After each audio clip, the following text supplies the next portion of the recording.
You're listening to the audio production of Success is a Choice. Make the choices that make you successful by John C. Maxwell. Published by HarperCollins Leadership and read by Henry O. Arnold. Chapter 1. Commit to choices that bring success. Where does success come from? French poet and dramatist Edouard Pellerin pointed out, "Have success, and there will always be fools to say that you have talent." When people achieve great things, others often explain their accomplishments by simply attributing everything to talent. But that is a false and misleading way of looking at success. If talent alone were enough, then why would you and I know highly talented people who are not highly successful? Talent is never enough. Peter Drucker, the father of modern management, said, "There seems to be little correlation between a man's effectiveness and his intelligence, his imagination, or his knowledge. Intelligence, imagination, and knowledge are essential resources, but only effectiveness converts them into results. By themselves, they only set limits to what can be contained. If talent were enough, then the most effective and influential people would always be the most talented ones. But that is often not the case. Consider this. More than 50% of all CEOs of Fortune 500 companies had C or C averages in college. 65% of all U.S. senators came from the bottom half of their school classes. 75% of U.S. presidents were in the lower half club in school. More than 50% of millionaire entrepreneurs never finished college. Clearly, talent isn't everything. So, what makes the difference? Do you have what it takes? So, what does it take to succeed? Can anyone be successful? And where does talent fit in at all? Here's what I believe. 1. Everyone has talent. People have equal value but not equal giftedness. Some people seem to be blessed with a multitude of talents. Most of us have fewer abilities. But know this, all of us have something we can do well. In their book, Now, Discover Your Strengths, Marcus Buckingham and Donald O. Clifton state that every person is capable of doing something better than the next 10,000 people. And they support that assertion with solid research. They call this area the strength zone, and they encourage everyone to find it and make the most of it. It doesn't matter how aware you are of your abilities, how you feel about yourself, or whether previously you have achieved success. You are who you are, and you do have talent, which you can develop. 2. Develop the talent you have, not the one you want. If I ask you who would be more successful, the person who relies on his talent alone or the person who realizes his talent and develops it, the answer would be obvious. Then I'll ask you this question. Why do most people spend the majority of their time focused on strengthening their weaknesses? One thing I teach people at my conferences is to stop working on their weaknesses and start working on their strengths. By this I mean abilities, not attitude or character issues, which must be addressed. It has been my observation that people can increase their ability in an area by only 2 points on a scale of 1 to 10. For example, if your natural talent in an area is a 4, with hard work you may raise it to a 6. In other words, you can go from a little below average to a little above average. But let's say you find a place where you are a 7. You have the potential to become a 9, maybe even a 10, if it's your greatest area of strength and you work exceptionally hard. That helps you advance from 1 in 10,000 talent to 1 in 100,000 talent. But only if you do the other things needed to maximize your talent. 3. Anyone can make choices that will add value to talent. So, if you should focus on developing your best talent and not your weaknesses, where should you spend your energy? On your choices.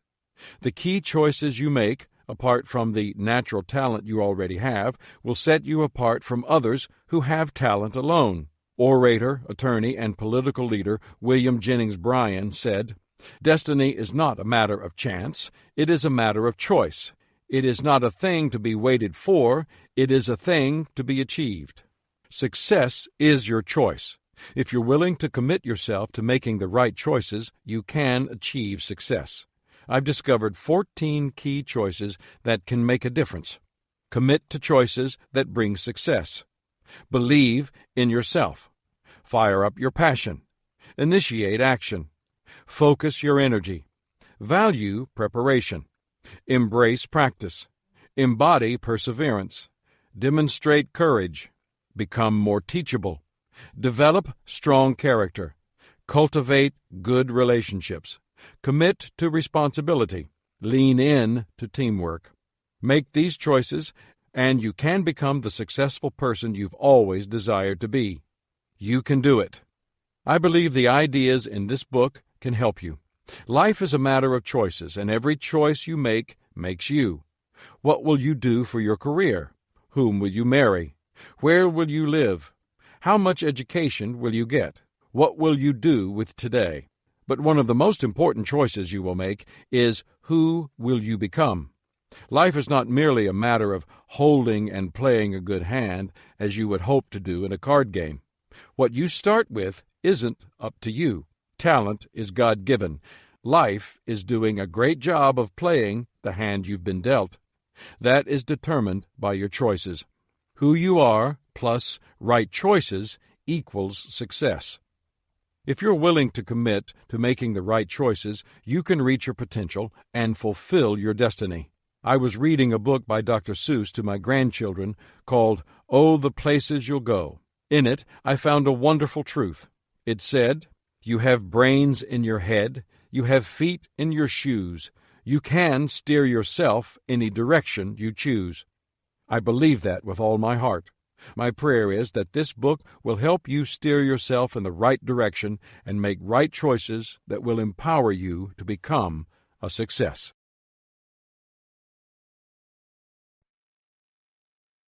Chapter 2. Believe in yourself. The first and greatest obstacle to success for most people is their belief in themselves. Once people figure out where their sweet spot is, the area where they are most gifted, what often hinders them isn't lack of talent. It's lack of trust in themselves, which is a self-imposed limitation. Lack of belief can act as a ceiling on potential. However, when people believe in themselves, they unleash power in themselves and resources around them that almost immediately take them to a higher level. Your potential is a picture of what you can become. Belief helps you see the picture and reach for it. Beliefs worth buying into. I don't know what your talent is, but I do know this.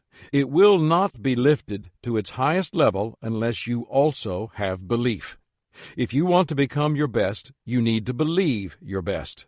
You need to, 1. Believe in your potential. Your potential is a picture of what you can become.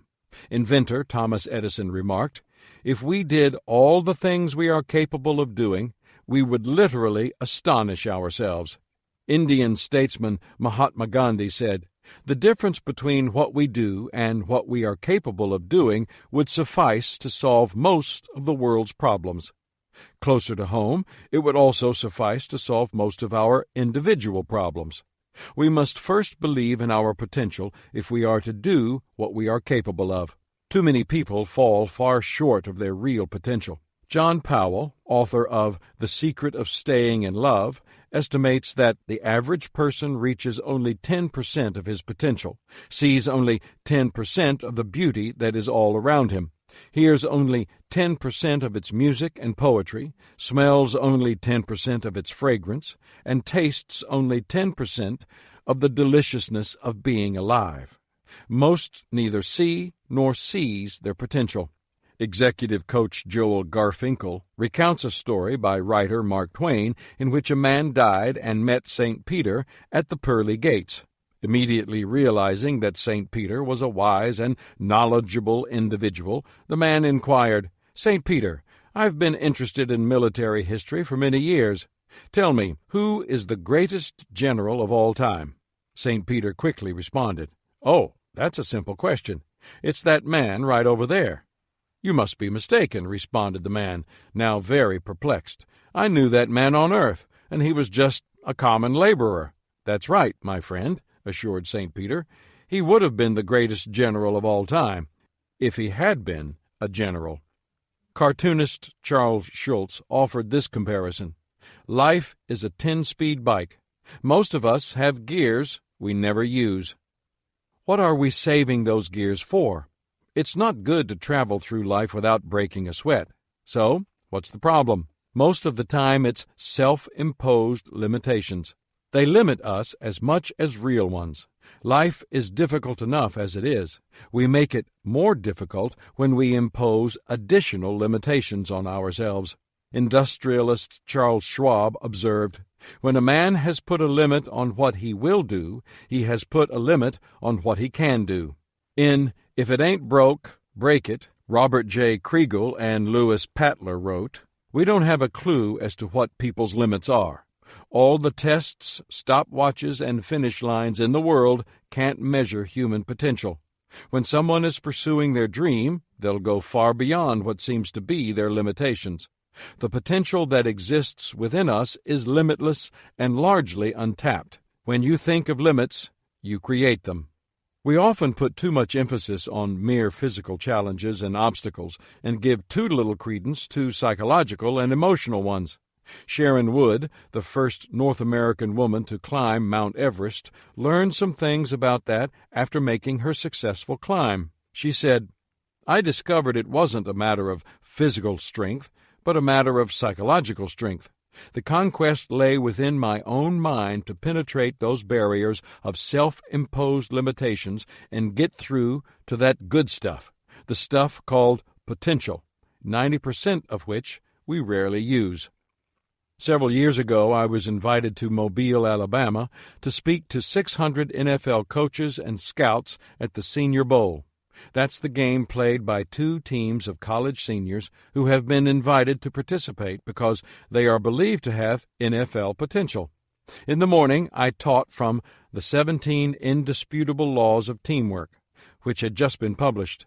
In the afternoon, I attended a workout session in which the players were tested for running speed, reaction time, jumping ability, and so forth. One of the coaches in attendance, Dick Vermeil, chatted with me as I watched. At one point he said, "You know, we can measure many of their skills, but it's impossible to measure the heart. Only the player can determine that. Your potential is really up to you. It doesn't matter what others might think. It doesn't matter where you come from. It doesn't even matter what you might have believed about yourself at a previous time in your life. It's about what lies within you and whether you can bring it out." There's a story about a farm boy from Colorado who loved to hike and rock climb. One day while climbing in the mountains, he found an eagle's nest with an egg in it. He took the egg from the nest, and when he got home, he put it under a hen along with her other eggs. Since the eagle hatched among chicks, he thought he was a chicken. He learned chicken behavior from his mother, and scratched in the chicken yard along with his siblings. He didn't know any better, and when he sometimes felt strange stirrings within him, he didn't know what to do with them. So he ignored them and suppressed them. After all, he was a chicken. He should behave like a chicken. Then, one day, an eagle flew over the farm, and the chicken yard eagle looked up and saw him. In that moment, he realized he wanted to be like that eagle. He wanted to fly high. He wanted to go to the mountain peaks he saw in the distance. He spread his wings, which were much larger and stronger than those of his siblings. Suddenly, he understood that he was like that eagle. Though he had never flown before, he possessed the instinct and the capabilities. He spread his wings once more, and he flew, unsteadily at first, but then with great power and control. As he soared and climbed, he knew he had finally discovered his true self. Phillips Brooks, writer of the song "O Little Town of Bethlehem," remarked, "When you discover you've been leading only half a life, the other half is going to haunt you until you develop it." Not only is that true, but I'd also say this: not reaching your potential is a real tragedy. To reach your potential, you must first believe in your potential and determine to live way beyond average. 2. Believe in yourself. It's one thing to believe that you possess remarkable potential. It's another thing to have enough faith in yourself that you think you can fulfill it. When it comes to believing in themselves, some people are agnostic. That's not only a shame, it also keeps them from becoming what they could be.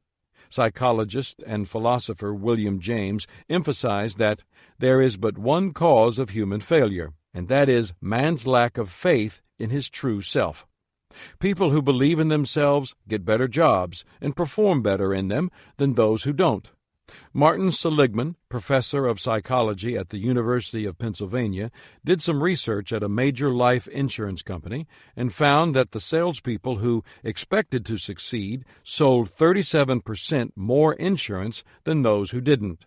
The impact of belief in self begins early. Some researchers assert that when it comes to academic achievement in school, there is a greater correlation between self-confidence and achievement than there is between IQ and achievement. Attorney and marketing expert Carrie Randall observed, "Successful people believe in themselves, especially when others do not. That's no more evident than in sports. Coaches have told me that self-confidence within players is especially important in tight ball games. During crunch time, some players want the ball. Others want to hide. The ones who want the ball are the self-confident ones. People with confidence live by a credo that is said to hang in the office of golfer Arnold Palmer. It reads, "If you think you are beaten, you are. If you think you dare not, you don't. If you'd like to win, but think you can't, it's almost certain you won't." Life's battles don't always go to the stronger or faster man, but soon or late, the man who wins is the man who thinks he can. Only with belief in yourself will you be able to reach your potential. 3. Believe in your mission. What else is necessary to lift a person's talent? Believing in what you are doing. In fact, even if the odds are against your accomplishing what you desire, confidence will help you. William James asserted, "The one thing that will guarantee the successful conclusion of a doubtful undertaking is faith in the beginning that you can do it." How does this kind of belief help? Belief in your mission will empower you. Having confidence in what you are doing gives you the power to achieve it. Architect Frank Lloyd Wright noted, "The thing always happens that you really believe in, and the belief in a thing makes it happen." Confident people can usually evaluate a task before undertaking it and know whether they can do it. In that belief is great power. Belief in your mission will encourage you. A woman with a will to win will have her naysayers. A man on a mission will have his critics. What often allows such people to keep going in a negative environment? Belief in the mission. Playwright Neil Simon advised, "Don't listen to those who say, 'It's not done that way.' Maybe it's not, but maybe you'll do it anyway. Don't listen to those who say, 'You're taking too big a chance.' Michelangelo would have painted the Sistine floor, and it would surely be rubbed out today." Simon knew this firsthand. He was awarded 4 Tony Awards, 1 Drama Desk Award, and the 1991 Pulitzer Prize for Drama. Obviously, he believed in what he did. Belief in your mission will enlarge you. The more you believe in your potential, yourself, and your mission, the more you will be able to accomplish. If you keep believing, you will someday find yourself doing what you once considered impossible. Actor Christopher Reeve had that perspective, and it carried him far. He once told an audience, "America has a tradition many nations probably envy. We frequently achieve the impossible. That's part of our national character. That's what got us from one coast to another. That's what got us the largest economy in the world. That's what got us to the moon." On the wall of my room when I was in rehab was a picture of the space shuttle blasting off, autographed by every astronaut now at NASA. On top of the picture says, "We found nothing is impossible." That should be our motto. It's something that we as a nation must do together. So many of our dreams at first seem impossible. Then they seem improbable. And then, when we summon the will, they soon become inevitable. If we can conquer outer space, we should be able to conquer inner space, too. The frontier of the brain, the central nervous system, and all the afflictions of the body that destroy so many lives and rob so much potential. Do you believe in your mission? Are you confident that you can accomplish great tasks? Do you expect to achieve your goals? These are the necessary ingredients to lift your talent from potential to fruition. I need to say one more thing about mission. It needs to include people. Only a life lived for others is worthwhile. As you fulfill your mission, will others around you say, "My life is better as a result," or "My life is worse as a result"? If you think it won't be the former, then the mission may not be worth doing. One of my prized possessions is a simple crystal paperweight. It doesn't have an especially artistic design. It's not especially valuable monetarily, but it means a lot to me because of what is engraved in it and who gave it to me. It says, "John, pastor, mentor, friend. Thank you for believing in me. Love, Dan." It was a gift from Dan Ryland, who worked with me for 20 years as a staff member, as my second in command, and then as a senior vice president at one of my companies. Dan is someone I would go to battle with. He's like a kid brother to me. The mission we pursued together made both of us better. That's the kind of person you want working with you, and the kind of result. Belief in action. So, how do you believe in yourself? You tap into a natural chain of actions that begins with belief and ends with positive action. Belief determines expectations. If you want your talent to be lifted to its highest level, then you don't begin by focusing on your talent. You begin by harnessing the power of your mind. Your beliefs control everything you do. Accomplishment is more than a matter of working harder or smarter. It's also a matter of believing positively. Someone called it the sure enough syndrome. If you expect to fail, sure enough, you will. If you expect to succeed, sure enough, you will. You will become, on the outside, what you believe on the inside. Personal breakthroughs begin with the change in your beliefs. Why? Because your beliefs determine your expectations, and your expectations determine your actions. A belief is a habit of mind in which confidence becomes a conviction that we embrace. In the long run, a belief is more than an idea that a person possesses. It is an idea that possesses a person. Benjamin Franklin said, "Blessed is he who expects nothing, for he shall never be disappointed."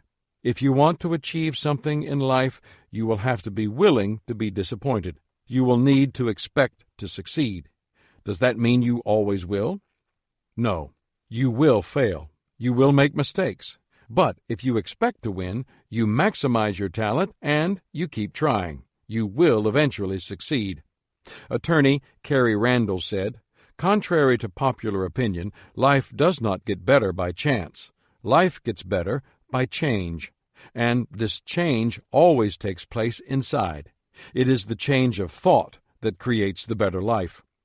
Improvement comes from change, but change requires confidence. For that reason, you need to make confidence in yourself a priority. You need to put believing in your potential, yourself, your mission, and your fellow human beings at the top of your list.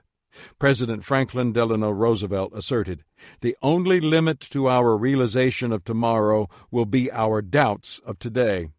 Don't let your doubts cause your expector to expire.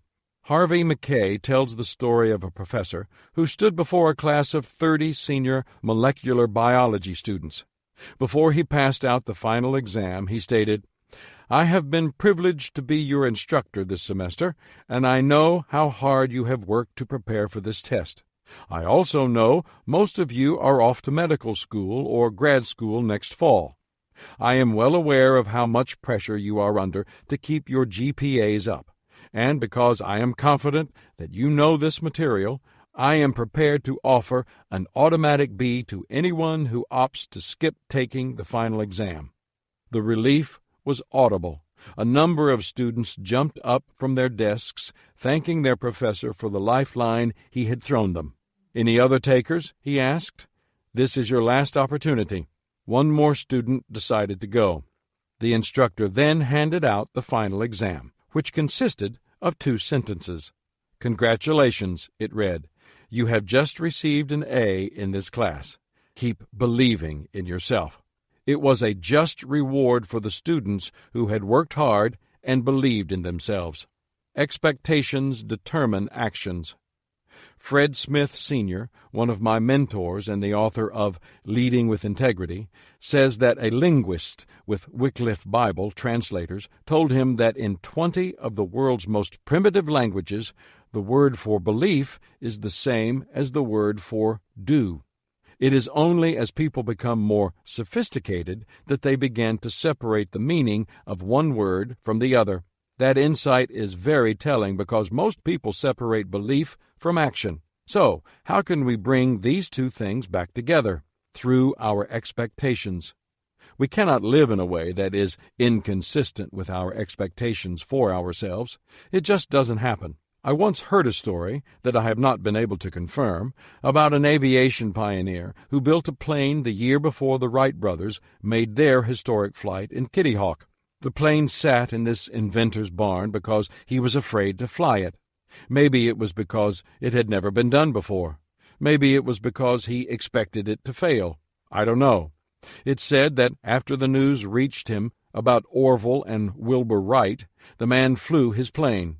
Before then, he didn't believe in himself enough to take the risk. There are two kinds of people in this world, those who want to get things done and those who don't want to make mistakes. The Wright brothers were of the first type. The would-be aviation pioneer was of the second. If you're one of the first type, then you already expect to believe in yourself and take risks. But what if you're of the second type? There's good news. You can grow. A story in Robert Schuller's book, Tough Times Never Last, but Tough People Do, is about Sir Edmund Hillary, who was the first person to reach the summit of Mount Everest, along with Tibetan Tenzing Norgay. Prior to his success on Everest, Hillary had been part of another expedition, in which the team not only had failed to reach the summit, but also had lost one of its members. At a reception for the expedition members in London, Hillary stood to address the audience. Behind the platform was a huge photograph of Everest. Hillary turned to face the image of the mountain and exclaimed, "Mount Everest, you have defeated us. But I will return, and I will defeat you, because you cannot get any bigger, and I can." I don't know what challenges you face. They may be getting bigger every day, or they may already be as big as they can get, like Mount Everest. But I do know this: the only way you can rise to meet the challenges effectively is to expect to. You don't overcome challenges by making them smaller. You overcome them by making yourself bigger. Actions determine results. Results come from actions. That may seem obvious in the physical realm. Sir Isaac Newton's third law of motion states that for every action there is an equal and opposite reaction. However, in the human realm, many people don't make the connection. They simply hope for good results. Hope is not a strategy. If you want good results, you need to perform good actions. If you want to perform good actions, you must have positive expectations. To have positive expectations, you have to first believe. It all goes back to that. Radio personality Paul Harvey observed, "If you don't live it, you don't believe it." It all starts with belief. A popular activity for tourists in Switzerland is mountain climbing. Not the type of climbing that the world-class mountaineers do to scale the world's highest peaks. Maybe it would be more accurate to call it high-altitude hiking. Groups depart from a base camp early in the morning with the intention of making it to the top of the mountain by mid-afternoon. I talked to a guide about his experiences with these groups, and he described an interesting phenomenon. He said that for most of these expeditions, the group stops at a halfway house where the climbers have lunch, catch their breath, and prepare themselves for the last leg of the rigorous climb. Invariably, some members of the group opt for the warmth and comfort of the halfway house and decide not to climb to the top. As the rest of the group leaves, the ones who stay are happy and talkative. It's a party. But when the shadows begin to lengthen, many make their way over to the window that looks up the mountain, and the room gets quiet as they wait for the climbers to return. Why is that? They realize they've missed a special opportunity. Most of them will never be in that part of the world again. They won't ever have a chance to climb that mountain again. They missed it. That's what it's like when people don't make the most of their talent, when they don't believe in themselves and their potential, when they don't act on their belief and try to make the most of every opportunity. Don't allow that to happen to you. Live the life you were meant to. Try to see yourself as you could be, and then do everything in your power to believe that you can become that person. That is the first important step in becoming a successful person. Chapter 3. Fire up your passion. What carries people to the top? What makes them take risks, go the extra mile, and do whatever it takes to achieve their goals? It isn't talent, it's passion.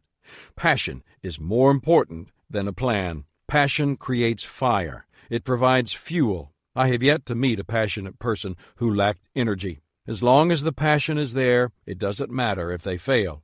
It doesn't matter how many times they fall down.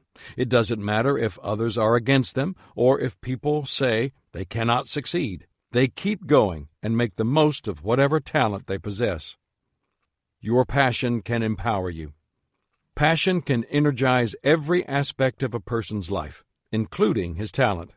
Have you ever known a person with great passion who lacked the energy to act on what mattered to her? I doubt it. A passionate person with limited talent will outperform a passive person who possesses greater talent. Why? Because passionate people act with boundless enthusiasm, and they just keep on going. Authors Robert J. Kriegel and Lewis Patler cite a study of 1,500 people over 20 years that shows how passion makes a significant difference in a person's career. At the outset of the study, the group was divided into Group A, 83% of the sample, who were embarking on a career chosen for the prospects of making money now in order to do what they wanted later, and Group B, the other 17% of the sample, who had chosen their career path for the reverse reason. They were going to pursue what they wanted to do now and worry about the money later. The data showed some startling revelations.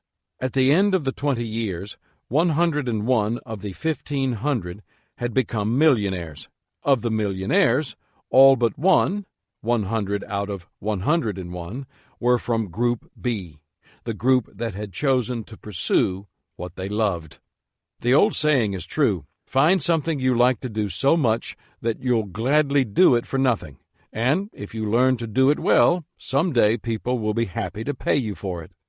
When that's the case, then true are the words of a motto that Dr. Charles Mayo kept on his office wall: there's no fun like work. The power of passion. There really is no substitute for passion when it comes to energizing your talent. Take a look at what passion can do for you. 1. Passion is the first step to achievement. Loving what you do is the key that opens the door for achievement. When you don't like what you're doing, it really shows, no matter how hard you try to pretend it doesn't. You can become like the little boy named Eddie, whose grandmother was an opera lover. She had season tickets, and when Eddie turned 8, she decided to take him to a performance of Wagner, in German, as his birthday present. The next day, at his mother's prompting, the child wrote the following in a thank-you note: "Dear Grandmother, thank you for the birthday present. It is what I always wanted, but not very much. Love, Eddie." It's difficult to achieve when you don't have the desire to do so. That's why passion is so important. There is a story about Socrates in which a proud and disdainful young man came to the philosopher and, with a smirk, said, "Oh, great Socrates, I come to you for knowledge." Seeing the shallow and vain young man for what he was, Socrates led the young man down to the sea into waist-deep water. Then he said, "Tell me again what you want." "Knowledge," he responded with a smile. Socrates grabbed the young man by his shoulders and pushed him down under the water, holding him there for 30 seconds. "Now, what do you want?" "Wisdom, O great Socrates," the young man sputtered. The philosopher pushed him under once again. When he let him up, he asked again, What do you want? Knowledge, O wise, and he managed to spit out before Socrates held him under again, this time even longer. What do you want? The old man asked as he let him up again. The younger man coughed and gasped. Air, he screamed. I need air. When you want knowledge as much as you just wanted air, then you will get knowledge, the old man stated as he returned to shore. The only way you can achieve anything of significance is to really want it. Passion provides that. 2. Passion increases willpower. One of my roles as a motivational teacher is to try to help people reach their potential. For years, I tried to inspire passion in audiences by going about it the wrong way. I used to tell people about what made me passionate, what made me want to get out and do my best. But I could see that it wasn't having the effect I desired. People just didn't respond. I couldn't ignite others' passion by sharing my own. I decided to change my focus. Instead of sharing my passion, I started helping others discover their passion. To do that, I asked these questions. What do you sing about? What do you cry about? What do you dream about? The first two questions speak to what touches you at a deep level today. The third answers what will bring you fulfillment tomorrow. The answers to these questions can often help people discover their true passion. While everybody can possess passion, not everyone takes the time to discover it, and that's a shame. Passion is fuel for the will. Passion turns your have-tos into want-tos. What we accomplish in life is based less on what we want and more on how much we want it. The secret to willpower is what someone once called want power. People who want something enough usually find the willpower to achieve it. You can't help people become winners unless they want to win. Champions become champions from within, not from without. 3. Passion produces energy. When you have passion, you become energized. You don't have to produce perseverance. It is naturally present in you. It helps you enjoy the journey as much as reaching the destination. Without it, achievement becomes a long and difficult road. For many years, my wife, Margaret, has called me the Energizer Bunny with a nod to those commercials where the battery-operated rabbit keeps going and going. I guess she does so with good reason. I do have a lot of energy. There are always things I hope to do, people I want to see, and goals I want to reach. The reason is passion. We often call people high energy or low energy based on how much they do. But I have come to the conclusion that it might be more appropriate to call them high or low passion. During a Q&A session at a conference, an attendee once asked me, "What is the secret of your passion?" It took me only a moment to be able to articulate it. 1. I am gifted at what I do. Strength zone. 2. What I do makes a difference. Results. 3. When I do what I was made to do, I feel most alive. Purpose. I believe all passionate people feel that way. Aviation pioneer Charles Lindbergh observed, "It is the greatest shot of adrenaline to be doing what you've wanted to do so badly. You almost feel like you could fly without the plane." Some people say that they feel burned out. The truth is that they probably never were on fire in the first place. Writer and editor Norman Cousins said, "Death isn't the greatest loss in life. The greatest loss is what dies inside of us while we live." Without passion, a part of us does become dead. And, if we're not careful, we could end up like the person whose tombstone read, "Died at 30, buried at 60. Don't allow that to happen to you. Be like Ruben Martinez, who is still going strong beyond age 60. People often describe him as acting half his age. What gives him such energy? His passion. 4. Passion is the foundation for excellence. Passion can transform someone from average to excellent. I can tell you that from experience. When I was in high school, I wasn't a great student. My priorities were basketball first, friends second, and studies a distant third. Why? Because playing basketball and spending time with friends were things I was passionate about. I studied, but only to please my parents. School held little appeal for me. Everything changed when I went to college. For the first time, I was studying subjects that mattered to me. They were interesting, and they would apply to my future career. My grades went up because my passion did. In high school, I was sometimes on the principal's list, which was not a good thing. But in college, I continually made the dean's list. Passion fired my desire to achieve with excellence. Civil rights leader Martin Luther King Jr. asserted, "If a man hasn't discovered something that he will die for, he isn't fit to live." When you find purpose, you find passion. And when you find passion, it energizes your talent so that you can achieve excellence. 5. Passion is the key to success. People are such that whenever anything fires their souls, impossibilities vanish. Perhaps that's why philosopher-poet Ralph Waldo Emerson wrote, "Every great and commanding movement in the annals of the world is the triumph of enthusiasm." I read about 200 executives who were asked what makes people successful. The number one quality they cited was enthusiasm, not talent. 80% of them recognized that there needed to be a fire within to achieve success. The most talented people aren't always the ones who win. If they did, how could anyone explain the success of the 1980 U.S. Olympic hockey team, which was depicted in the movie Miracle, or the Hall of Fame careers of basketball's Larry Bird or football's Joe Montana? Of Montana, teammate Ronnie Lott said, "You can't measure the size of his heart with a tape measure or a stopwatch. It takes more than talent to create success. It takes passion." 6. Passion in a person is contagious. Writer and promotional publicist Eleanor Doane remarked, "You cannot kindle a fire in any other heart until it is burning within your own." I believe that's true. One of my favorite subjects is communication. I have studied and taught it for years, and I always enjoy observing great communicators in action. I believe that people are instructed by reason, but they are inspired by passion. Even a brief review of effective leaders and business people throughout history illustrates that their passion caught on with others. One of my favorites is Winston Churchill. In the 1930s, Churchill was beginning to fade from view in British politics. But with the rise of Hitler came a rise in Churchill's passion. Long before others did, Churchill spoke out against the Nazis.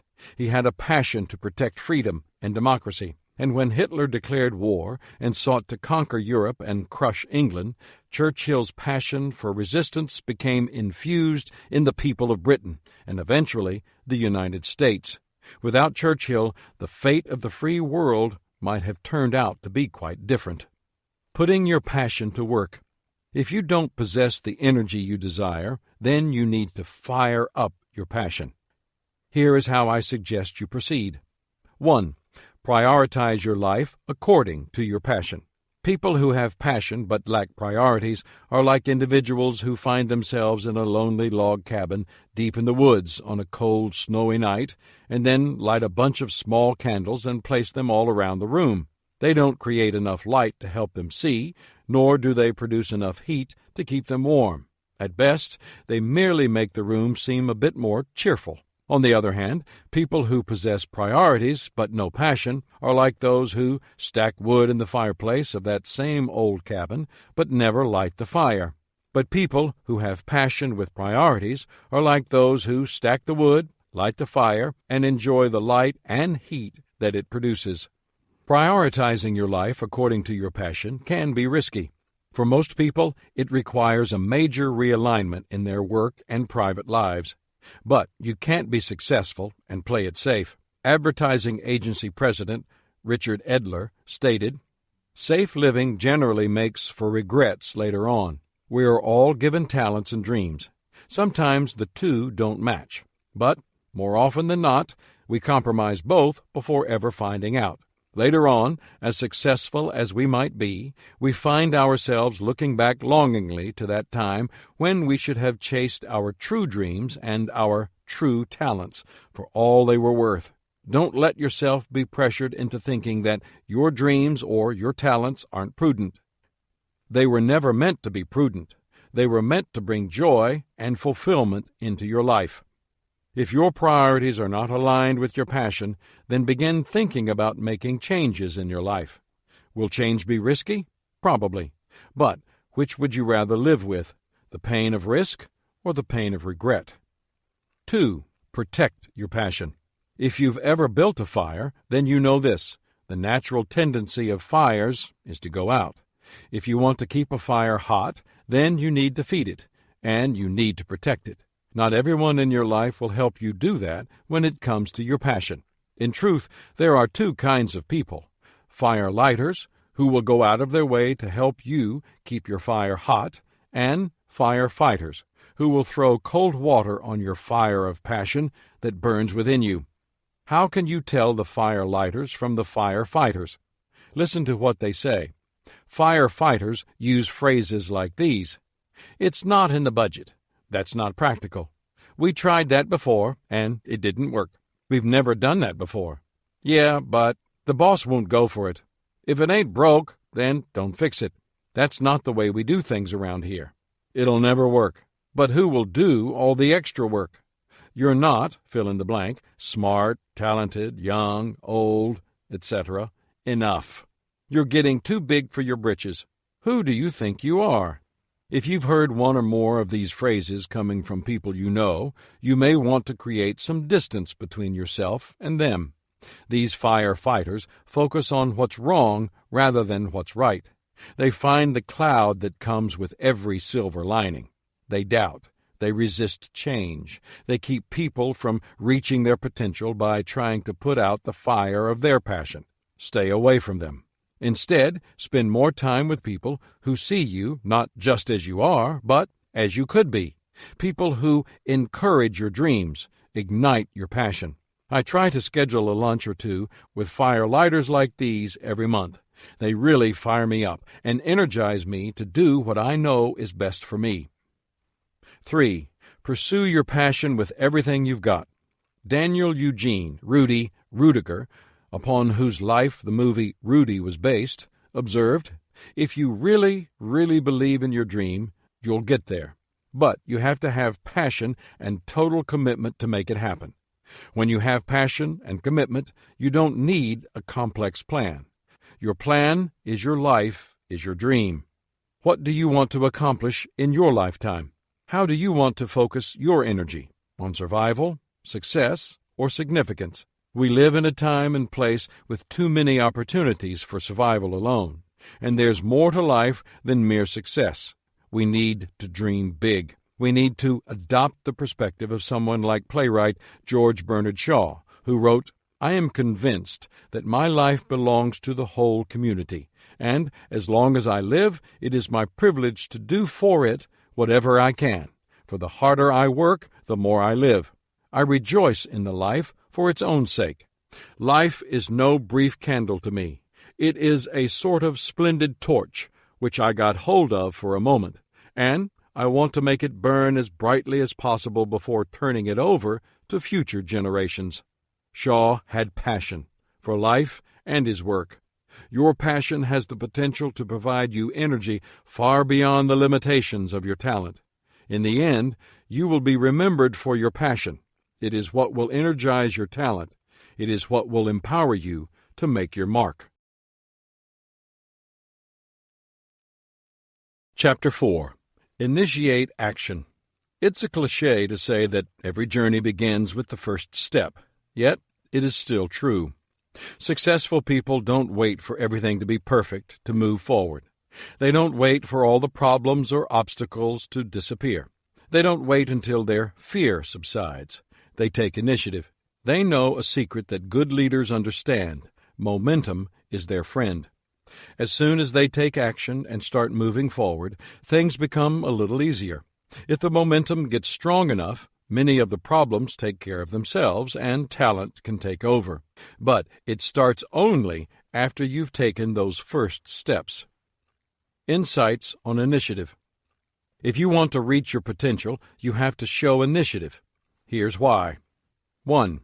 Initiative is the first step to anywhere you want to go. A tourist paused for a rest in a small town in the mountains. He sat down on a bench next to an old man in front of the town's only store. "Hi, friend," he said. "Can you tell me something this town is noted for?" "Well," answered the old man after a moment's hesitation, "you can start here and get to anywhere in the world you want." That's true of nearly every location. Where you finish in life isn't determined so much by where you start as by whether you start. If you're willing to get started and keep initiating, there's no telling how far you might go. That is the case for Les Brown. Les and his brother Wes were adopted when they were 6 weeks old, and they grew up in Liberty City, a poor section of Miami, Florida. As a child, Les was branded a slow learner and given little chance of success by many of his teachers. But with the encouragement of one of his high school teachers, who told him, "Someone else's opinion of you does not have to become your reality," Les managed to graduate from high school and later got a job as a radio DJ. With much hard work, he became a broadcast manager. He got involved in his community, became a community activist and leader, and eventually was elected to the state legislature for 3 terms. And then he turned his attention to public speaking, where he received the National Speakers Association's highest honor and was named one of the world's top 5 speakers according to Toastmasters in 1992. He has written books, hosted his own syndicated television show, owns a business, and is in great demand as a public speaker. When he started life, most people wouldn't have given him much of a chance to succeed. Few thought he had talent, but he just kept moving forward, and he has since moved far beyond his detractors. Successful people initiate, and they follow through. 2. Initiative closes the door to fear. Author Catherine Patterson said, "To fear is one thing. To let fear grab you by the tail and swing you around is another." We all have fears. The question is whether we are going to control them or allow them to control us. In 1995, my friend Dan Ryland and his wife Patty went skydiving along with a group of friends, including my writer, Charlie Wetzel. They approached the event with a mixture of excitement and fear. At the skydiving center in Southern California, they received only a few minutes of training to prepare them for their tandem jumps. Dan said they were feeling pretty good about the whole thing until a guy walked into the room and made a pitch to sell them life insurance. As the plane ascended to 11,000 feet, they became increasingly nervous. Then they opened the sliding door at the back of the plane, at which point the fear factor went through the roof.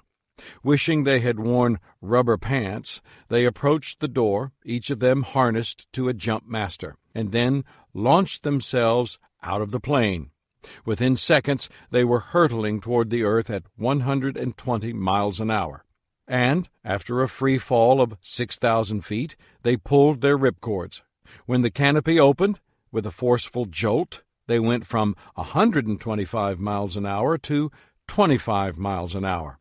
Dan said, "It made my underwear find places it had never found before."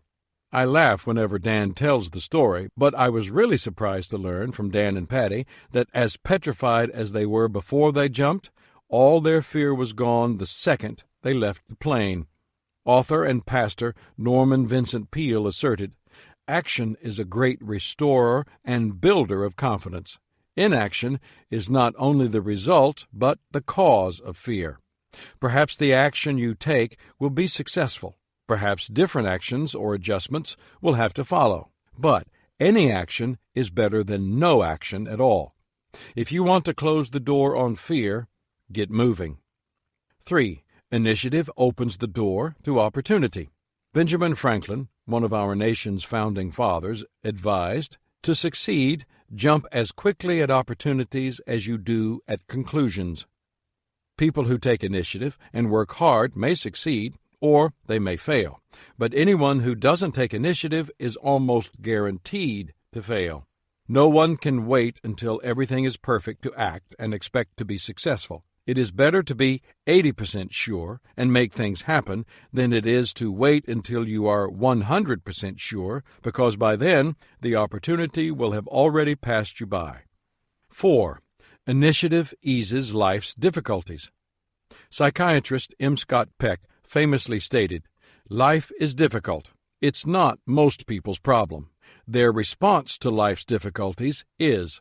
Too many people wait around for their ship to come in. When they take that approach to life, they often find it to be hardship. The things that simply come to us are rarely the things we want. To have a chance at getting what we desire, we need to work for it. Philosopher and author William James said, "Nothing is so fatiguing as the hanging on of an uncompleted task." The longer we let things slide, the harder they become. The hardest work is often the accumulation of many easy things that should have been done yesterday, last week, or last month. The only way to get rid of a difficult task is to do it. That takes initiative. 5. Initiative is often the difference between success and failure. A man who was employed by a duke and duchess in Europe was called in to speak to his employer. "James," said the duchess, "how long have you been with us?" "About 30 years, your grace," he replied. "As I recall, you were employed to look after the dog." "Yes, your grace," James replied. "James, that dog died 27 years ago." "Yes, your grace," James said. "What would you like me to do now?" Like James, too many people are waiting for someone else to tell them what to do next. Nearly all people have good thoughts, ideas, and intentions, but many of them never translate those into action. Doing so requires initiative. Talent without initiative never reaches its potential. It's like a caterpillar that won't get into its cocoon. It will never transform, forever relegated to crawl on the ground, even though it had the potential to fly. People who don't initiate action. When it comes to initiative, there are really only 4 kinds of people. 1. People who do the right thing without being told. 2. People who do the right thing when told. 3. People who do the right thing when told more than once. 4. People who never do the right thing, no matter what. Anyone who wants to become successful needs to become the first kind of person. Why doesn't everyone do that? I think there are several reasons. 1. People who lack initiative fail to see the consequences of inaction. King Solomon of ancient Israel is said to have been the wisest person who ever lived. Every time I read Proverbs, which he is believed to have authored, I learn something. In recent years, I have enjoyed reading his words in a paraphrase called The Message. "You lazy fool, look at an ant. Watch it closely. Let it teach you a thing or two. Nobody has to tell it what to do. All summer, it stores up food. At harvest, it stockpiles provisions. So how long are you going to laze around doing nothing? How long before you get out of bed? A nap here, a nap there, a day off here, a day off there. Sit back, take it easy. Do you know what comes next? Just this. You can look forward to a dirt-poor life. Poverty, your permanent houseguest." British civil servant and economist Sir Josiah Stamp remarked, "It is easy to dodge our responsibilities, but we cannot dodge the consequences of dodging our responsibilities." 2. People who lack initiative want someone else to motivate them. Successful people don't need a lighted fuse to motivate them. Their motivation comes from within. If we wait for others to motivate us, what happens when a coach, a boss, or other inspirational person doesn't show up? We need a better plan than that. Tom Golisano, founder of Paycheck Inc., offered this considered opinion. "I believe you don't motivate people. What you do is hire motivated people. Then make sure you don't demotivate them.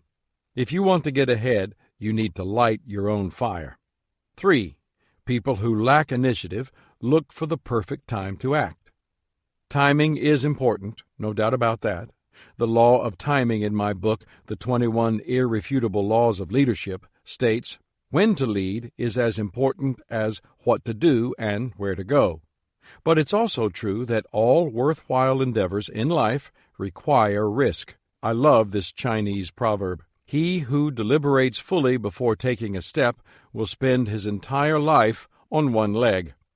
For many people, the tragedy isn't that life ends too soon, it's that they wait too long to begin it. 4. People who lack initiative like tomorrow better than today. One of the reasons non-initiators have a difficult time getting started is that they focus their attention on tomorrow instead of today. Jazz musician Jimmy Lyons remarked, "Tomorrow is the only day in the year that appeals to a lazy man." But that attitude gets us into trouble because the only time over which we have any control is the present. Edgar Guest wrote a poem that captures the fate of those who have this problem. It is appropriately titled Tomorrow. He was going to be all that a mortal should be tomorrow. No one should be kinder or braver than he tomorrow.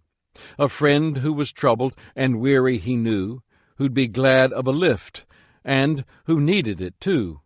On him he would call and see what he could do tomorrow. Each morning he stacked up the letters he'd write tomorrow, and thought of the folks he would fill with delight tomorrow. It was too bad, indeed, he was busy today, and hadn't a minute to stop on his way. More time he would have to give to others, he'd say, tomorrow. The greatest of workers this man would have been tomorrow. The world would have known him, had he ever seen tomorrow. But the fact is, he died, and he faded from view, and all that he left here when living was through was a mountain of things he intended to do tomorrow. The idea of tomorrow can be very seductive, but the promise that it holds is often false. Spanish priest and writer Baltasar Gracian said, "The wise man does at once what the fool does finally." Anything worth doing is worth doing immediately. Remember that for people who never start, their difficulties never stop. How to develop greater initiative.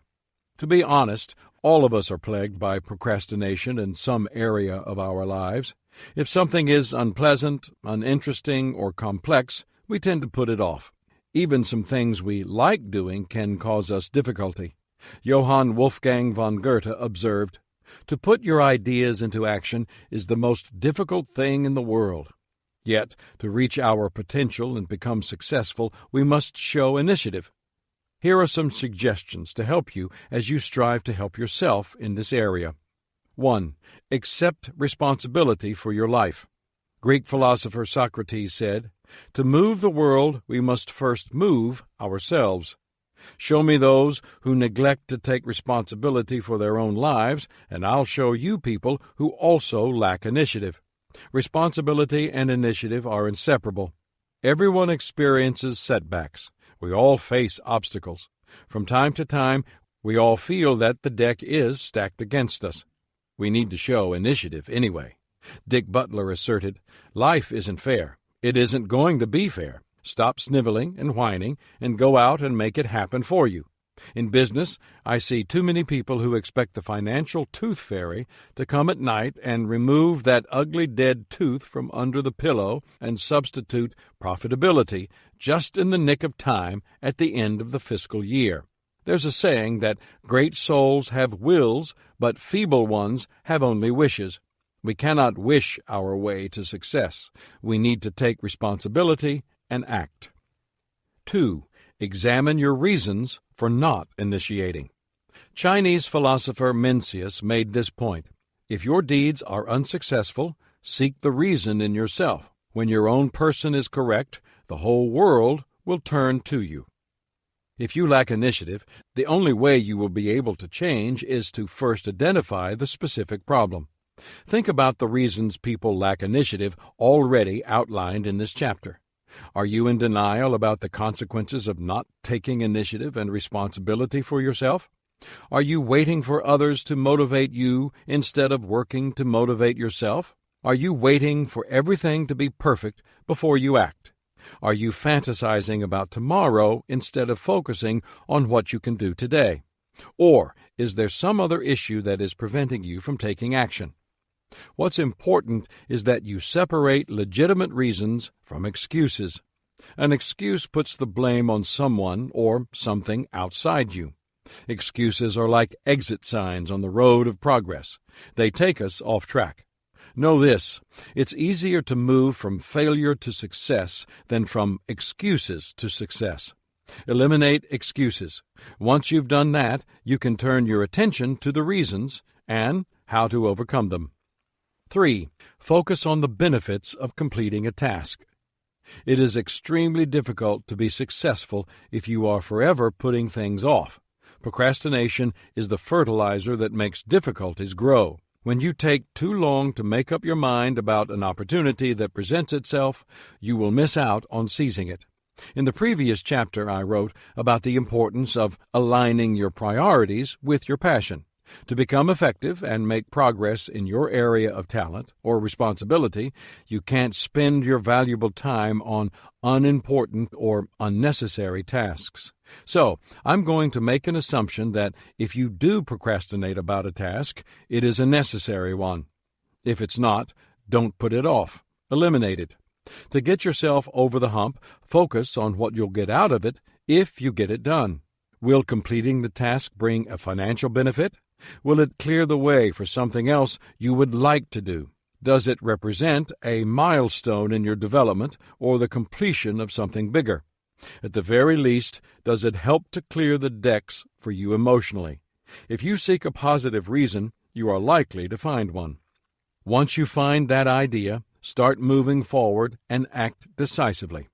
U.S. Admiral William Halsey observed, "All problems become smaller if you don't dodge them, but confront them. Touch a thistle timidly, and it pricks you. Grasp it boldly, and its spines crumble." 4. Share your goal with a friend who will help you. No one achieves success alone. As the law of significance states in my book, The 17 Indisputable Laws of Teamwork, one is too small a number to achieve greatness. Lindbergh didn't fly solo across the Atlantic without help. Einstein didn't develop the theory of relativity in a vacuum, and Columbus didn't discover the New World on his own. They all had help. My primary partner in life has been my wife, Margaret. She has been a part of every significant goal I have achieved. She is the first to know when I identify a goal, and she is both the first and the last to support me along the way. And, of course, many others have helped me and encouraged me along the way, particularly my parents and my brother, Larry. In recent years, a key person in supporting me has been John Hull, the president and CEO of Equip. When I set the goal of Equip to train 1 million leaders around the globe, the task seemed formidable. As much as I was dedicated to that vision, I had moments when I wondered if it was really possible. John not only was encouraging, but he took ownership of the vision and launched the plan to accomplish it. As you read this book, we have surpassed the goal of training 1 million leaders and are now working on training another million. One of the reasons I love and admire John is his initiative. There is no way to put a value on the assistance that others can give you in achieving your dreams. Share your goals and dreams with people who care about you and will encourage and assist you in accomplishing them. It means taking a risk because you will have to be vulnerable in sharing your hopes and ambitions, but the risk is worth taking. 5. Break large tasks down into smaller ones. Once you remove some of the internal barriers that may be stopping you from taking initiative and you enlist the help of others, you're ready to get practical. Many times, large tasks overwhelm people, and that's a problem because overwhelmed people seldom initiate. Here's how I suggest you proceed in breaking an intimidating goal into more manageable parts. Divide it by categories. Most large objectives are complex and can be broken into steps for functions. The smaller pieces often require the effort of people with particular talents. Begin by figuring out what skill sets will be required to accomplish the smaller tasks. Prioritize it by importance. When we don't take initiative and prioritize what we must do according to its importance, the tasks begin to arrange themselves according to their urgency. When the urgent starts driving you instead of the important, you lose any kind of initiative edge. And instead of activating your talent, it robs you of the best opportunities to use it. Order it by sequence. Dividing the task according to its categories helps you understand how you will need to accomplish it. Prioritizing by importance helps you understand why you need to do each part of it. Ordering by sequence helps you know when each part needs to be done. The important thing here is to create a timetable, give yourself deadlines, and stick to them. The biggest lie we tell ourselves when it comes to action is, "I'll do it later." Assign it by abilities. When you divide the large task into smaller ones by category, you begin to understand what kinds of people you'll need to get the job done. At this stage, you very specifically answer the who question. As a leader, I can tell you that the most important step in accomplishing something big is determining who will be on the team. Assign tasks to winners and give them authority and responsibility, and the job will get done. Fail to give a specific person ownership of the task, or give it to an average person, and you may find yourself in trouble. Accomplish it by teamwork. Even if you break down a task, strategically plan, and recruit great people, you still need one more element to succeed. Everyone has to be able to work together. Teamwork is the glue that can bring it all together. 6. Allocate specific times to tasks you might procrastinate. Dawson Trotman, author and founder of The Navigators, observed, "The greatest time wasted is the time getting started." Haven't you found that to be true? The hardest part of writing a letter is penning the first line. The hardest part of making a tough phone call is picking up the receiver and dialing the number. The most difficult part of practicing the piano is sitting down at the keyboard. It's the start that often stops people. So, how do you overcome that difficulty? Try scheduling a specific time for something you don't like doing. For example, if dealing with difficult people is a regular part of your job, but you tend to avoid doing it, then schedule a set time for it. Maybe the best time would be between 2 and 3 o'clock every day. Treat it like an appointment, and when 3 o'clock rolls around, stop until tomorrow. 7. Remember, preparation includes doing. One of the questions I often hear concerns writing. Young leaders frequently ask me how I got started, and I tell them about my first book, Think on These Things. It's a small book comprised of many 3-page chapters, but it took me nearly a year to write it. I remember many nights when I spent hours scribbling on a legal pad only to have a few sentences to show for my effort. I want to sell a lot of books and influence a lot of people like you do, these young leaders will declare. That's great, I'll answer. What have you written? Well, nothing yet, is typically the response. Okay, I said. What are you working on? I asked the question, hoping to give some encouragement.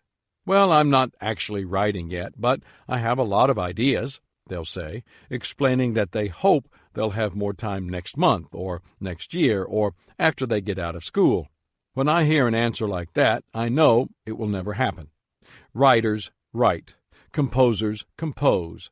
Leaders lead. You must take action in order to become who you desire to be. Novelist Louis L'Amour, who wrote more than 100 books and sold more than 230 million copies, advised, "Start writing, no matter about what. The water does not flow until the faucet is turned on. Desire isn't enough. Good intentions aren't enough. Talent isn't enough. Success requires initiative." Michael E. Angier, founder of SuccessNet, stated, "Ideas are worthless. Intentions have no power. Plans are nothing, unless they are followed with action. Do it now." Chapter 5. Focus your energy. Watch small children playing, and what do you see? They move quickly from one toy to another and from activity to activity. They expend tremendous amounts of energy, but get little done. That's to be expected. They are exploring their world and learning by doing. Focusing our energy does not come naturally to us, yet it is essential for anyone who wants to make the most of his talent. Having talent without focus is like being an octopus on roller skates. You can be sure that there will be plenty of movement, but you won't know in what direction it will be. Talent with focus directs you and has the potential to take you far. The power of focused energy. Focusing can bring tremendous power. Without it, you will often feel drained and unable to accomplish much. With it, you will find that your talents and abilities gain direction and intentionality, and those qualities pay off by producing results. Here are some facts you need to know about focus. 1. Focus does not come naturally to most people. We live in a culture with almost infinite choices and opportunities, and because of that, most people find themselves pulled in dozens of directions. What's worse is that people often find themselves expending much of their time and energy on things they don't really care about. Don Marquis, author of Archie and Mehitable, put it this way: "Ours is a world where people don't know what they want and are willing to go through hell to get it." The solution to such a predicament is focus. Poet William Matthews wrote, "One well-cultivated talent, deepened and enlarged, is worth 100 shallow faculties." The first law of success in this day, when so many things are clamoring for attention, is concentration. To bend all the energies to one point, and to go directly to that point, looking neither to the right nor to the left. I try to maintain my focus in the moment by heeding the advice of the martyred missionary Jim Elliot, who said, "Wherever you are, be all there." But I also look at the bigger picture. As a leader, I am always asking myself, am I helping others make progress?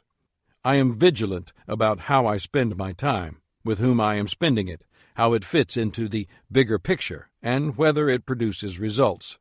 And my assistant, Linda Eggers, also keeps me on track by overseeing my calendar. She is a tremendous asset for helping me maintain my priorities. If I feel that I'm not moving forward and helping others throughout the day, then I know I'm off track in some way. Linda helps me monitor that. 2. Focus increases your energy. If you desire to achieve something, you first need to know what your target is. That's true even when it comes to personal development.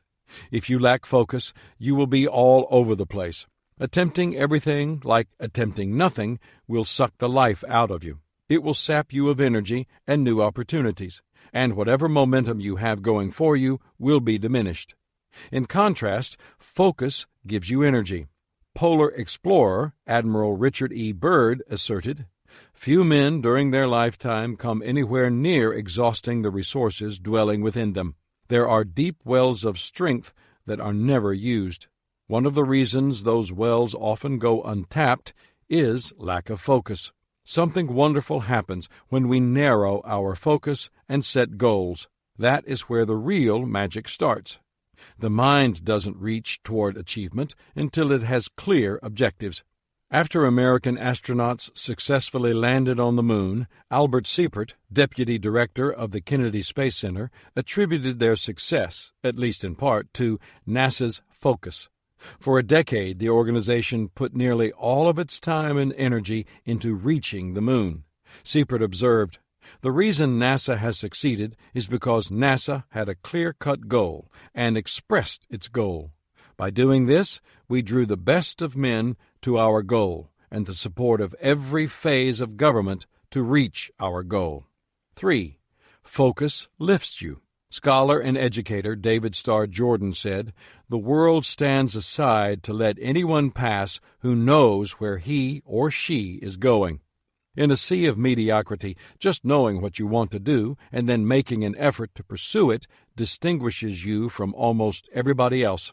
The plain-spoken American writer Henry David Thoreau asked, "Did you ever hear of a man who had striven all his life faithfully and singly toward an object, and in no measure obtained it?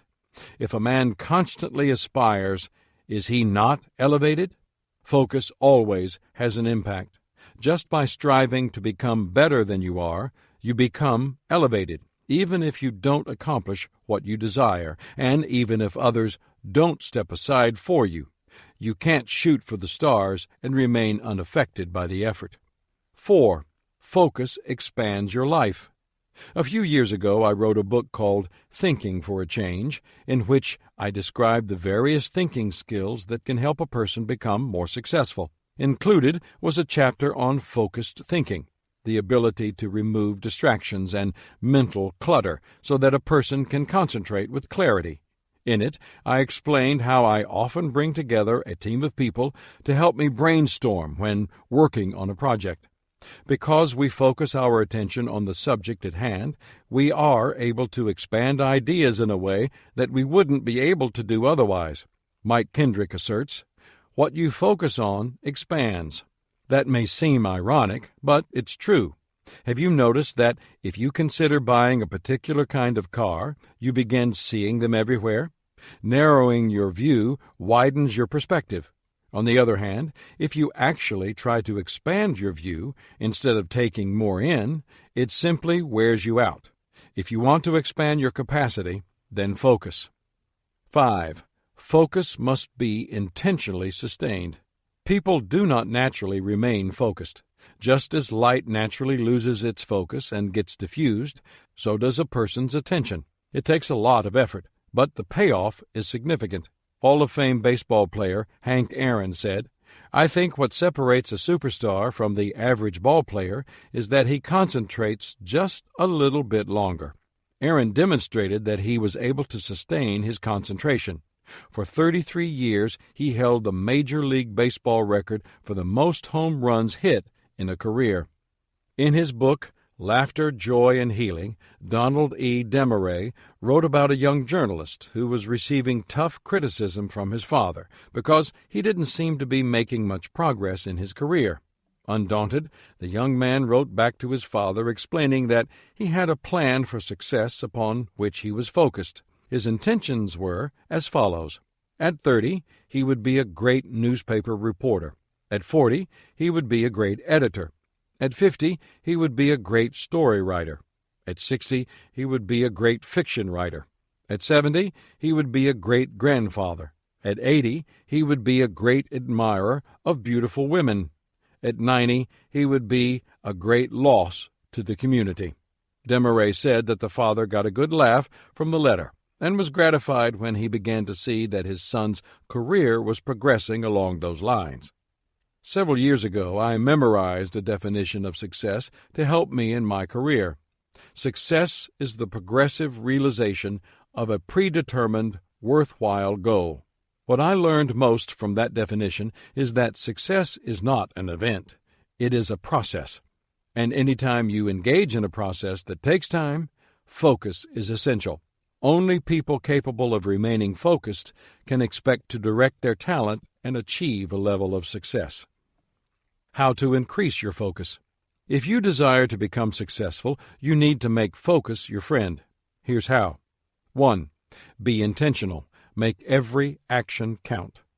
A family who had moved to a new neighborhood got a late start one morning, and as a result, their 6-year-old missed her bus to school. Though it would make him late for work, the father agreed to take her to school if she could give him directions. They left their neighborhood, and the young girl began directing her father to take one turn after another. Following 20 minutes of circuitous driving, they arrived at the school, which turned out only to be 8 blocks away. Steaming, the father asked the kindergartner why she had him drive all over the place when the school was so close to home. "We went the way the bus goes," she said. "That's the only way I know." If you want to maximize your talent and be successful, you need to make every action count. You must determine where you want to go and how to get there. You cannot be like Alice in Lewis Carroll's Through the Looking Glass, who asks for directions in this way during her encounter with the Cheshire Cat. "Would you tell me, please, which way I ought to go from here?" she asks. "That depends a good deal on where you want to get," the cat replies with a grin. "I don't care much where," she answers.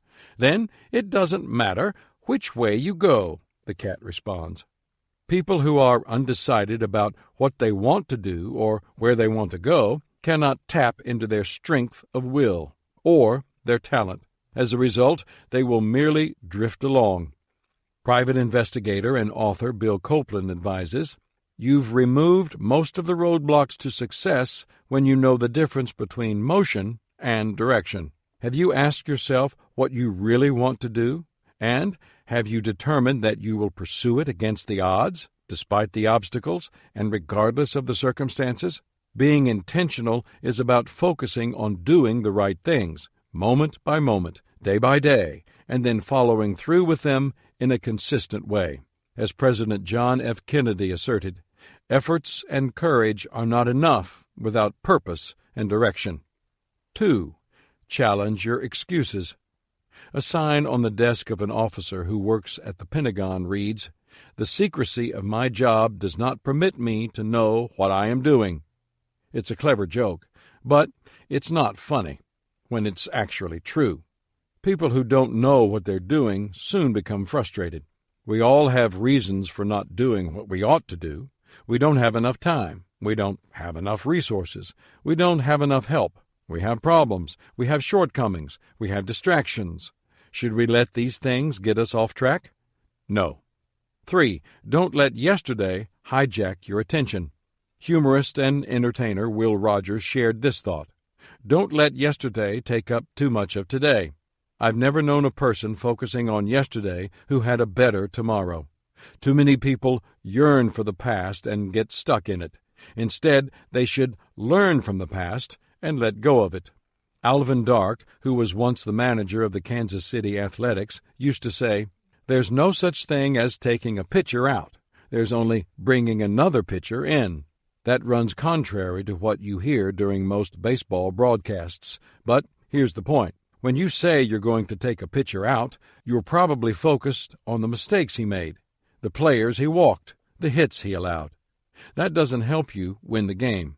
In contrast, when you say you're putting a pitcher in, you're focusing on what that new pitcher is going to do now to try to help you beat the other team.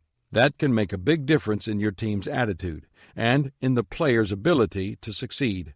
Editor and publisher Elbert Hubbard wrote, "A retentive memory may be a good thing, but the ability to forget is the true token of greatness. Successful people forget. They know the past is irrevocable. They're running a race. They can't afford to look back. Their eye is on the finish line. Magnanimous people forget. They're too big to let little things disturb them. They forget easily. If anyone does them wrong, they consider the source and keep cool. It's only the small people who cherish revenge. Be a good forgetter. Business dictates it, and success demands it. If you desire to make the most of your talent and achieve success, then you need to make what you're doing now your focus. Striving for achievements is a lot like driving a car. It's a good idea to check your rearview mirror occasionally, but not to give it your complete attention. If you do, you'll eventually be incapable of moving forward at all. 4. Focus on the present. Just as you should keep your focus off yesterday, you shouldn't have it on tomorrow. If you're always thinking about tomorrow, then you'll never get anything done today. Your focus needs to remain in the one area where you have some control, today. What's ironic is that if you focus on today, you get a better tomorrow. I try to do certain things every day to help me in this area. I read daily to grow in my personal life. I listen to others daily to broaden my perspective. I spend time thinking daily to apply what I'm learning. And I try to write daily so that I can remember what I've learned. I also try to share those lessons with others. Today's lessons become tomorrow's books. Every day I read aloud to myself the daily dozen lists from my book, Today Matters, to help me focus and have the right mindset. You should do something similar. You can't change yesterday. You can't count on tomorrow. But you can choose what you do today. Giving it your focus will pay dividends. 5. Stay focused on results. Anytime you concentrate on the difficulty of the work at hand instead of its results or rewards, you're likely to become discouraged. Dwell on the difficulties too long, and you'll start to develop self-pity instead of self-discipline, and your attention will become scattered instead of focused. As a result, you will accomplish less and less. By focusing on results, you will find it easier to stay positive and encouraged. Another thing that can distract you from results is interaction with difficult people. You will come in contact with a lot of people who can impact your efforts as you work on achieving your dreams, some in a negative way. Here are 5 types of people you are likely to encounter. Refreshers. They inspire your dreams and energize your talents. Refiners. They sharpen your ideas and clarify your vision. Reflectors. They mirror your energy, neither adding nor subtracting from it. Reducers. They try to reduce your vision and efforts to their comfort level. Rejectors. They deny your talent, hinder your efforts, and impede your vision. If you remain focused on results, you will stay grounded. The praise of others is less likely to go to your head, and the negative impact of people, such as the reducers and rejectors, will be minimized. 6. Develop and follow your priorities. There's an old saying that if you chase 2 rabbits, both will escape. Unfortunately, that is what many people seem to do. They don't focus their attention, and as a result, they become ineffective. Perhaps the reason is that people in our culture have too many choices, nearly unlimited options. Management expert Peter Drucker recognized this phenomenon. He said, "Concentration is the key to economic results. No other principle of effectiveness is violated as constantly today as the basic principle of concentration." Our motto seems to be, let's do a little bit of everything. If you want to develop your talent, you need to focus. If you're going to focus, you need to work on knowing what your true priorities are and then following them. This is something I have learned to do over time. I love options. I like to have the freedom to pursue the best course of action at any given moment. When I was in my 20s, I spent a lot of time doing things that had little return. In my 30s, I did better, but I still wasn't as focused as I should have been. It wasn't until I reached 40 that I started to become highly selective about where I spent my time and energy. Today, as I approach 60, I filter just about everything I do through my top priority. Am I adding value to people? For me, it all comes down to that. 7. Focus on your strengths, not your weaknesses. There's a story about a couple who bought a new piece of property upon which they intended to establish a farm. It was good land, and they could hardly wait to move there and get started. As they made plans for the move one night, they began to argue about what to do first. The wife wanted to build the house first. After all, once they moved, the new property would be their home. The husband, who had grown up working on a farm, wanted to build the barn first to house their animals. They went back and forth for a while until the man finally said, "Look, we have to build the barn first, because the barn will build the house and the garage, the silo, the kids' swing set, and everything else." When you focus on your priorities and put first things first, everything else is more likely to fall into place. Anthony Campolo, professor emeritus of sociology at Eastern University in Pennsylvania, says, "What you commit yourself to will change what you are and make you into a completely different person."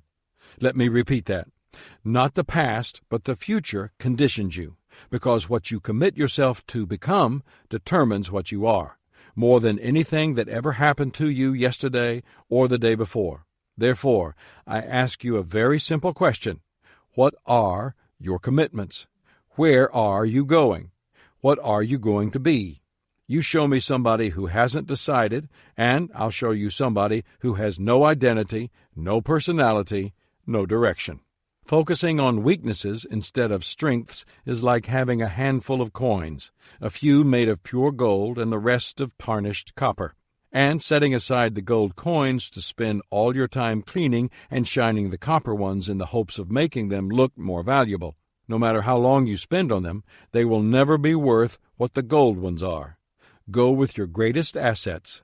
Don't waste your time. 8. Delay rewards until the job is done. One of the tricks I've used for myself for years is to reward myself when I've done something that I ought to do. My father taught me that when I was a kid. Pay now and play later. I think too often people want the rewards before the results, and for that reason they don't stay as focused as they could. One secret of life well lived is making every action count, being intentional. That kind of focus helps people live without regrets because it directs and makes the most of their talent and their opportunities. If you know that you have talent and you are energetic and active, but you don't see concrete results, then lack of focus is likely your problem. It takes ability plus focus to reach your potential and become the person you desire to be. Chapter 6. Value Preparation. What happens when you don't prepare? Things you hoped wouldn't happen do happen, and they occur with greater frequency than the things you hoped would happen. The reason is simple. Being unprepared puts you out of position. Ask negotiators what happens at the bargaining table when they are out of position. Ask athletes what happens when they are out of position. They lose. Preparation positions people correctly, and it is often the separation between winning and losing. Successful people who prepare well live by this motto: all's well that begins well. Why people fail to prepare. Successful people recognize that spectacular achievement comes from unspectacular preparation. Talent wants to jump into action, but preparation positions talent to be effective. In hindsight, it's easy to recognize the value of preparation. So, why do so many people fail to prepare? They fail to see the value of preparation before action. Authors Don Beveridge Jr. and Jeffrey P. Davidson believe that lack of preparation is the primary reason for business failure today. Poorly educated, poorly prepared, and poorly trained people fail because they do not have the skills or expertise to perform, they say. Inadequate financing, the number one reason businesses fail, can also be traced to lack of preparation. The introduction to this book I wrote about how talent early in life or in the beginning of a career makes a person stand out, but only for a short time. Why? Talent may be a given, but success you must earn. Proverbs 18:16 states, "A man's gift makes room for him." In other words, your talent will give you an opportunity, but you must remember that the room it makes is only temporary. Preparation is a major key to achieving any kind of success. It alone can position your talent to achieve its potential. Military people know this. General Douglas MacArthur said, "Preparedness is the key to success and victory." He also stated it more bluntly, "The more you sweat in peace, the less you bleed in war." The actions of Meriwether Lewis demonstrated that he had a similar attitude. Despite all the dangers and deprivations, the brutal weather and hostile Native Americans, Lewis lost only one member of his party, Sergeant Charles Floyd, probably from peritonitis caused by a ruptured appendix. No preparation on Lewis's part could have saved Floyd from that. In fact, in 1804, Floyd probably would have died under the care of a trained physician. They failed to appreciate the value of discipline. It's said that discipline is doing what you really don't want to do so that you can do what you really do want to do. Meriwether Lewis's most evident weakness was a tendency to be a bit rash and take offense. In fact, one of Jefferson's serious concerns was that Lewis might alienate the Native Americans and either start a war or get himself and his party killed. Lewis came close several times, including a tense standoff with the Teton Sioux. The explorers were one wrong move away from being wiped out and becoming little more than an obscure footnote in American history. What saved the day? Ambrose says Lewis's rashness was compensated by his tremendous self-discipline. With guns loaded and aimed and dozens of arrows pointed in their direction, Lewis waited out the situation. Eventually, a Sioux chief managed to get the angry braves to stand down and defuse the conflict. Lewis understood the value of discipline. A frustrating thing about preparation is that it usually takes much more time than the actual event one prepares for. Musicians may practice many hours preparing to perform a 3-minute piece. Stage actors practice for weeks to prepare for a performance that lasts 2 hours. I know that when I create a leadership lesson that may take me less than an hour to deliver, it usually takes me 8 to 10 hours to write it. Discipline is required to keep preparing long hours for something that will be over quickly. Alexander Hamilton, a founding father of the United States and its first Secretary of the Treasury, said, "Men give me credit for genius, but all the genius I have lies in this. When I have a subject on hand, I study it profoundly." Hamilton was a disciplined and highly productive man. He understood that no matter your circumstances, resources, or natural talent, certain things were always within your control, your ability to work harder and smarter than anybody else. That bears remembering as you prepare yourself for the challenges that lie ahead of you. Preparation principles. Automaker Henry Ford observed, "Before everything else, getting ready is the secret of success." Ford understood the power of preparation and all the things it can do for someone. 1. Preparation allows you to tap into your talent. While I was working on my book, Beyond Talent, I was scheduled to make a trip to Latin America to teach leadership and meet national leaders in Guatemala, El Salvador, Honduras, Panama, Venezuela, Bolivia, and Peru. I would be gone more than 10 days, so before I left, I spent an entire day making sure I had the materials I would need to keep working on the book. I reviewed the chapter outlines, gave some thinking time to the subject of the first couple of chapters, and pulled quotes and other materials from my files to take with me. And, of course, I packed several new legal pads. I also wrote the book's introduction. A group of excellent leaders and thinkers would be accompanying me on the trip, and I wanted their comments on the direction I was taking the book. I had copies made of that introduction so that I could hand them out to my fellow travelers, and I asked everyone to give me feedback and ideas. I'm a strong believer in teamwork when related to talent, too. I'll write more about that in Chapter 14. And since we spent a lot of hours flying on a plane, during much of that time I pulled out the materials I had packed and did some writing. As the trip concluded and we were flying back home, one of my travel mates, David McClendon, said to me, "I've learned a valuable lesson on this trip. You came prepared to maximize your time because you knew what you wanted to accomplish. While the rest of us read and talked, you got a lot of work done. You outlined 2 chapters. You even engaged all of us in the writing of your book." What he observed was possible because I had prepared. "You know, David," I replied, "I've found that every minute spent in preparation saves 10 in execution." And that had been the case here. Because I spent a day preparing, I was able to work for 10 days on that trip. It's not difficult. It just takes planning. The questions I ask myself before a trip like this are really very simple. What work is to be done? How is it to be done? When is it to be done? Where is it to be done? How fast can it be done? What do I need to get it done? Answering these questions prepares me for what lies ahead. And when I'm prepared, my talent is positioned for maximum effect. 2. Preparation is a process, not an event. We live in a quick-fix society. We think in terms of events and instant solutions. But preparation doesn't work that way. Why? Because it's about you. Anything having to do with people is process-oriented. The law of process in the 21 Irrefutable Laws of Leadership states, leadership develops daily, not in a day. The same can be said of maximizing your talent.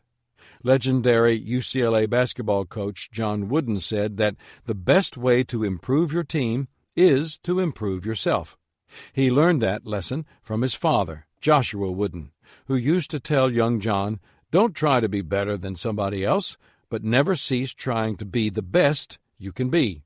That's good advice, whether you're playing basketball, parenting, or conducting business. In 1983, I began teaching and recording monthly leadership lessons. Today, nearly 4 decades later, I am still teaching them, and I have produced more than 300 different leadership lessons. How was I able to do it? By continually feeding my mind and adding to my pool of resources. Every day I read and file quotes, stories, and idea starters. Every month I draw upon those filed resources. Every year I use some of those lessons to write new books. My productivity comes more from my preparation than anything else. That positions whatever talent I have so that I can use it to my maximum potential. It is an ongoing process, and if the daily learning and preparation ever stop, so will my productivity. 3. Preparation precedes opportunity. There's an old saying, you can claim to be surprised once. After that, you're unprepared. If you want to take advantage of opportunities to use your talent, then you must be prepared when the opportunities arise. Once the opportunity presents itself, it's too late to get ready. If you study the lives of dynamic men and women, you'll find that preparation for opportunity is a common theme. President Abraham Lincoln said, "I will prepare, and someday my chance will come." Prime Minister Benjamin Disraeli of England remarked, "The secret of success in life is for a man to be ready for his time when it comes." Oprah Winfrey asserted, "Luck is a matter of preparation, meeting opportunity." And President John F. Kennedy observed, "The time to repair the roof is when the sun is shining." All of these people had talent, prepared themselves, and then made the most of their opportunities when they arose. Many people believe their greatest barrier to opportunity is having one, but the reality is that their greatest barrier is being ready when one arrives. 4. Preparation for tomorrow begins with the right use of today. Recently, a few friends and I were privileged to have dinner with former New York City Mayor Rudy Giuliani and his wife, Judith, in Orlando after a speaking engagement. I found the mayor to be a very warm and personable person who was an easy conversationalist. During our conversation, I, of course, asked him about his experience during 9/11. He talked about his impressions from that day and how the event impacted him as a leader. He said that leaders need to be ready for anything. They need to study, acquire skills, and plan for every kind of situation. Your success will be determined by your ability to prepare, he said.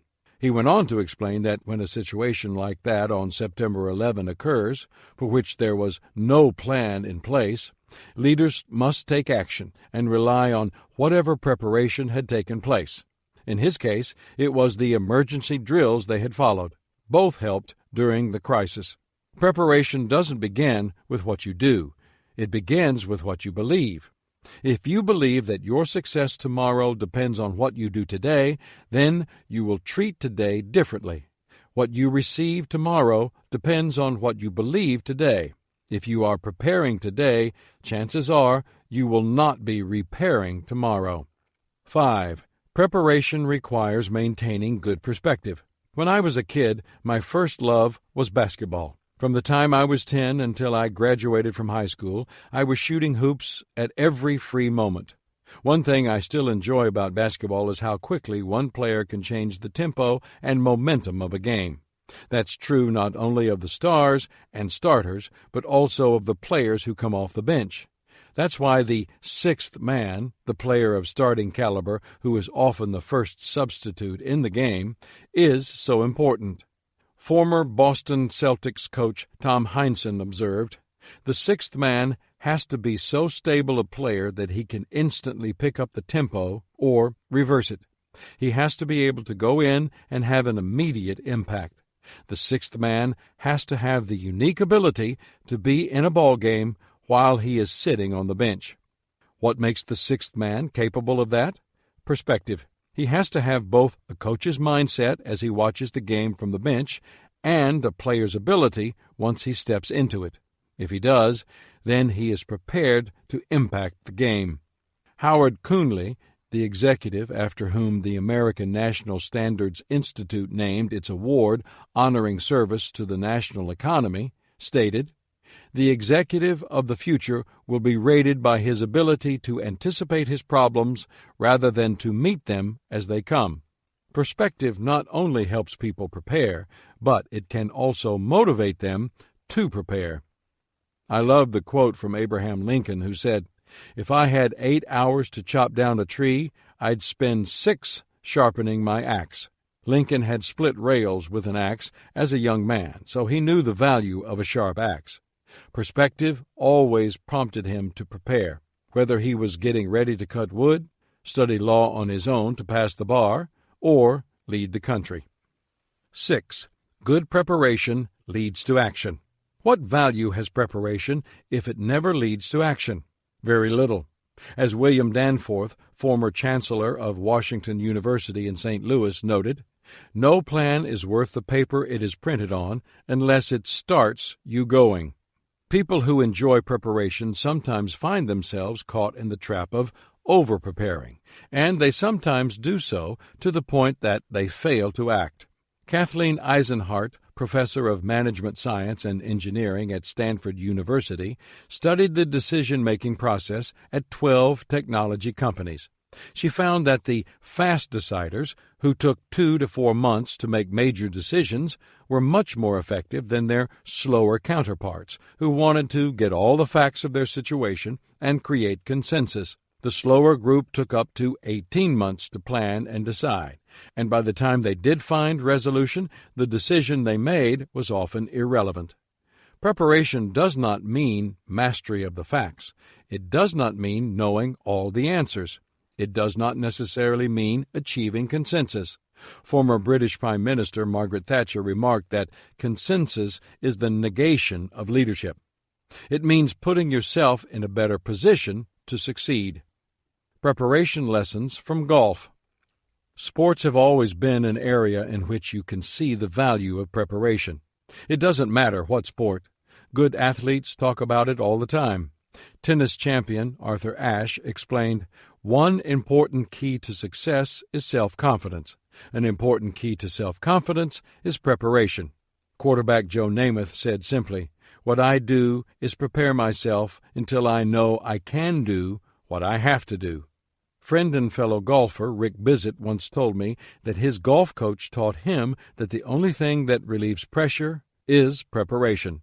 If you want to see that preparation in action, observe any professional golfer's pre-shot routine. I particularly appreciate the routine of professional golfer Tom Kite. It contains 3 main steps: assessment, alignment, and attitude. In fact, I use it as a guideline, not only when playing golf, but also in other situations when I need to prepare myself. I believe you can do the same. 1. Assessment. Am I evaluating correctly? Good preparation always begins with assessment. If you don't accurately evaluate where you need to go and what it will take to get you there, then you're likely to get into trouble. In golf, good players typically ask themselves these questions to assist in the assessment process. Where do I need to go? The process begins with finding the right target. That target must be appropriate to your talent. You don't want to be like the Miss America contestant that Jay Leno quoted as saying, "My goal is to bring peace to the entire world and to get my own apartment." How far is my goal? Next, a person needs to assess the distance. I enjoy telling my fellow golfers that I have a great short game, but unfortunately only off the tee. It may sound obvious, but you've got to know the distance to your goal to have a shot at making it there. What are the conditions? Good golfers always take the wind into account. The conditions make all the difference in the world. One of my personal highlights related to golf was the opportunity to play at St. Andrews in Scotland, and I shot really well that day, a 79. How did I do it? There was no wind. My caddy told me, "It's a whole different game with the wind." What will it take to get there? The final step in the assessment process is knowing what club to use. Gary Player says that bad club selection is the #1 error of amateurs. They hit the ball short. It's important to know your skills and limitations when making your assessment. How would I translate these questions for non-golfing situations? I'd say that you need to know what exactly you should be doing, what it will cost you in time, effort, and resources to get you there, what obstacles you are likely to face, and what your personal limitations are. If you know these things, you will be well on your way to preparing yourself to achieve your goals. 2. Alignment. Am I lined up correctly? A good golfer can conduct the assessment process flawlessly and still miss his or her target horribly. How? By lining up poorly. A well-known psychologist once said, "What is the use of climbing the ladder of success only to find that it's leaning against the wrong building?" When I first started playing golf, I tried to teach myself the game. I held the club with a baseball grip and lined up in a baseball stance. And, more often than not, if I hit the ball any distance, I sent it into the woods. To improve my game, I had to change the way I played golf. I had to relearn the game, and that meant getting help. If you want to take your game to the next level, personally, professionally, relationally, or recreationally, you need to find someone who is better than you to help you with the preparation process. Be open and honest with that person, and he or she will be able to evaluate your alignment and help you get on course. 3. Attitude. Am I visualizing correctly? The final step after assessment and alignment is attitude. In golf, after you select a target and line it up, it's really a mental game. You're not just training your body, you're training your mind. But that's true for any endeavor. You have to believe in yourself and what you're doing. You have to be able to see yourself doing it with your mind's eye. If you can't imagine it, you probably will not be able to achieve it. Preparation is one of the most obvious choices you must make in order to maximize your talent and become successful. Sometimes the preparation process is long and slow. It may require formal education. It may necessitate your finding wise mentors. It may mean getting out of your comfort zone. Or it may mean simply fine-tuning a skill you've nearly mastered. But whatever it requires, remember that you must be ready when your time comes. People don't get a second chance to seize a once-in-a-lifetime opportunity. Chapter 7. Embrace practice. It is a fact you play at the level at which you practice. Consistently good practice leads to consistently good play. It sharpens your talent. Successful people understand this. They value practice and develop the discipline to do it. If you want to sum up what lifts most successful individuals above the crowd, you could do it with 4 little words: a little bit more. Successful people pay their dues and do all that is expected of them, plus a little bit more. The power of practice. There's a myth about highly talented people. It's that they are simply born that way. But the truth is that no people reach their potential unless they are willing to practice their way there. Recently, I was traveling with Tom Mullins, a former football coach who wrote The Leadership Game, which contains successful leadership principles he gleaned from interviewing 8 college national champion football coaches. As I talked about the idea of practice with him, he nearly leaped out of his seat.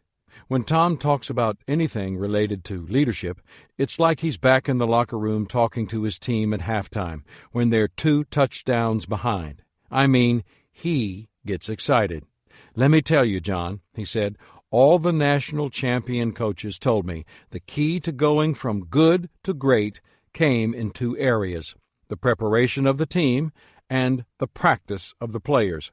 They were forever upgrading their preparation and sharpening their practices." That made sense to me because preparation positions talent and practice sharpens it. Before we go any further, there are 3 things you need to know about practice. 1. Practice enables development. How do we grow and develop? Through practice. People refine old skills and acquire new ones through practice. That is where the tension between where we are and where we ought to be propels us forward. Former pro basketball player and U.S. Senator Bill Bradley says that he attended a summer basketball camp when he was 15 years old. There, former college and pro basketball star Easy Ed McCauley told him, Just remember that if you're not working at your game to the utmost of your ability, there will be someone out there somewhere with equal ability who will be working to the utmost of his ability. And one day you'll play each other, and he'll have the advantage. If you desire to improve and develop, then you must practice. It allows you to break your own records and outstrip what you did yesterday. Done correctly, practice keeps making you better than you were yesterday. If you don't practice, you shortchange your potential. 2. Practice leads to discovery. In one of Charles Schulz's Peanut strips, Charlie Brown laments to his friend Linus, "Life is just too much for me. I've been confused from the day I was born. I think the whole trouble is that we're thrown into life too fast. We're not really prepared." "What did you want?" Linus responds. "A chance to warm up first?" We may not get a chance to warm up before entering childhood, but we can warm up by practicing the many activities we pursue once life has begun. And it is often that during these warm-ups that we learn valuable things about ourselves. If you commit yourself to practice, here are a few things you are likely to learn. Your performance can always be improved. Consultant and author Harvey Mackay says, "A good leader understands that anything that has been done in a particular way for a given amount of time is being done wrong. Every single performance can be improved. Since there is always a better way, your job is to find it. There's value in starting with small things." Human relations expert Dale Carnegie advised, "Don't be afraid to give your best to what seemingly are small jobs. Every time you conquer one, it makes you that much stronger. If you do little things well, the big ones tend to take care of themselves. As you first start to practice, the gains you make may be small, but they will grow. They compound like interest." Very small differences consistently practiced produce results. A curious thing happens when you practice. At first, the gains are small, as I said. Then they begin to grow. But there comes a time, if you persevere, when the gains become small again. However, at this season, these small gains make big differences.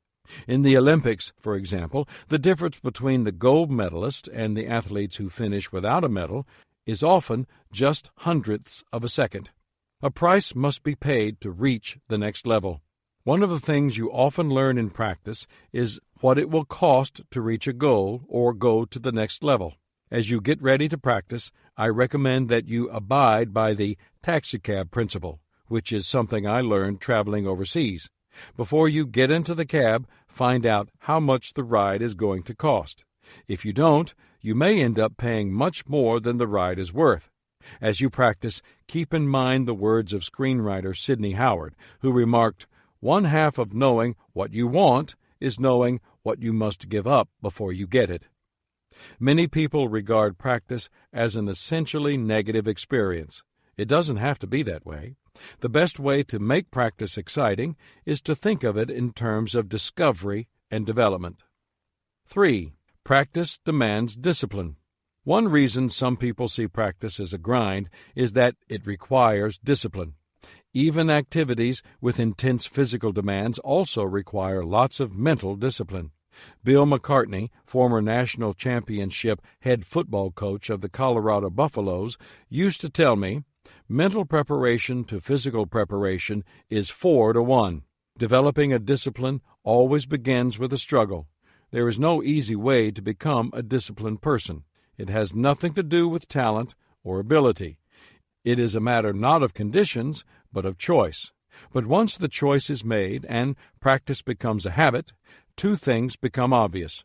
The first is a separation between the person who practices and the one who doesn't. The second thing that emerges is a winning spirit. The harder you work, the harder it becomes to surrender. Greek philosopher Aristotle observed, "Excellence is an art won by training and habituation. We do not act rightly because we have virtue or excellence, but we rather have those because we have acted rightly. We are what we repeatedly do. Excellence, then, is not an act, but a habit. That habit is developed during practice. The 5 pillars of practice. I talked to a lot of leaders and coaches about practice while I was working on this chapter, and each one of them had a little different take on how to approach practice effectively. Warren Bottke is a PGA master professional who has helped thousands of amateurs and professionals improve their golf game. As Warren and I talked, we settled on 5 elements upon which great practice rests. Pillar number 1, an excellent teacher or coach. One of my core beliefs is that everything rises and falls on leadership. I teach that truth to business people all the time, but it also applies in other areas of life, including practice. People who perform at their peak practice effectively, and they practice effectively under the leadership of a great teacher. Howard Hendricks, professor and chairman of the Center for Christian Leadership in Dallas, says, "Teaching is causing people to learn." How do good coaches do that? In part, they inspire. But good teachers do more than that. They tailor their instruction to their students. A good teacher or coach, like all good leaders, knows the strengths and weaknesses of each person. He knows whether a person is a right-brain creative intuitive type or a left-brain analytical type. He knows whether a person learns visually, verbally, or kinesthetically. And he can tell when someone needs a pat on the back or a kick in the pants. Pillar number 2, your best effort. Industrialist and philanthropist Andrew Carnegie declared, "There is no use whatever trying to help people who do not help themselves. You cannot push anyone up a ladder unless he is willing to climb himself." People don't improve and reach their potential without putting forth great effort. That's why composer and orchestra leader Duke Ellington used to make a simple but demanding request of the musicians who played for him. "Just give me your best," he asked. Ellington worked hard and expected the same from others, knowing that hard work would not kill anybody, although it does seem to scare some people half to death. Joe Theismann, who was a longtime announcer for ESPN, quarterbacked the Washington Redskins to 2 Super Bowl appearances in 1983 and 1984. The team won the first time and lost the second time. Today he wears his Super Bowl winner's ring and his loser's ring as reminders of the importance of effort. Why? Because his 2 experiences couldn't have been more different. During their championship season, Theismann was thrilled to be in the Super Bowl and gave his very best to win. But not the next year. About the next year, Theismann explained, "I was griping about the weather, my shoes, practice times, everything." He clearly wasn't giving his best effort. The difference in those 2 rings, said Theismann, lies in applying oneself and not accepting anything but the best. Pillar number 3, a clear purpose. PGA golfer Warren Bottke says that when he works with a new client, the first thing he does is to establish the purpose of practice.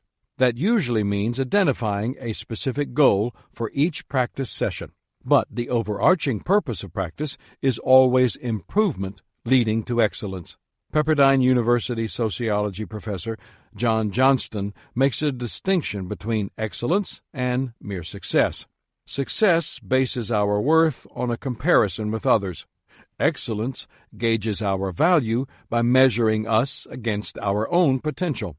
Success grants its rewards to the few, but is the dream of the multitudes. Excellence is available to all living beings, but is accepted by the few. Success focuses its attention on the external, becoming the tastemaker for the insatiable appetites of the consumer. Excellence beams its spotlight on the internal spirit. Excellence cultivates principles and consistency. As you practice, make excellence your target and give your best to achieve it. If excellence is your goal and you arrive at it, you will be satisfied even though you never achieve success. Pillar number 4, the greatest potential.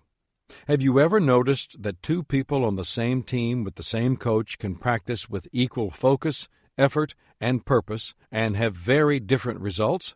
It's a fact that equal practice does not mean equal progress. I learned this fact when I was 9. By then, I had been taking piano lessons for a couple of years.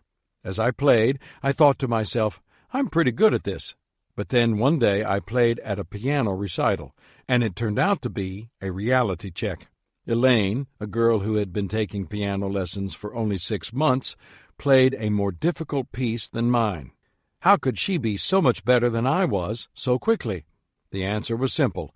Her potential was much greater than mine. It didn't matter how much focused effort I put into practicing the piano, I was never going to go as far as Elaine could. Music wasn't one of my best gifts. I enjoyed playing, but I wasn't going to achieve excellence in it. A few years ago, after I spoke on leadership for Chick-fil-A, someone asked during a Q&A session how to develop future leaders. I believe that when I quickly answered, "Find potential leaders," people thought I was being flippant. But my point was that it's much easier to train people in the area of their greatest potential. When I evaluate people's potential, I ask 2 questions. 1, can they? And 2, will they? The answers to these questions reveal something about their ability and their attitude. If both are right, the potential for excellence is high. Once you figure out where your greatest potential lies, then start to practice there. If you don't, not only will you fail to increase your ability, but you'll eventually lose some of the ability you started with. You see, having potential works exactly opposite from the way of a savings account does. When you put your money in a savings account, as time goes by, your money compounds and grows. The longer you leave it untouched, the more it increases. But when it comes to potential, the longer you leave it untouched, the more it decreases. If you don't tap into your talent, it wastes away. One way you can get the best from yourself is to set high standards for your greatest potential. Diane Snedeker, former co-founder and general partner of Wingspring, advises, if you are interested in success, it's easy to set your standards in terms of other people's accomplishments and then let other people measure you by those standards. But the standards you set for yourself are always more important. They should be higher than the standards anyone else set for you, because in the end, you have to live with yourself and judge yourself and feel good about yourself. And the best way to do that is to live up to your highest potential. So, set your standards high and keep them high, even if you think no one else is looking. Somebody out there will always notice, even if it's just you. You can tell that you're not making the most of your potential when the standards set for you by others are higher than the ones you set for yourself. Anytime you require less of yourself than your boss, spouse, coach, or other involved person does, your potential will go untapped. Pillar number 5, the right resources. Even if you do many things right, including finding a good coach or mentor, focusing in your area of greatest potential, giving your best, and doing so with purpose, you can still fall short without the right resources. During World War II, General George Patton was one of the most talented and accomplished commanders of the Allied forces. He was innovative, focused, and fearless. He was a good strategist and tactician, and he possessed the tanks and men to strike boldly against the Nazis to help bring an end to the war. But one thing he often lacked: gasoline. Without fuel, his tanks were useless. Resources are nothing more than tools you need to accomplish your purpose. Every human endeavor requires resources of some kind. To practice well, you need to be properly equipped. The extra that makes people successful. There is one more secret to successful practice that will help you sharpen your talent, and I believe it elevates top achievers above everyone else. It's summed up by the phrase, a little extra. Here's what I believe it takes for someone to become successful in the area of practice. 1. A little extra effort.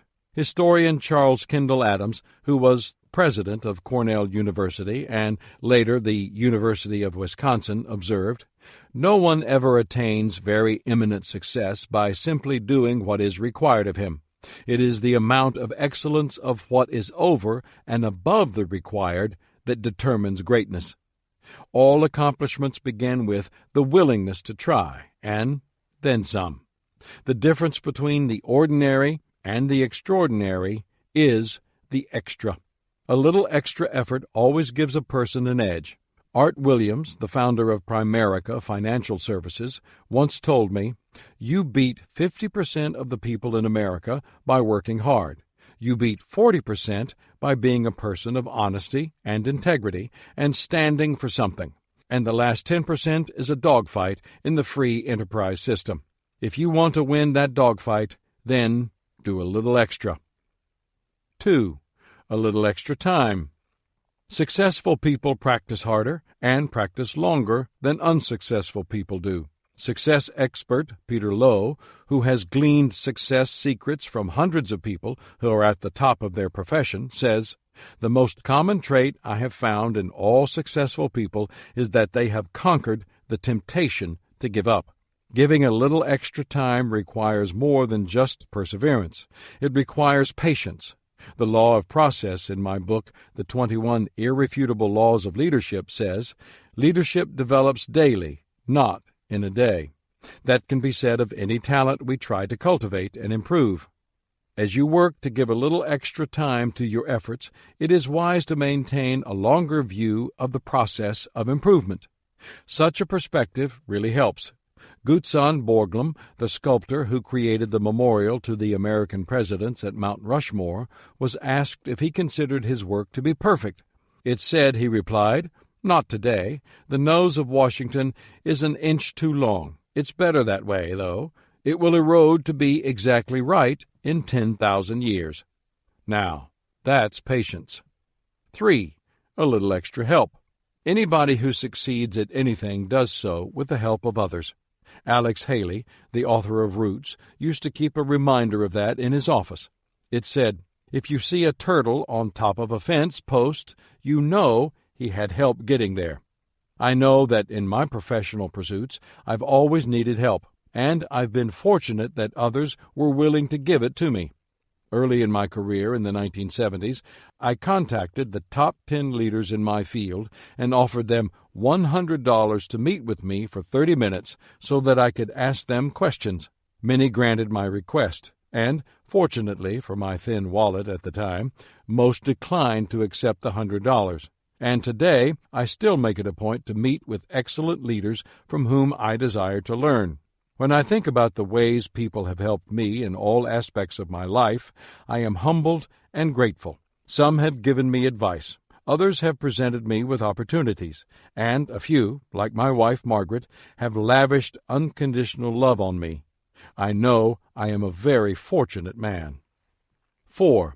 A little extra change. A letter was returned to the post office. Handwritten on the envelope were the words, "He's dead." Through an oversight, the letter was inadvertently sent to the same address. It was again returned to the post office with another handwritten message. "He's still dead." Let's face it, most people are resistant to change. They desire improvement, but they resist changing their everyday routine. That's a problem, because, as leadership expert Max Dupree says, we cannot become what we need to be by remaining what we are. To sharpen your talent through practice, you need to do more than just be open to change. You need to pursue change, and you need to do it a little bit more than other achievers. Here's what to look for and how to focus your energy to get the kinds of changes that will change you for the better. Don't change just enough to get away from your problems. Change enough to solve them. Don't change your circumstances to improve your life. Change yourself to improve your circumstances. Don't do the same old things expecting to get different results. Get different results by doing something new. Don't wait to see the light to change. Start changing as soon as you feel the heat. Don't see change as something hurtful that must be done. See it as something helpful that can be done. Don't avoid paying the immediate price of change. If you do, you will pay the ultimate price of never improving. Poet and philosopher Johann von Schiller wrote, He who has done his best for his own time has lived for all times. You can do your best only if you are continually seeking to embrace positive change. When you have worked hard in practice to sharpen your talent and you begin to see results, please don't think that it's time to stop practicing. You never arrive at your potential. You can only continue to strive toward it, and that means continual practice. Charles Swindoll's friend, William Johnson, who owned the Ritz-Carlton hotels, was pleased when the organization won the Malcolm Baldrige National Quality Award. When Swindoll congratulated him, Johnson quickly gave others the credit for the achievement. But he also said that it made him and others in the organization work even harder to earn the respect that came with the award. Johnson summed up his attitude. Quality is a race with no finish line. If you don't strive for excellence, then you are soon settling for acceptable. The next step is mediocrity, and nobody pays for mediocre. If you want to reach your potential and be more successful, you have to keep practicing with excellence. Chapter 8. Embody Perseverance. Perseverance is not an issue of talent. It is not an issue of time. It is about finishing. Talent provides hope for accomplishment, but perseverance guarantees it. Playwright Noel Coward commented, "Thousands of people have talent. I might as well congratulate you for having eyes in your head. The one and only thing that counts is, do you have staying power?" Principles of Perseverance. No matter how talented people are, there is no success without perseverance. World War I flying ace Eddie Rechenbacher said, "I can give you a 6-word formula for success. Think things through, then follow through." Many people like to think things through, few follow through. If you desire to become successful, you need to understand some things about perseverance. 1. Perseverance means succeeding because you are determined to, not destined to. Green Bay Packer coach Vince Lombardi said, "The difference between a successful person and others is not lack of strength, not a lack of knowledge, but rather a lack of determination. The greatest achievers don't sit back and wait for success because they think they deserve it. They keep moving forward and persevering because they are determined to achieve it." You can see this determination in successful people in every walk of life and in every age. Hannibal, the Carthaginian general who fought the Romans during the Second Punic War, asserted, "We will either find a way or make one." He lived out that attitude of perseverance when he led an unexpected campaign that took him over the Alps to defeat the Romans. Joseph Lanier, one-time chairman and CEO of West Point Pepperell, Inc., stated, "We are determined to win the battle. We will fight them until hell freezes over, and then, if we have to, we'll fight them on the ice." That kind of determination serves people well, whether they are running an organization or pursuing a profession. 2. Perseverance recognizes life is not a long race, but many short ones in succession. Have you heard the saying, "Life is a marathon"? Whoever said it was almost certainly trying to encourage people to keep trying when things get tough, and to have a patient yet tenacious approach to life. But I think whoever said it didn't quite get it right. Life isn't one very long race. It's actually a long series of shorter races, one after another. Each task has its own challenges. Each day is its own event. True, you have to get out of bed the next day and race again, but it's never exactly the same race as before. To be successful, you just need to keep plugging away. Talk show host Rush Limbaugh observed, "In life or in football, touchdowns rarely take place in 70-yard increments. Usually, it's 3 yards and a cloud of dust." I've read that explorer Christopher Columbus faced incredible difficulties while sailing west in search of a passage to Asia. He and his crew encountered storms, experienced hunger and deprivation, and dealt with extreme discouragement. The crews of the 3 ships were near mutiny. But Columbus persevered. The account of the journey written by Columbus said the same thing day after day. Today, we sailed on, and his perseverance paid off. He didn't discover a fast route to the spice-rich Indies. Instead, he found new continents. But as he sailed, his focus was clear, making it through the day, winning each short race. And that's key. Management consultant Laddie F. Hutar affirmed that success consists of a series of little daily victories. 3. Perseverance is needed to release most of life's rewards. At a sales convention, the corporate sales manager got up in front of all 2,000 of his firm's salespeople and asked, "Did the Wright brothers ever quit?" "No," the sales force shouted. "Did Charles Lindbergh ever quit?" he asked. "No," the salespeople shouted again. "Did Lance Armstrong ever quit?" "No." He bellowed for a fourth time. "Did Thorndike McKeister ever quit?" There was a confused silence for a long moment. Then a salesperson stood up and asked, "Who in the world is Thorndike McKeister? Nobody's ever heard of him." The sales manager snapped back, "Of course you never heard of him, because he quit." How many highly successful people do you know who gave up? How many do you know who have been richly rewarded for quitting? I don't know any, and I bet you don't either. It's said that Walt Disney's request for a loan was rejected by more than 300 banks before he finally got a yes. The loan he received allowed him to build Disneyland, the first and most famous theme park in history. Inventor Thomas Edison asserted, "Many of life's failures are people who did not realize how close they were to success when they gave up." It's the last step in the race that counts the most. That is where the winner is determined. That is where the rewards come. If you run every step of the race well, except the last one, and you stop before the finish line, then the end result will be the same as if you never ran a step. 4. Perseverance draws sweetness out of adversity. The trials and pressures of life, and how we face them, often define us. Confronted by adversity, many people give up, while others rise up. How do those who succeed do it? They persevere. They find the benefit to them personally that comes from any trial, and they recognize that the best thing about adversity is not coming out on the other side. There is a sweetness to overcoming your troubles and finding something good in the process, however small it may be. I came across a poem by Howard Goodman called "I Don't Regret a Mile" that expresses this idea well. It says, in part, "I've dreamed many a dream that's never come true. I've seen them vanish at dawn.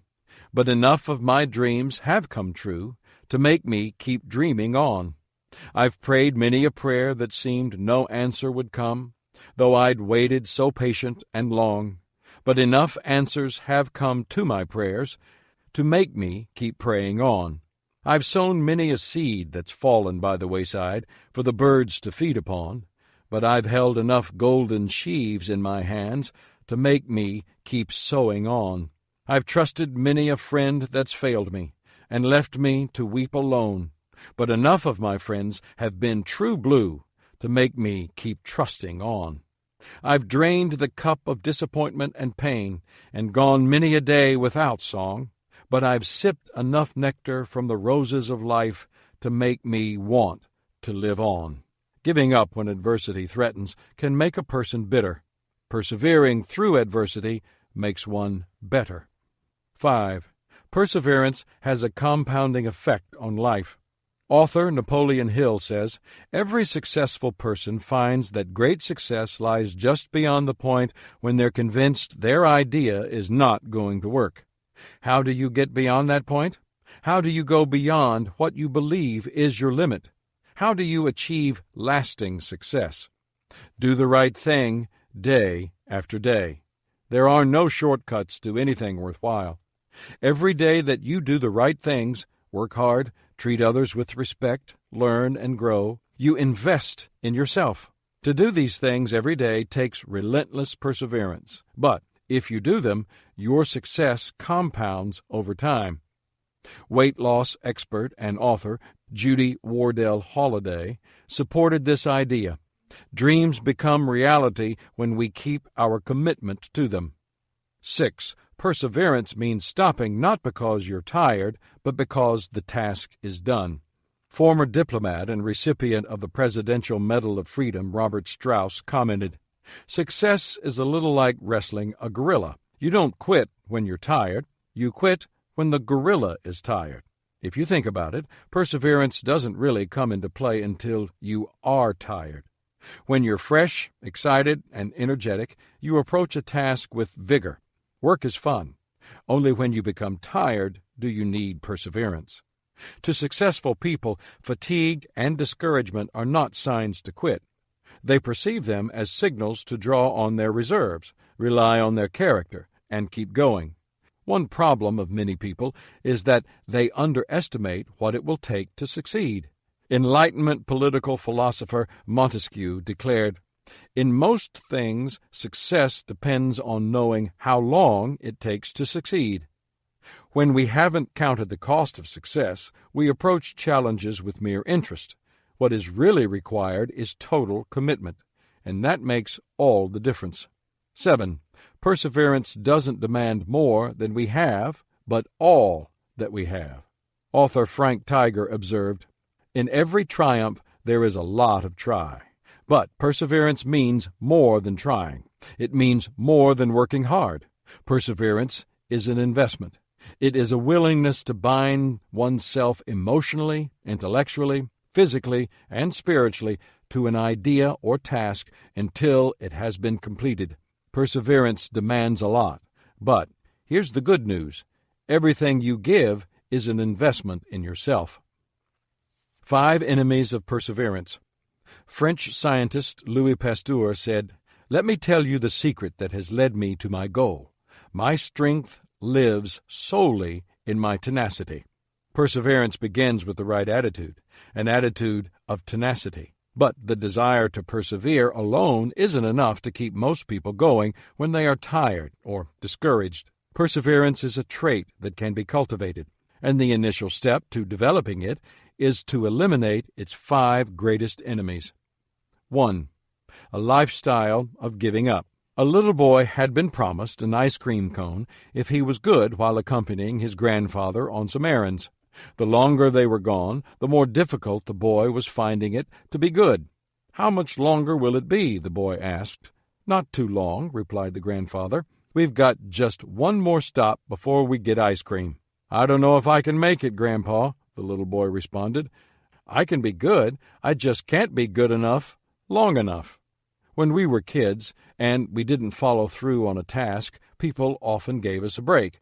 That's to be expected. Children tend to jump from one activity to another and to bounce from idea to idea. Adults can't do that and expect to be successful. Scientist L.G. Elliott advised, "Vacillating people seldom succeed. They seldom win the solid respect of their fellows. Successful men and women are very careful in reaching decisions and very persistent and determined in action thereafter."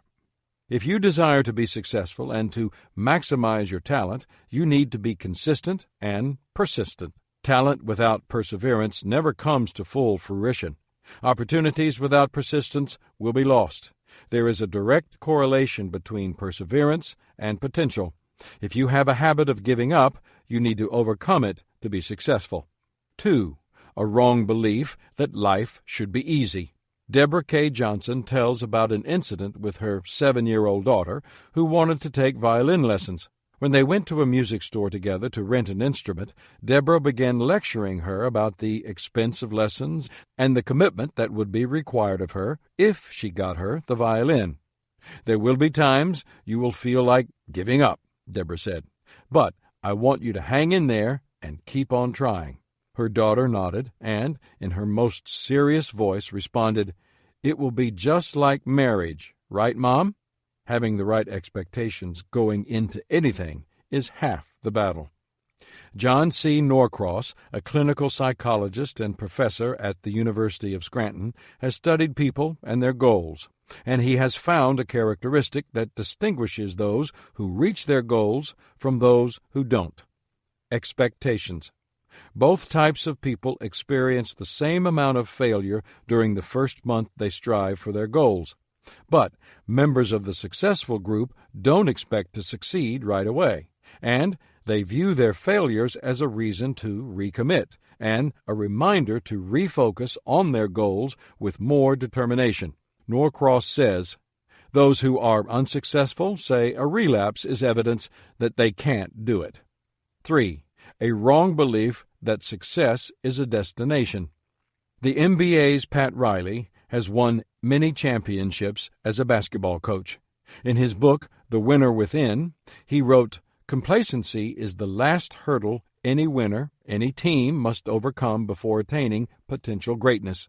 Complacency is the success disease. It takes root when you're feeling good about who you are and what you've achieved. It's ironic, but past success can be the fiercest enemy to future success. If you think you have arrived, then you're in trouble. As soon as you think you no longer need to work to make progress, you'll begin to lose ground." 4. A lack of resiliency. Harvard professor of psychiatry George E. Vaillant, in his book Aging Well, identifies resilience as a significant characteristic of people who navigate the many transitions of life from birth to old age. He wrote, "Resilience reflects individuals who metaphorically resemble a twig with a fresh, green, living core. When twisted out of shape, such a twig bends, but it does not break. Instead, it springs back and continues growing." That's an excellent description of how we must be if we desire to persevere through adversity and make the most of the talent we have. We must not become dry, brittle, and inflexible, and we must endeavor to bounce back, no matter how we may feel. We would be wise to remember the words of former NBA player, coach, and executive Jerry West. "You can't get much done in life if you only work on the days you feel good." 5. A lack of vision. Everything that is created is actually created twice. First, it is created mentally. Then it is created physically. Where does that mental creation come from? The answer is vision. People who display perseverance keep a larger vision in mind as they toil away at their craft or profession. They see in their mind's eye what they want to create or to do, and they keep working toward it as they labor. For example, years ago I read an account of an amateur golfer who played around with Sam Snead, member of the World Golf Hall of Fame, recipient of the PGA Tour Lifetime Achievement Award, and three-time captain of the U.S. Ryder Cup team. On the first hole, Snead shot a 7, 3 over par, an unusually poor score for a golfer of his caliber.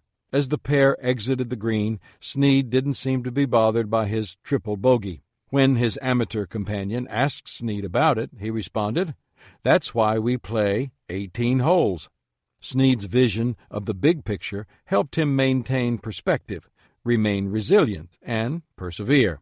By the end of the round, Snead finished 4 strokes under par. How to multiply your perseverance. Clearing away the 5 enemies of perseverance is a preliminary step to becoming successful in the area of perseverance. Right thinking always precedes right action. If you want to be able to sustain your talent, then take the following steps. Purpose. Find one. Rich DeVos, owner of the NBA's Orlando Magic, remarked, "Persistence is stubbornness with a purpose." It is very difficult for people to develop perseverance when they lack a sense of purpose. Conversely, when one has a passionate sense of purpose, energy rises, obstacles become incidental, and perseverance wins out. Perhaps you've seen America's Most Wanted, the television program that recreates the crime stories and encourages viewers to help authorities locate and capture the criminals who are wanted for these often violent crimes. The program's host is John Walsh. Many people think he is an actor or a journalist, a television professional hired to host the show. But he isn't, and his story is quite remarkable. Walsh owned his own company, and along with 3 partners, he built deluxe hotels. But one day his 6-year-old son, Adam, disappeared. The child had been abducted. But because there was no evidence of a crime, the authorities were slow to help Walsh and his wife find their only child. They searched for 16 days, Tragically, by the time he was found, it was too late. He was dead. Walsh's life was thrown into chaos. He lost 30 pounds. His house went into foreclosure, and he lost his business. He just couldn't bring himself to return to work. He had lost all hope. Then, one day, Dr. Ronald Wright, the county coroner, looked at Walsh and asked, "You're thinking about suicide, aren't you?" "What do I have to live for?" Walsh replied. "I have nothing. My only child has been murdered. I can't even talk to my wife. I have no job. My house is in foreclosure. My whole life is over." "No, it isn't," Wright responded. "You are articulate. You mounted the greatest campaign for a missing child in the history of Florida. Go out and try to change things." Walsh says that it was the best advice he'd gotten from anyone. It gave him purpose, and that sense of purpose did more than give him a reason not to kill himself. It energized him to serve and help others. In 1988, he began hosting America's Most Wanted. The show ultimately was responsible for the capture of hundreds of fugitives, including 14 who were on the FBI's 10 most wanted lists. If you want to be successful, you need to find your purpose. That is the only way you will be able to persevere, as John Walsh did, even when facing the most difficult circumstances. Excuses. Eliminate them. One of the most striking things that separates people who sustain their success from those who are only briefly or never successful is their strong sense of responsibility for their own actions. It is easier to move from failure to success than it is from excuses to success. According to Bruce Nash, author of a series of Hall of Shame books on sports figures, one notorious person for making excuses was Raphael Septon, former place kicker for the NFL's Dallas Cowboys. Nash wrote, "We're all guilty of using excuses. When we do, we place ourselves in the company of great sports heroes. Take Raphael Septon, for example. Raphael Septon has no peers when it comes to making up lame-brain excuses for missed field goals. Among the excuses, perhaps tongue-in-cheek, that Septon offered, I was too busy reading my stats on the scoreboard. The grass was too tall. Texas Stadium doesn't even have grass. Its surface is artificial turf. The 30-second clock distracted me. My helmet was too tight, and it was squeezing my brain. I couldn't think. No wonder I missed. You placed the ball upside down," said to his holder. If you want to maximize and sustain your talent, don't allow yourself to offer excuses when you don't perform at the best of your ability. Instead, take complete responsibility for yourself and your actions. And keep in mind the words of George Washington Carver, who said, 99% of failures come from people who have the habit of making excuses. Stamina. Develop some. Former heavyweight champion boxer Muhammad Ali, called the greatest, asserted, "Champions aren't made in the gyms. Champions are made from something they have deep inside them, a desire, a dream, a vision. They have to have last-minute stamina. They have to be a little faster. They have to have the skill and the will. But the will must be stronger than the skill. All people who achieve and maintain success possess stamina. Truly, stamina is a key to perseverance, and perseverance is a key to becoming successful." Earlier in this chapter, I stated that life is not one long race, but a series of many short ones in succession. That's true no matter what your talent is or what skills you possess. Without perseverance, a talented person is little more than a flash in the pan. With perseverance, a person has a solid chance to be successful. Chapter 9. Demonstrate courage. People think of courage as a quality required only in times of extreme danger or stress, such as during war or disaster. But it is much larger than that, and more ordinary than we think. Courage is an everyday virtue. Professor, writer, and apologist C.S. Lewis wrote, "Courage is not simply one of the virtues, but the form of every virtue at its testing point. You can do nothing worthwhile without courage. The person who exhibits courage is often able to live without regrets." Why does talent need courage? English writer and clergyman Sidney Smith asserted, "A great deal of talent is lost to the world for want of a little courage." To develop and discover our talent, we need courage. The English word courage comes from the French word cœur, which means heart. And we need to recognize that if we display courage, our hearts will be tested continually. Here's what I mean. Our courage will be tested as we seek a truth that we know may be painful. All of us will be tested in life. Often those tests are private and involve an internal battle, and many people find that painful. These tests require us to look at ourselves honestly. Pulitzer Prize-winning columnist Herbert Agar said, "The truth that makes men free is for the most part the truth which men prefer not to hear." In order to grow, we need to face truths about ourselves, and that is often a difficult process. It usually looks something like this. The issue. Often it is something we do not want to hear about. The temptation. We want to ignore it, rationalize it, spin it, or package it. The decision. To grow, we must face the truth and make personal changes. The challenge. Change is not easy. Our decision to change will be tested daily. The response. Others will be slow to acknowledge it. They will wait to see if our behavior changes. The respect. Respect is always gained on difficult ground, and it comes from others only when our behavior and words match. Winston Churchill, the great statesman and British Prime Minister during World War II, said, "Courage is what it takes to stand up and speak. Courage is also what it takes to sit down and listen. It takes a brave person to listen to unpleasant truths."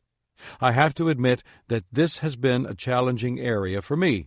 I find it much easier to cast vision, motivate people, and lead the charge than to sit, listen to others speak truth, humble myself, and respond appropriately. But I'm continuing to work on it. Our courage will be tested when change is needed, but inactivity is more comfortable. Being inactive and never leaving what is familiar may mean that you are comfortable, but having the willingness to continually let go of the familiar means that you are courageous. American historian James Harvey Robinson asserted, "Greatness, in the last analysis, is largely due to bravery, courage in escaping from old ideas and old standards and respectable ways of doing things. Our situation doesn't make us. We make our situation. Our circumstances don't have to define us. We can redefine our circumstances by our actions. At any given time, we must be willing to give up all we have in order to become all we can be. If we do that, if we are willing to leave our comfort zone and bravely keep striving, we can reach heights we thought were beyond us. We can go further than others who possess greater talent than we do." Italian actress Sophia Loren observed, "Getting ahead in a difficult profession requires avid faith in yourself. That is why some people with mediocre talent, but with the inner drive, go much farther than people with vastly superior talent." Our courage will be tested when our convictions, once expressed, are challenged. Any time you are willing to stand up for something, someone else will be willing to take a shot at you. People who express their convictions and attempt to live them out will experience conflict from others with opposing views. Ralph Waldo Emerson wrote, "Whatever you do, you need courage. Whatever course you decide upon, there is always someone to tell you you are wrong. There are always difficulties arising which tempt you to believe that your critics are right. To map out a course of action and follow it to an end requires some of the same courage which a soldier needs. Peace has its victories, but it takes brave men to win them." So should we simply keep a low profile, swallow our convictions, and keep the peace? Of course not. The opposite of courage isn't cowardice, it's conformity. It's not enough just to believe in something. We need to live for something. Howard Hendricks said, "A belief is something you will argue about. A conviction is something you will die for. You cannot really live unless there are things in your life for which you are willing to die." Our courage will be tested when learning and growing will display our weakness. Learning and growing always require action, and action takes courage, especially in the weak areas of our lives. That is where fear most often comes into play. It's easy to be brave in an area of strength. It's much more difficult in an area of weakness. That is why we need courage most. General Omar Bradley remarked, "Bravery is the capacity to perform properly even when scared half to death." When I am striving to learn and grow in an area of weakness, and I am afraid of failing or looking foolish, I encourage myself with these quotations. "Courage is fear holding on a minute longer." George S. Patton. "The difference between a hero and a coward is one step sideways." Gene Hackman. "Courage is fear that has said its prayers." Karl Barth. "Courage is doing what you're afraid to do. There can be no courage unless you're scared." Eddie Reckenbacher. "Courage is being scared to death, but saddling up anyway." John Wayne. David Ben-Gurion, the first Prime Minister of Israel, observed, "Courage is a special kind of knowledge, the knowledge of how to fear what ought to be feared, and how not to fear what ought not to be feared. From this knowledge comes an inner strength that subconsciously inspires us to push on in the face of great difficulty. What can seem impossible is often possible with courage. Courage is a releasing force for learning and growth. Our courage will be tested when we take the high road even as others treat us badly. In 2004, I wrote a book called Winning with People. Discover the people principles that work for you every time. In it is the high road principle, which says, we go to a higher level when we treat others better than they treat us. When it comes to dealing with others, there are really only 3 routes we can take. The low road, where we treat others worse than they treat us. The middle road, where we treat others the same as they treat us. The high road, where we treat others better than they treat us. The low road damages relationships and alienates others from us. The middle road may not drive people away, but it doesn't attract them either. But the high road creates positive relationships with others and attracts people to us, even in the midst of conflict. Taking the high road requires 2 things. The first is courage. It certainly isn't one's immediate inclination to turn the other cheek and treat people well while they treat you badly. How does one find the courage to do that? By relying on the second thing, about what clergyman Dr. James B. Mooneyhan wrote. There is a great cancer working at the integrity of our society. It gets in the way of our efficiency and hampers our success. It robs us of the promotions we seek and the prestige we desire. The great tragedy is that none of us are immune to it automatically. Each of us must work to overcome it. This malignancy is the lack of the ability to forgive. When someone wrongs us, we make mental notes to remember what was done, or we think of ways to get them back. Someone gets the promotion we want so badly, and resentment toward that person begins to build. Our spouse makes a mistake or does something offensive to us, and we see what we can do to get even, or at least make sure they never forget the hurt they have caused. When we keep score of wrongs committed against us, we reveal a lack of maturity. Theodore Roosevelt once said, "The most important single ingredient in the formula of success is knowing how to get along with people." Those who do not forgive are persons who have not yet learned this truth, and they are usually unsuccessful people. If you wish to improve this area of your life, here are some things that should help. First, practice forgiving. Second, think good thoughts of those persons. It is difficult to have hostile feelings toward one in whom you see good. Finally, let people know through your actions that you are one who can forgive and forget. This will gain respect for you. Remember this: committing an injury puts you below your enemy. Taking revenge only makes you even with him. But forgiving him sets you above. No one makes the most of his talent in isolation. Becoming your best will require the participation of other people. When you take the high road with others, you make yourself the kind of person others want to work with, and you put yourself in the best position to help others at the same time. Our courage will be tested when being out front makes us an easy target. Many people admire leaders and innovators. Organizations give them honors, historians write books about them, sculptors chisel their images on the face of mountains. However, while many people lift leaders up, others want to knock them down. C.V. White describes this tension well. The man who makes a success of an important venture never waits for the crowd. He strikes out for himself. It takes nerve. It takes a lot of grit. But the man that succeeds has both. Anyone can fail. The public admires the man who has enough confidence in himself to take the chance. These chances are the main things, after all. The man who tries to succeed must expect to be criticized. Nothing important was ever done, but the great number consulted previously doubted the possibility. Success is the accomplishment of that which people think can't be done. If you are a leader, or even an innovative thinker, you will often be ahead of the crowd, and that will at times make you an easy target. That requires courage. For many years, I hosted an event in Atlanta called Exchange. It was a weekend leadership experience for executives.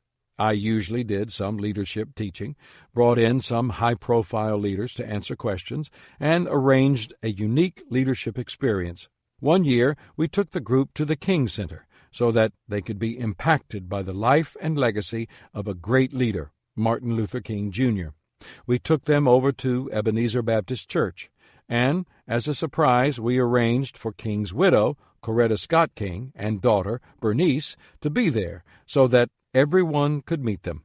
One question asked of Mrs. King was what it was like being with Dr. King during the Civil Rights Movement, and she talked about the loneliness of being a pioneer and taking new territory. She said that her husband was often misunderstood, and she pointed out how much courage it took to stand alone.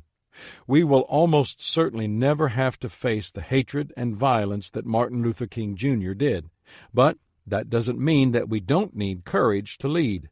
Often leaders are misunderstood, their motives are misconstrued, and their actions are criticized. That, too, can be a test, one that makes us stronger and sharpens our talent if only we have the courage to endure it. Our courage will be tested whenever we face obstacles to our progress. Advice columnist Ann Landers wrote, "If I were asked to give what I consider the single most useful bit of advice for all humanity, it would be this: expect trouble as an inevitable part of life, and when it comes, hold your head high, look it squarely in the eye, and say, 'I will be bigger than you. You cannot defeat me.' Adversity is always the partner of progress. Any time we want to move forward, obstacles, difficulties, problems, and predicaments are going to get in the way. We should expect nothing less, and we should even welcome such things. Novelist H.G. Wells asked, "What on earth would a man do with himself if something didn't stand in his way?" Why would he make such a comment? Because he recognized that adversity is our friend, even though it doesn't feel that way. Every obstacle we overcome teaches us about ourselves, about our strengths and weaknesses. Every obstacle shapes us. When we succeed in the midst of difficulty, we become stronger, wiser, and more confident. The greatest people in history are those who faced the most difficult challenges with courage and rose to the occasion. Pat Williams, in his book American Scandal, wrote about Churchill's last months. He says in 1964, former President and World War II General Dwight D. Eisenhower went to visit the former Prime Minister. Eisenhower sat by the bold-spirited leader's bed for a long period of time, neither speaking. After about 10 minutes, Churchill slowly raised his hand and painstakingly made the V for victory sign, which he had so often flashed to the British public during the war. However, Eisenhower, fighting back tears, pulled his chair back, stood up, saluted him, and left the room. To his aide, out in the hallway, Eisenhower said, "I just said goodbye to Winston, but you never say farewell to courage." Where to find courage? It's tempting to learn about the life of someone like Churchill or Eisenhower and believe that certain people are born with courage and are destined for greatness, while others must sit on the sidelines and simply admire them. But I don't think that is true. I believe anyone can develop courage. If you desire to become a more courageous person, then do the following. 1. Look for courage inside, not outside of yourself. During the Great Depression, Thomas Edison delivered his last public message. In it, he said, "My message to you is, be courageous. I have lived a long time. I have seen history repeat itself again and again. I have seen many depressions in business. Always America has come out stronger and more prosperous. Be as brave as your fathers before you. Have faith. Go forward." Edison knew that when we experience fear, we must be willing to move forward. That is an individual decision. Courage starts internally before it is displayed externally. We must first win the battle within ourselves. The old saying goes, if we could kick the person responsible for most of our troubles, we wouldn't be able to sit down for a week. Courage, like all other character qualities, comes from within. It begins as a decision we make and grows as we make the choice to follow through. 2. Grow in courage by doing the right thing instead of the expedient thing. Florence Nightingale observed, "Courage is the universal virtue of all those who choose to do the right thing over the expedient thing. It is the common currency of all those who do what they're supposed to do in a time of conflict, crisis, and confusion." The acquisition of courage can often be an internal battle. We often desire to do what is most expedient. The problem is that what is easy and expedient is frequently not what is right. Thus the battle. But psychotherapist and author Sheldon Kopp stated, all the significant battles are waged within self. As you strive to do what you know to be right, you must know yourself and make sure you are acting in integrity with your core values. There's a saying that inside every individual there are 6 people. They are who you are reputed to be, who you are expected to be, who you were, who you wish to be, who you think you are, who you really are. You must strive to be true to who you really are. If you do, and you do the right thing, then you will increase in courage. 3. Take small steps of courage to prepare you for greater ones. Most of us want to grow quickly and be done with it. The reality is that genuine growth is slow, and to be successful, we should start with small things and do them every day. St. Francis de Sales advised, "Have patience with all things, but chiefly have patience with yourself. Do not lose courage in considering your own imperfections, but instantly start remedying them. Every day, begin the task anew." People's lives change when they change something they do every day. That's how they change the who they wish to be into who they really are. What kinds of things can you do every day? You can have the courage to be positive as you get up in the morning to face the day. You can have the courage to be gracious in defeat. You can have the courage to apologize when you hurt someone or make a mistake. You can have the courage to try something new, any small thing. Each time you display bravery of any kind, you make an investment in your courage. Do that long enough, and you will begin to live a lifestyle of courage.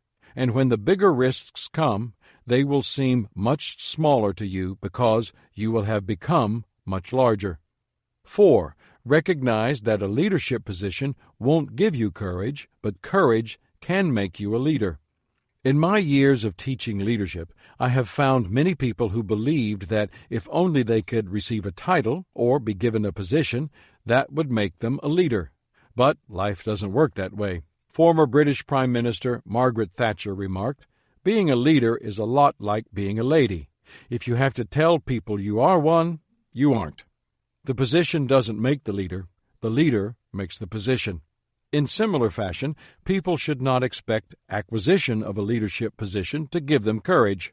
However, any time people continually display courage, they will likely become leaders because others will look up to them, emulate them, and follow them.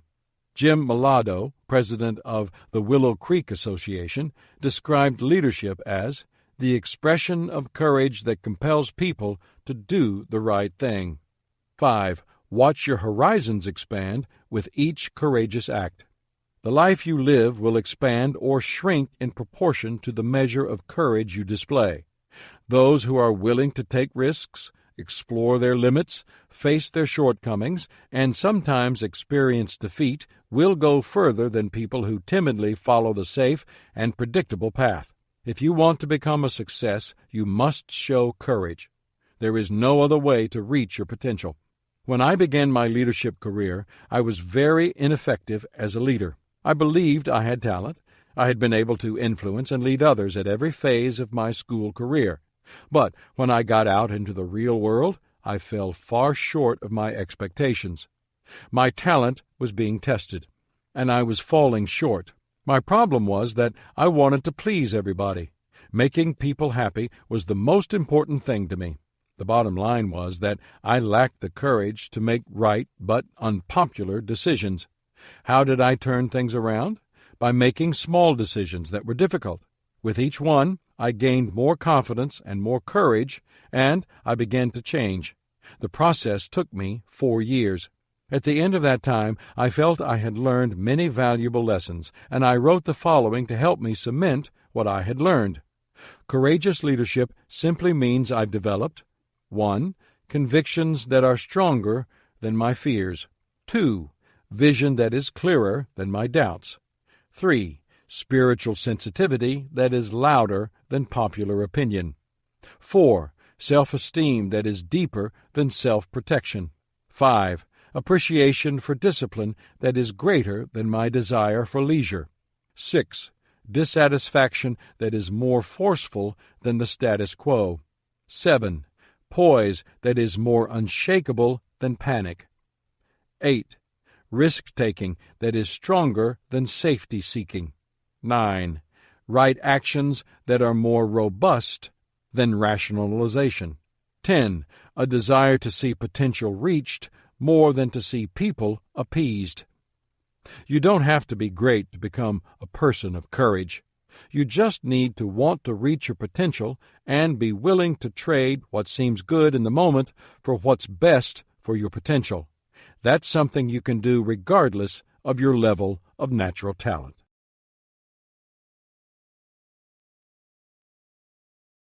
Chapter 10. Become more teachable. If you're a highly talented person, you may have a rough time with teachability. Why? Because talented people often think they know it all, and that makes it difficult for them to continually expand their talent. Teachability is not so much about competence and mental capacity as it is about attitude. It is the desire to listen, learn, and apply. It is the hunger to discover and grow. It is the willingness to learn, unlearn, and relearn. I love the way Hall of Fame basketball coach John Wooden states it. It's what you learn after you know it all that counts. When I teach and mentor leaders, I remind them that if they stop learning, they stop leading. But if they remain teachable and keep learning, they will be able to keep making an impact as leaders. Whatever your talent happens to be, whether it's leadership, craftsmanship, entrepreneurship, or something else, you will expand it if you keep expecting and striving to learn. Talented individuals with teachable attitudes can become successful people. Teachable truths. The good news is that we don't have to have the talent of a Leonardo da Vinci to be teachable. We just need to have the right attitude about learning. To do that, consider the following truths about teaching. 1. Nothing is interesting if you are not interested. Management guru Philip B. Crosby wrote in his book, Quality is Free, there is a theory of human behavior that says people subconsciously retard their own intellectual growth. They come to rely on cliches and habits. Once they reach the age of their own personal comfort with the world, they stop learning, and their mind runs on idle for the rest of their days. They may progress organizationally, they may be ambitious and eager, and they may even work night and day, but they learn no more. It's a shame when people allow themselves to get in a rut and never climb out. They often miss the best that life has to offer. In contrast, teachable people are fully engaged in life. They get excited about things. They are interested in discovery, discussion, application, and growth. There is a definite relationship between passion and potential. German philosopher Goethe advised, "Never let a day pass without looking at some perfect work of art, hearing some great piece of music, and reading, in part, some great book." The more engaged you are, the more interesting life will be. The more interested you are in exploring and learning, the greater your potential for growth. 2. Successful people view learning differently from those who are unsuccessful. Teachable people are always open to new ideas and are willing to learn from anyone who has something to offer. This is one of the things that makes them successful. American journalist Sidney J. Harris wrote, "A winner knows how much he still has to learn, even when he is considered an expert by others. A loser wants to be considered an expert by others before he has learned enough to know how little he knows." It's all a matter of attitude. It's truly remarkable how much a person has to learn before he realizes how little he knows. The world is vast, and we are so limited. There is much for us to learn, and we can learn much as long as we remain teachable. 3. Learning is meant to be a lifelong pursuit. It's said that the Roman scholar Cato started to study Greek when he was more than 80 years old. When asked why he was tackling such a difficult task at his age, he replied, "It is the earliest age I have left." Unlike Cato, too many people regard learning as an event instead of a process. Someone told me that only 1/3 of all adults read an entire book after their last graduation. Why would that be? Because they view education as a period of life, not a way of life. Learning is an activity that is not restricted by age. It doesn't matter if you're past 80, like Cato, or haven't yet entered your teens. Every stage of life presents lessons to be learned. We can choose to be teachable and continue to learn them, or we can be close-minded and stop growing. The decision is ours. 4. Talented people can be the toughest to teach. The other day I was having lunch with my friend Sam Chand, and we were talking about talent and teachability. Sam mentioned that he had a lot of musical talent. "I can play any type of keyboard, accordion, drums, guitar, saxophone, fiddle," he said. "I can basically play anything. If I hear a tune once, I can play it." That sounds like a wonderful gift. But Sam said that when he decided to raise his saxophone playing to a new level by taking jazz lessons, he quickly became frustrated. Because he had played by ear and music had always come so easily to him, he didn't possess the patience and perseverance he needed to succeed. Eventually, he gave up. One of the paradoxes of life is that the things that initially make you successful are rarely the things that keep you successful. You have to remain open to new ideas and be willing to learn new skills. J. Conrad Hole advises, "If you cannot be teachable, having talent won't help you. If you cannot be flexible, having a goal won't help you. If you cannot be grateful, having abundance won't help you. If you cannot be memorable, having a future won't help you. If you cannot be durable, having a plan won't help you. If you cannot be reachable, having success won't help you." This may sound strange, but don't let your talent get in the way of your success. Remain teachable. 5. Pride is the number one hindrance to teachability. Author, trainer, and speaker Dave Anderson believes that the number one cause of management failure is pride. He wrote, "There are many reasons managers fail. For some, the organization outgrows them. Others don't change with the times. A few make poor character choices. They look good for a while, but eventually discover they can't get out of their own way. Increasingly, more keep the wrong people too long because they don't want to admit they made a mistake, or have high turnover become a negative reflection on them. Some failures had brilliant past track records, but start using their success as a license to build a fence around what they had rather than continue to risk and stretch to build it to even higher levels. But all these causes for management failure have their root in one common cause: pride. In simplest terms, pride is devastating. The pride that inflates your sense of self-worth and distorts your perspective of reality.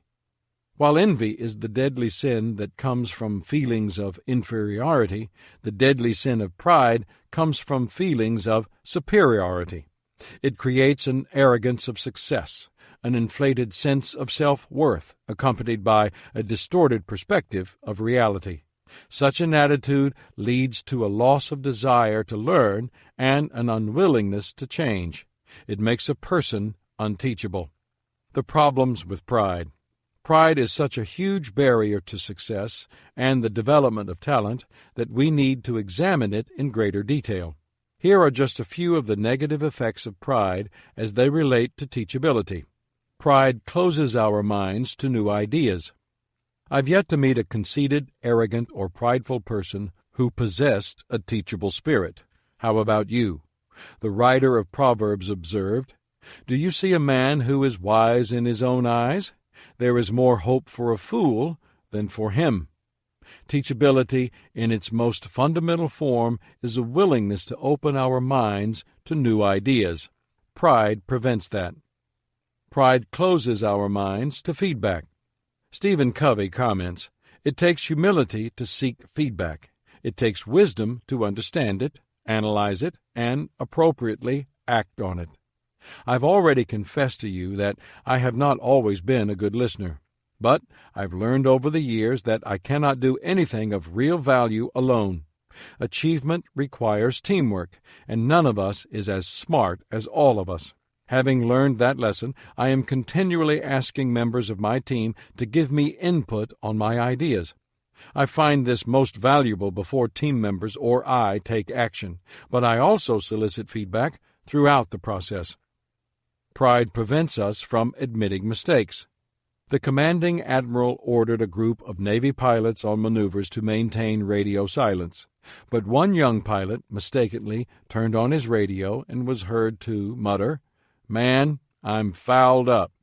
When the admiral heard it, he grabbed the microphone from the radio operator and barked into it, "Will the pilot who broke radio silence identify himself immediately?" After a long pause, a voice on the radio was heard to say, "I may be fouled up, but I'm not that fouled up." Fear may keep some people from admitting mistakes, but pride is just as often the cause. The problem is that one of the best ways we grow is by admitting mistakes and learning from them.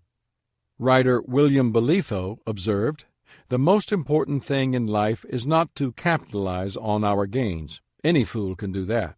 The really important thing is to profit from our losses. That requires intelligence and makes the difference between a man of sense and a fool."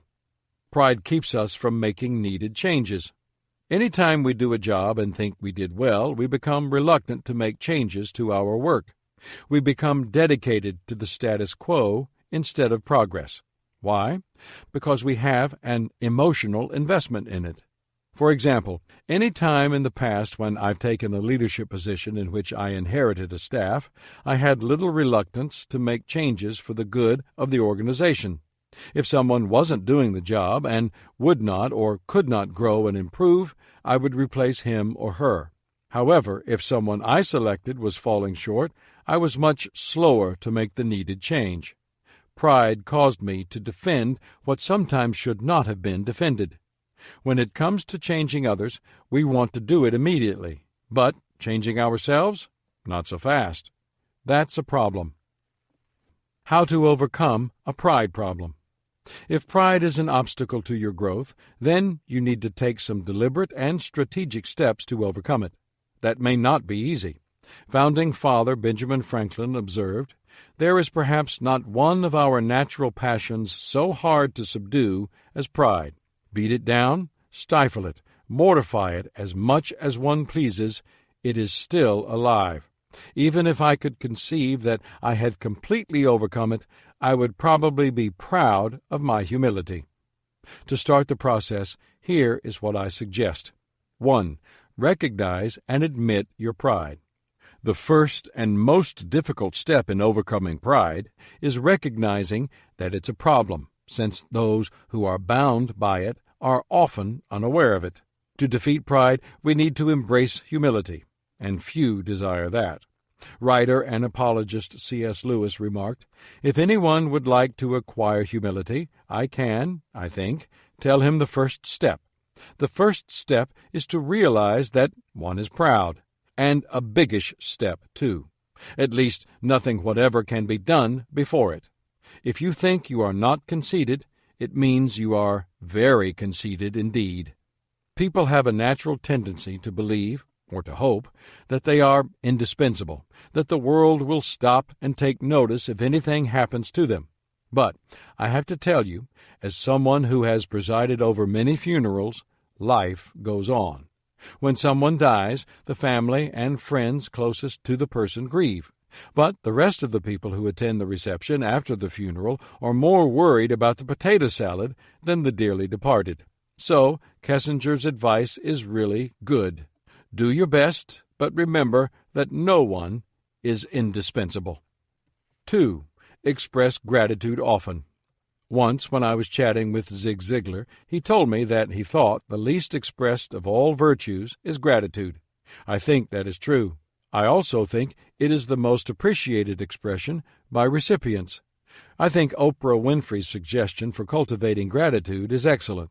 She says, "Keep a grateful journal. Every night, list 5 things that happened this day that you are grateful for." What it will begin to do is change your perspective of your day and your life.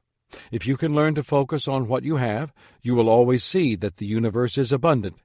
You will have more. If you concentrate on what you don't have, you will never have enough.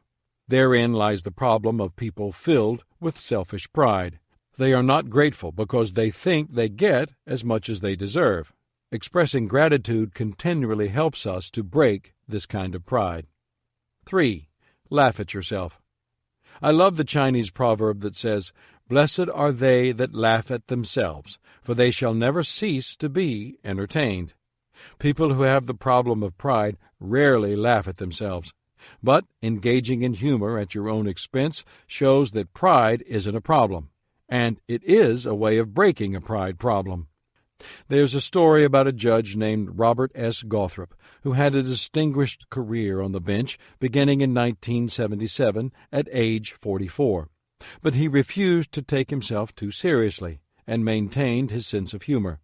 Gothrop commented, "Just because people stand up when you walk into court, and you wear a black dress to work and sit on an elevated chair, you have to remind yourself you're just another person who happens to be a lawyer elected to serve as a judge."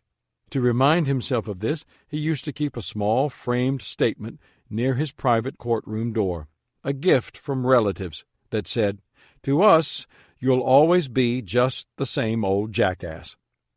Tap into teachability.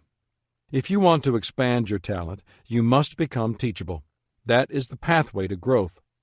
Futurist and author John Nesbitt believes that the most important skill to acquire is learning how to learn.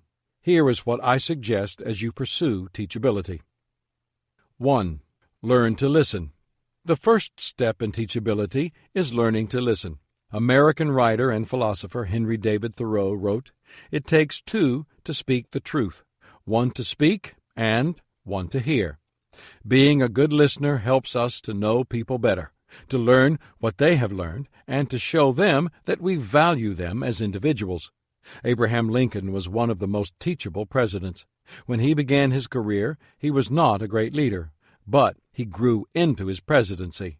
He was an avid listener, and as president, he opened the doors of the White House to anyone who wanted to express an opinion to him. He called these frequent sessions his public opinion baths. He also asked nearly everyone he met to send him ideas and opinions. As a result, he received hundreds of letters every month, many more than other presidents had received in the past. From this practice, he learned much, and even if he didn't embrace the arguments, he learned more about how the letter writers thought, and he used that knowledge to help him craft his policies and persuade others to adopt them. As you go through each day, remember that you can't learn if you're always talking. As the old saying goes, there's a reason you have one mouth but two ears.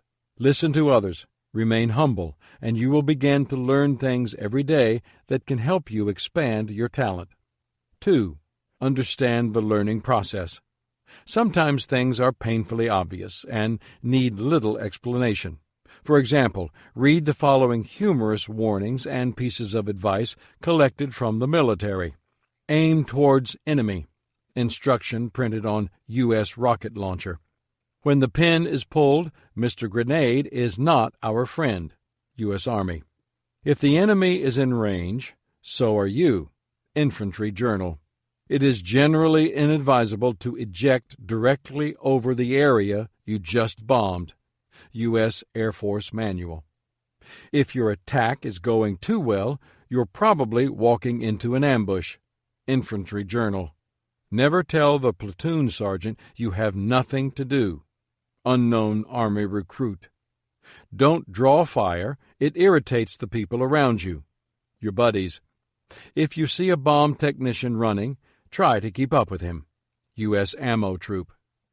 When things aren't so obvious, it is helpful to understand the learning process in order to learn and grow. Here is how it typically works.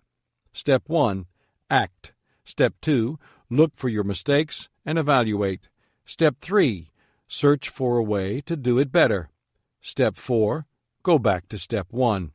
Remember, the greatest enemy of learning is knowing, and the goal of all learning is action, not knowledge.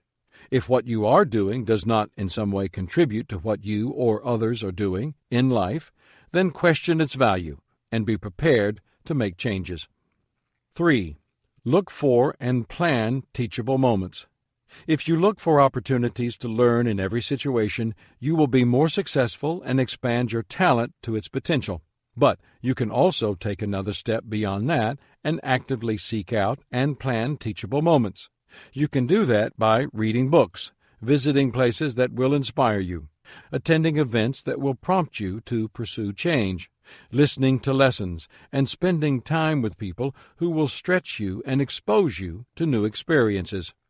I've had the privilege to spend time with remarkable people, and the natural reward has been the opportunity to learn. In my personal relationships, I've also gravitated toward people from whom I can learn. My closest friends are people who challenge my thinking, and often change it.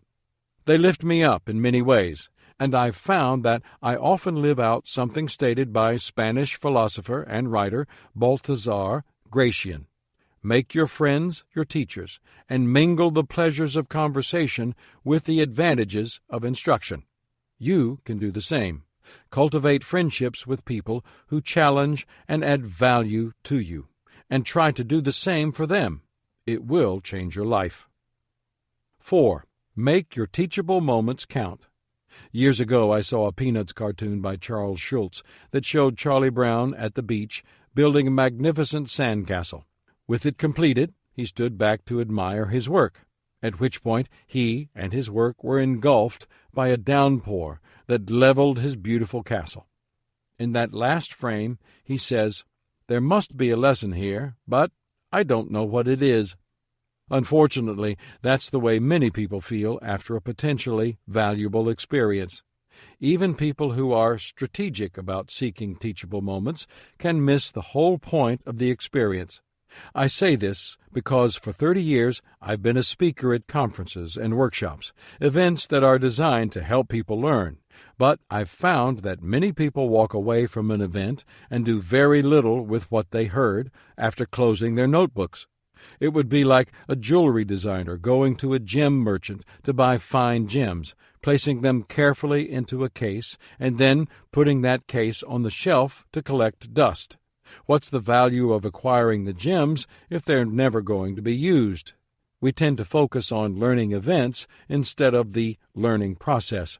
Because of this, I try to help people take action steps that will help them implement what they learn. I suggest that in their notes they use a code to mark things that jump out at them. T indicates you need to spend some time thinking on the point. C indicates something you need to change. A smiley face means you are doing that thing particularly well. A indicates something you need to apply. S means you need to share that information with someone else.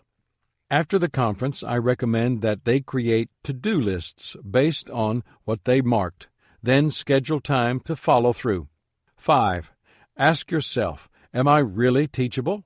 I've said it before, but it bears repeating. All the good advice in the world won't help if you don't have a teachable spirit. To know whether you are really open to new ideas and new ways of doing things, answer the following questions. 1. Am I open to other people's ideas? 2. Do I listen more than I talk? 3. Am I open to changing my opinion based on new information? 4. Do I readily admit when I'm wrong? 5. Do I observe before acting on a situation? 6. Do I ask questions? 7. Am I willing to ask a question that will expose my ignorance?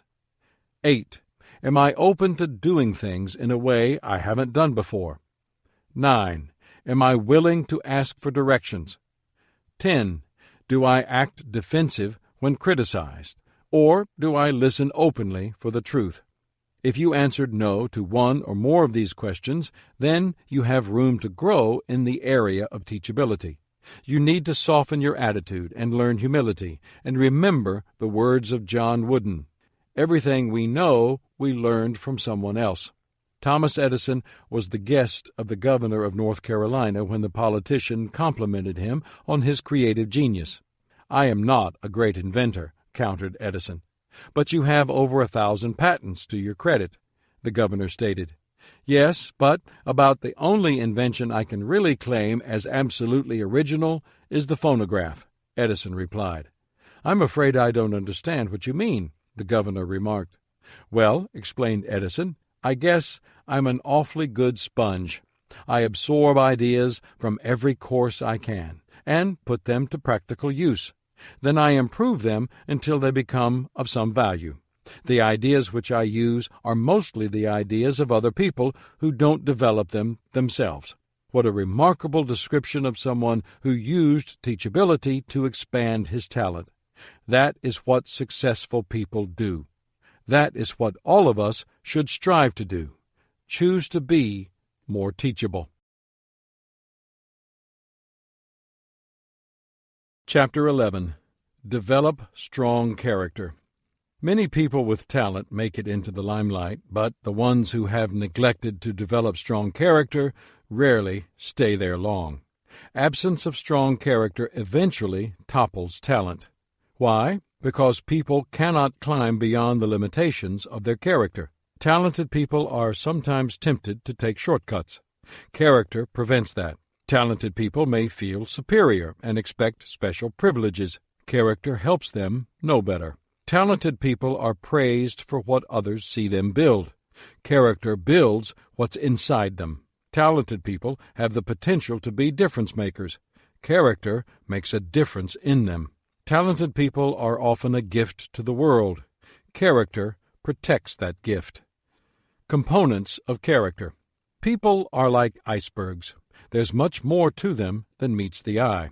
When you look at an iceberg, only about 15% is visible. That's talent. The rest, their character, is below the surface, hidden. It's what they think and never share with others. It's what they do when no one is watching them. It's how they react to terrible traffic and other everyday aggravations. It's how they handle failure and success. The greater their talent is, the greater their need is for strong character below the surface to sustain them. If they are too top-heavy with talent, then they are likely to get into trouble. No one can expect to succeed without strong character below the surface to protect his talent and sustain him during difficult times. Character holds us steady no matter how rough the storm becomes.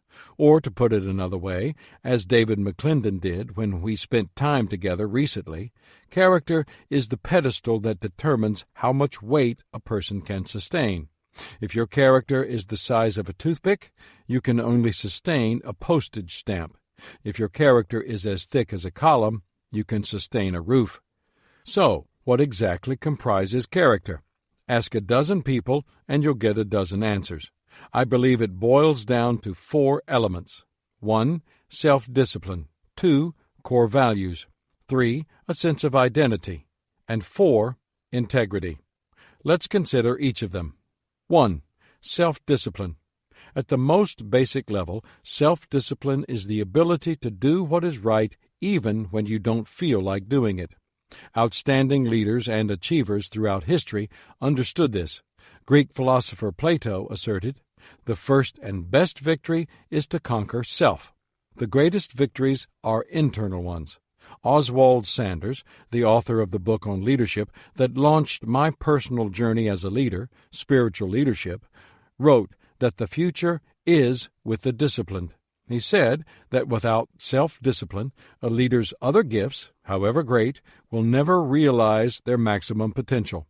That's true not only of leaders, but also of anyone who wants to reach his or her potential. A person must choose to demonstrate character to be successful. The battle for self-discipline is won within. The notable mountain climber Sir Edmund Hillary observed, "It's not the mountains we conquer, but ourselves." One of the joys of my life is playing golf. I only wish my talent matched my passion. I have had the privilege of playing the East Lake course in Atlanta, home course of golf legend Bobby Jones, considered by some to be the greatest golfer who ever played the game. The clubhouse is filled with pictures of him playing, and with many of his championship trophies. Yet many people don't know that Jones' most significant victory was over himself. Jones began playing golf at age 5 and won his first tournament at age 6. By age 12, he was winning tournaments against adults. But Jones had a temper. His nickname was Club Thrower. An older gentleman called Grandpa Bart, who had retired from golf but worked in the pro shop, recognized Jones's talent and his character issues. After Jones made it to the 3rd round of the U.S. Amateur Golf Championship, the older man advised, "Bobby, you are good enough to win that tournament, but you'll never win until you can control that temper of yours. You miss a shot, you get upset, and then you lose."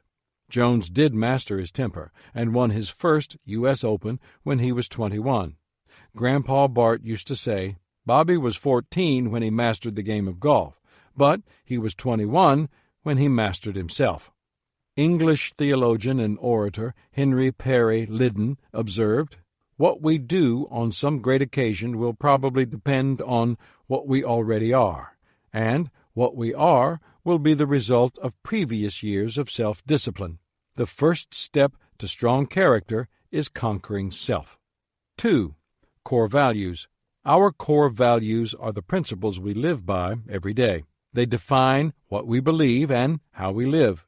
Ideally, we should write out our core values so that they become a clear beacon we can always use to guide us. One person I most admire is John Wooden, the Hall of Fame former coach of UCLA's basketball team. When he graduated from grade school at age 12, his father gave him a 7-point creed. From that time, Wooden has carried a written copy of that creed with him every day. Here is what it says. 1. Be true to yourself. 2. Help others. 3. Make each day your masterpiece. 4. Drink deeply from good books, especially the Bible. 5. Make friendship a fine art. 6. Build a shelter against a rainy day. 7. Pray for guidance and give thanks for your blessings every day. I had read about the creed, and when I got to meet Coach Wooden, I asked him about it. Sitting in a restaurant at breakfast, he pulled a copy out of his pocket and showed it to me. Of course, since he has it memorized, he doesn't need to carry a copy with him, but it has been his lifelong practice. Most important, he has always carried it in his heart and sought to live it out every day. Swiss philosopher Henri Frédéric Amiel stated, "The man who has no inner life is the slave of his surroundings." Core values give order and structure to an individual's inner life, and when that inner life is in order, a person can navigate almost anything the world throws at him. 3. A sense of identity. When it comes to character, each of us must answer the critical question, who am I? That answer often provides the motivation to practice self-discipline. It is fundamental for the identification of core values, and it helps to establish emotional security.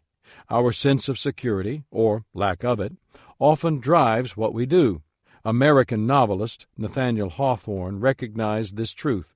No man can, for any considerable time, wear one face to himself and another to the multitude without finally getting bewildered as to which is the true one. How do you identify yourself? Where does your personal value come from? What is your motivation as it relates to money and power? If you live with a chip on your shoulder, believe deep down you have no intrinsic value, or see yourself as a victim, you will have a distorted view of yourself and your surroundings. That, in turn, will impact your character. No matter how hard you try, you cannot consistently behave in a way that is inconsistent with how you see yourself. Thus, a strong and accurate sense of identity is essential. To paraphrase author Ruth Barton, people are set up to fail if they envision what they want to do before they figure out what kind of person they should be. 4. Integrity. The final component in strong character is integrity, which is an alignment of values, thoughts, feelings, and actions. People who possess the consistency that comes with strong integrity can be very compelling. In his book, American Scandal, Pat Williams tells the story of Mahatma Gandhi's trip to England to speak before Parliament. The British government had opposed Indian independence, and Gandhi, one of its most vocal proponents, had often been threatened, arrested, and jailed as a result. Gandhi spoke eloquently and passionately for nearly 2 hours, after which the packed hall gave him a standing ovation. Afterward, a reporter asked Gandhi's assistant, Mahadev Desai, how the Indian statesman had been able to deliver such a speech without any notes. "You don't understand Gandhi," Desai responded. "You see, what he thinks is what he feels. What he feels is what he says. What he says is what he does. What Gandhi feels, what he thinks, what he says, and what he does are all the same. He does not need notes." When values, thoughts, feelings, and actions are in alignment, a person becomes focused, and his character is strengthened. However, when these components aren't aligned, it creates confusion and internal conflict. Developing talent without developing character is a dead end. It won't take people where they want to go. The lives of people who are long on talent but short on character always get out of balance. Character communicates. The choice to develop strong character may not be the most important one to make the most of your talent. But it is certainly the most important to make sure you don't make the least of your talent. You can't really underestimate its impact. Entrepreneur Roger Babson, who founded Babson College and Weber International University, asserted, "A character standard is far more important than even a gold standard. The success of all economic systems is still dependent upon both righteous leaders and righteous people. In the last analysis, our national future depends upon our national character, that is, whether it is spiritually or materially minded. As I hope I've already made clear, character creates a foundation upon which the structure of your talent and your life can build. If there are cracks in that foundation, you cannot build much.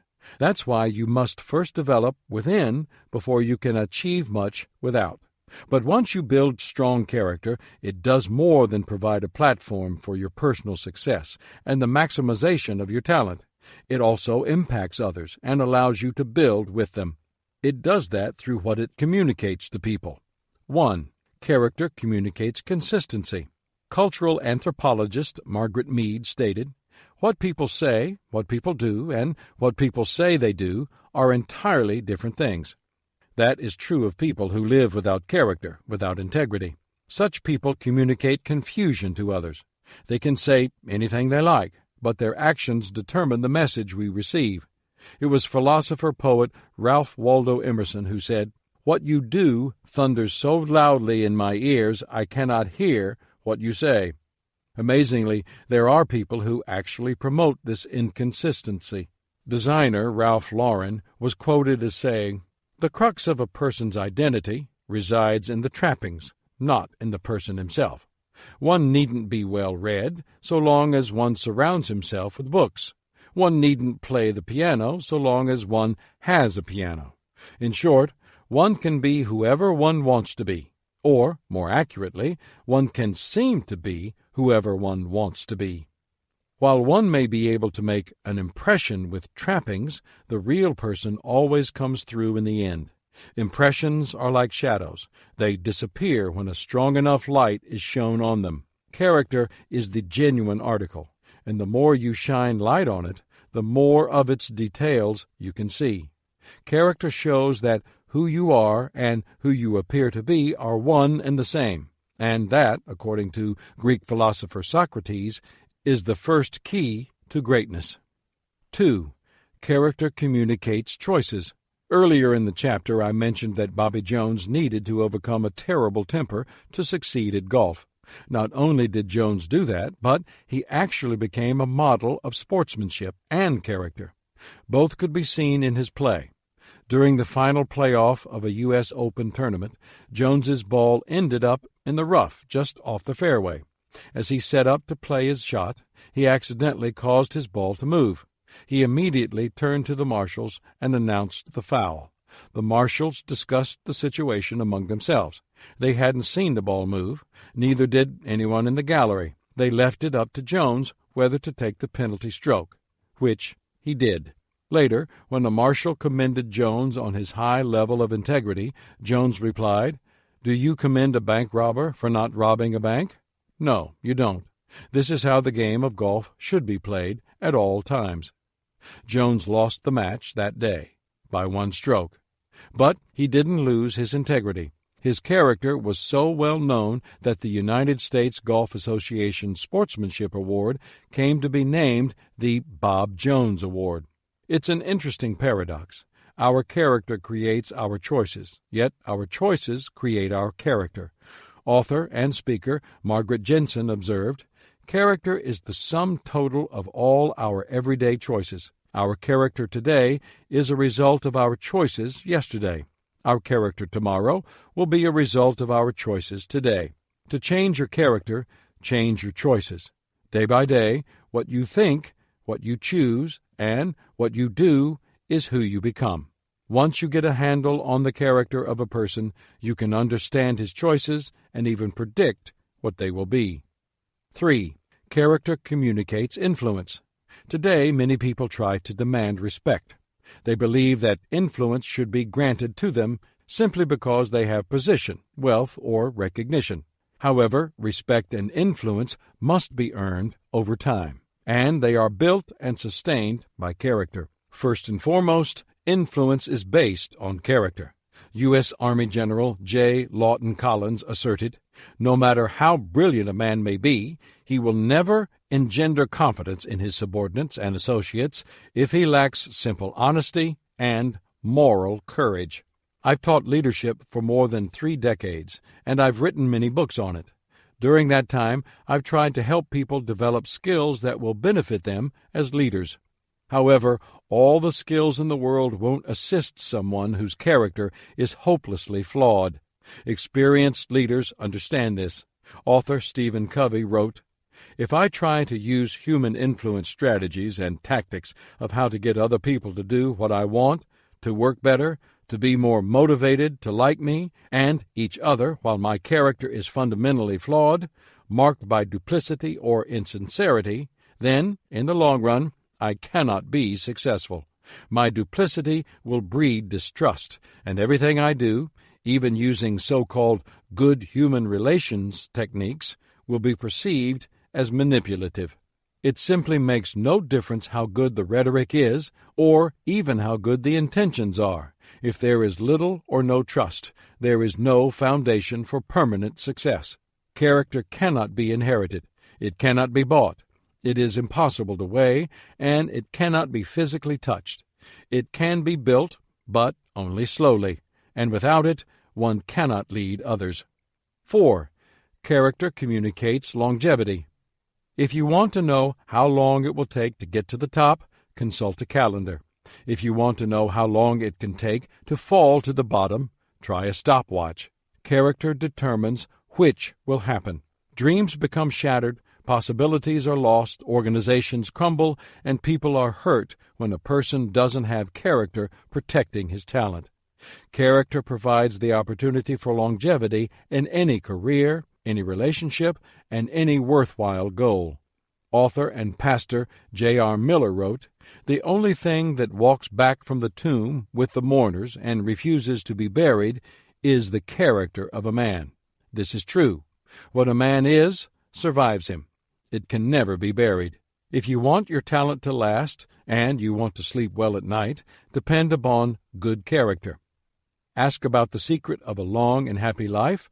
Coach John Wooden remarked on his 90th birthday, "There is no pillow as soft as a clear conscience." Character protects your talent, and it also guards you from regret. Character building. Never forget that talent is a gift. Either you have it or you don't. But character is a choice. If you want it, you must develop it. Here's how. 1. Don't give up or give in to adversity. It takes character to weather life's storms. At the same time, adversity develops character. Author and activist Helen Keller, who could not hear or see, remarked, "Character cannot be developed in ease and quiet. Only through experience of trial and suffering can the soul be strengthened, vision cleared, ambition inspired, and success achieved. Anyone who does what he must only when he is in the mood or when it is convenient isn't going to develop his talent or become successful. The core foundation of character is doing what you don't want to do to get what you want. It is paying a higher price than you wanted to for something worthwhile. It is standing up for your principles when you know someone is going to try to knock you down. Every time you face adversity and come through it with your core values affirmed and your integrity intact, your character becomes stronger." German philosopher-poet Johann Wolfgang von Goethe observed, "Talent can be cultivated in tranquility, character only in the rushing stream of life." The irony is that if you have never experienced the resistance of the rushing stream, then whatever talent you have cultivated in tranquility may not survive. If you want your talent to take you far, then don't quit under duress. Don't give up in the midst of a storm. Don't bail out in the middle of conflict. Wait until the trouble is behind you before assessing whether it's time to change course or stop. Do that, and you may have additional opportunities to develop your talent. 2. Do the right thing. Doing the right thing doesn't come naturally to any of us. As America's first president, George Washington, said, "Few men have virtue enough to withstand the highest bidder." Yet, that is what we must do to develop the kind of character that will sustain us. It's not easy to do the right thing when the wrong thing is expedient. Molière commented, "Men are alike in their promises. It is only in their deeds that they are different. The difference in their deeds is simple. People of character do what is right regardless of the situation." It's not easy to do the right thing when it will cost you. It's not easy to do the right thing when no one but you will know. But it's in those moments that a person's character becomes strong. Civil rights leader Martin Luther King Jr. asserted this, "On some positions, cowardice asks the question, is it safe? Expediency asks the question, is it politic? Vanity asks the question, is it popular? But conscience asks the question, is it right? And there comes a time when one must take a position that is neither safe, nor politic, nor popular, but he must take it because conscience tells him it is right. That is the bottom line. Are you going to do what's right? One way I've tried to control my natural bent to do wrong is to ask myself some questions. 1. Am I hiding something? 2. Am I hurting anyone? 3. How does it look from the other person's point of view? 4. Have I discussed this face to face? 5. What would I tell my child to do? If you do the right thing, and keep doing it, even if it doesn't help you move ahead with your talent in the short term, it will protect you and serve you well in the long term. Character builds, and it builds you. Or as Dr. Dale Bronner, a board member of my nonprofit organization Equip, puts it, honesty is not something you do. Honesty is who you are. 3. Take control of your life. I have observed that people with the weakest character tend to place the blame on their circumstances. They often claim that poor upbringing, financial difficulties, the unkindness of others, or other circumstances have made them victims. It's true that in life we must face many things outside our control. But know this, while your circumstances are beyond your control, your character is not. Your character is always your choice. People can no sooner blame their character on their circumstances than they can blame their looks on a mirror. Developing character is your personal responsibility. It cannot be given to you. You must earn it. Commit yourself to its development because it will protect your talent. Every time you make a character-based decision, you can take another step toward success. The process begins with deciding to make good character your goal and to stop making excuses. French writer François La Rochefoucauld asserted, "Almost all our faults are more pardonable than the methods we think up to hide them." The process continues with the determination to manage that decision every day. You have God-given talent. Develop it. You have opportunity before you. Pursue it. You have a future that is bright. Look forward to it. But, above all else, you have the potential to become a person of character. Follow through with it. Character, more than anything else, will protect everything in your life that you hold dear.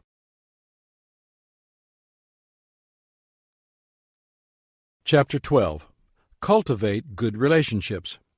In his book, My Personal Best, John Wooden wrote, "There is a choice you have to make in everything you do, so keep in mind that, in the end, the choice you make makes you. Nowhere is this more evident than in your relationships. Nothing will influence your talent as much as the important relationships in your life. Surround yourself with people who add value to you and encourage you, and your talent will go in a positive direction. Spend time with people who constantly drain you, pull you in the wrong direction, or try to knock you down, and it will be almost impossible for your talent to take flight. People can trace the successes and failures in their lives to their most significant relationships." The impact of relationships. I think many people mistakenly minimize the impact other people can have on their lives. My parents understood the influence of relationships. Today, as I look back on my formative years, I see how intentional they were about who we spent time with and who we selected as our friends. My parents made our house the place to be in the neighborhood. We had a pool table, a ping-pong table, and a chemistry set in our basement. We had a shuffleboard court, a basketball court, and a wiffle ball diamond in our yard. Everybody wanted to come to our house, and that was the strategy. My parents wanted to be able to know the kids we played with.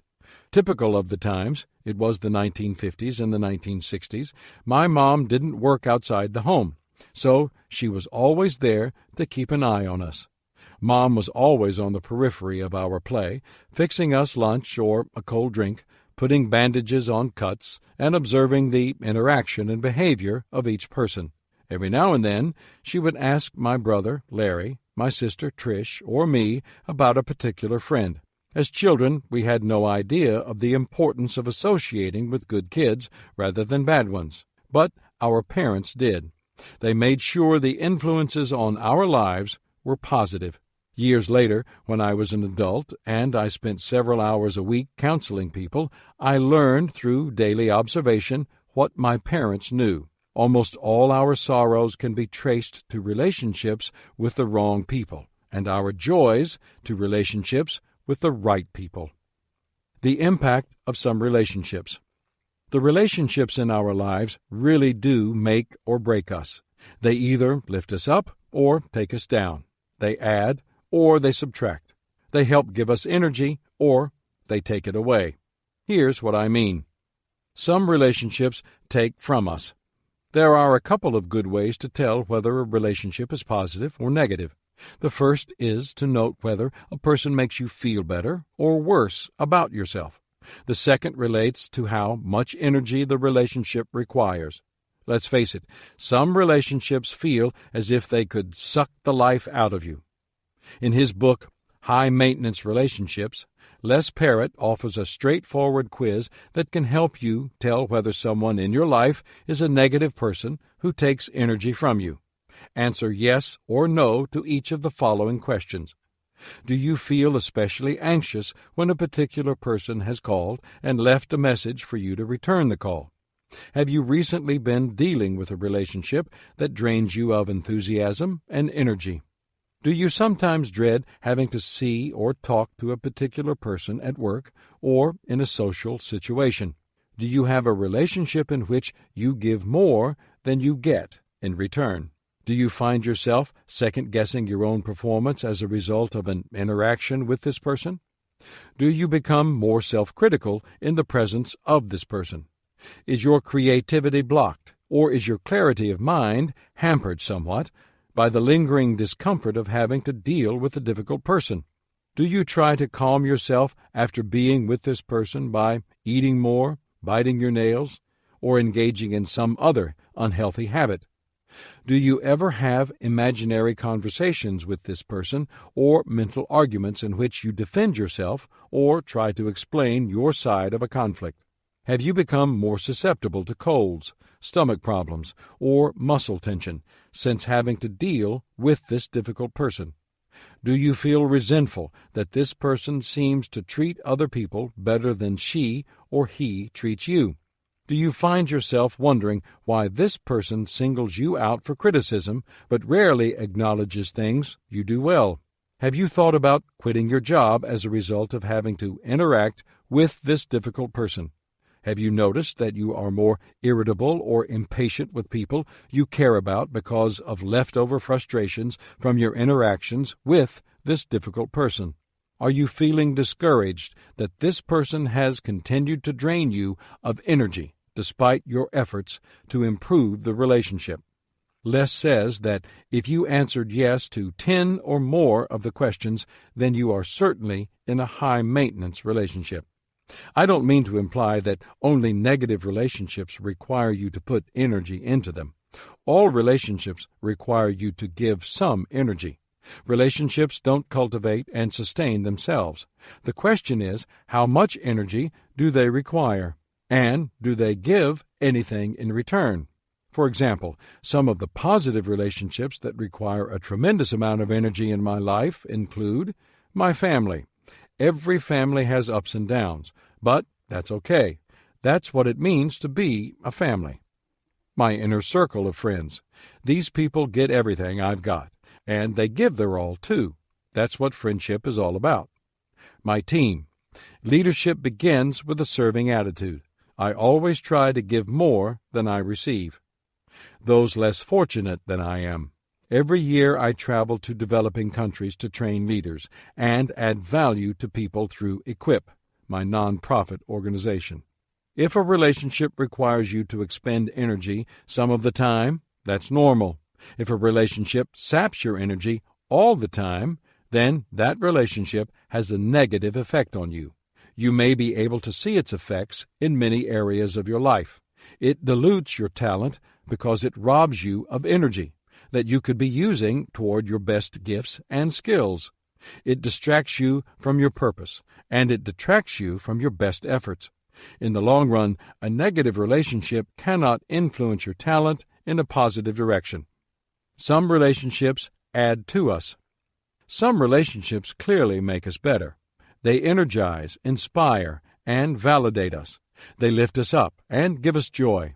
We should view the people in these relationships as friends and value them highly. Helen Keller remarked, "My friends have made the story of my life. In 1,000 ways, they have turned my limitations into beautiful privileges and enabled me to walk serene and happy in the shadow cast by my deprivation." Not long ago, I sat down and listed the types of people who add value to my life and give me energy. Here is what I wrote. 1. My family. The best moments with my family are my best moments. 2. Creative people.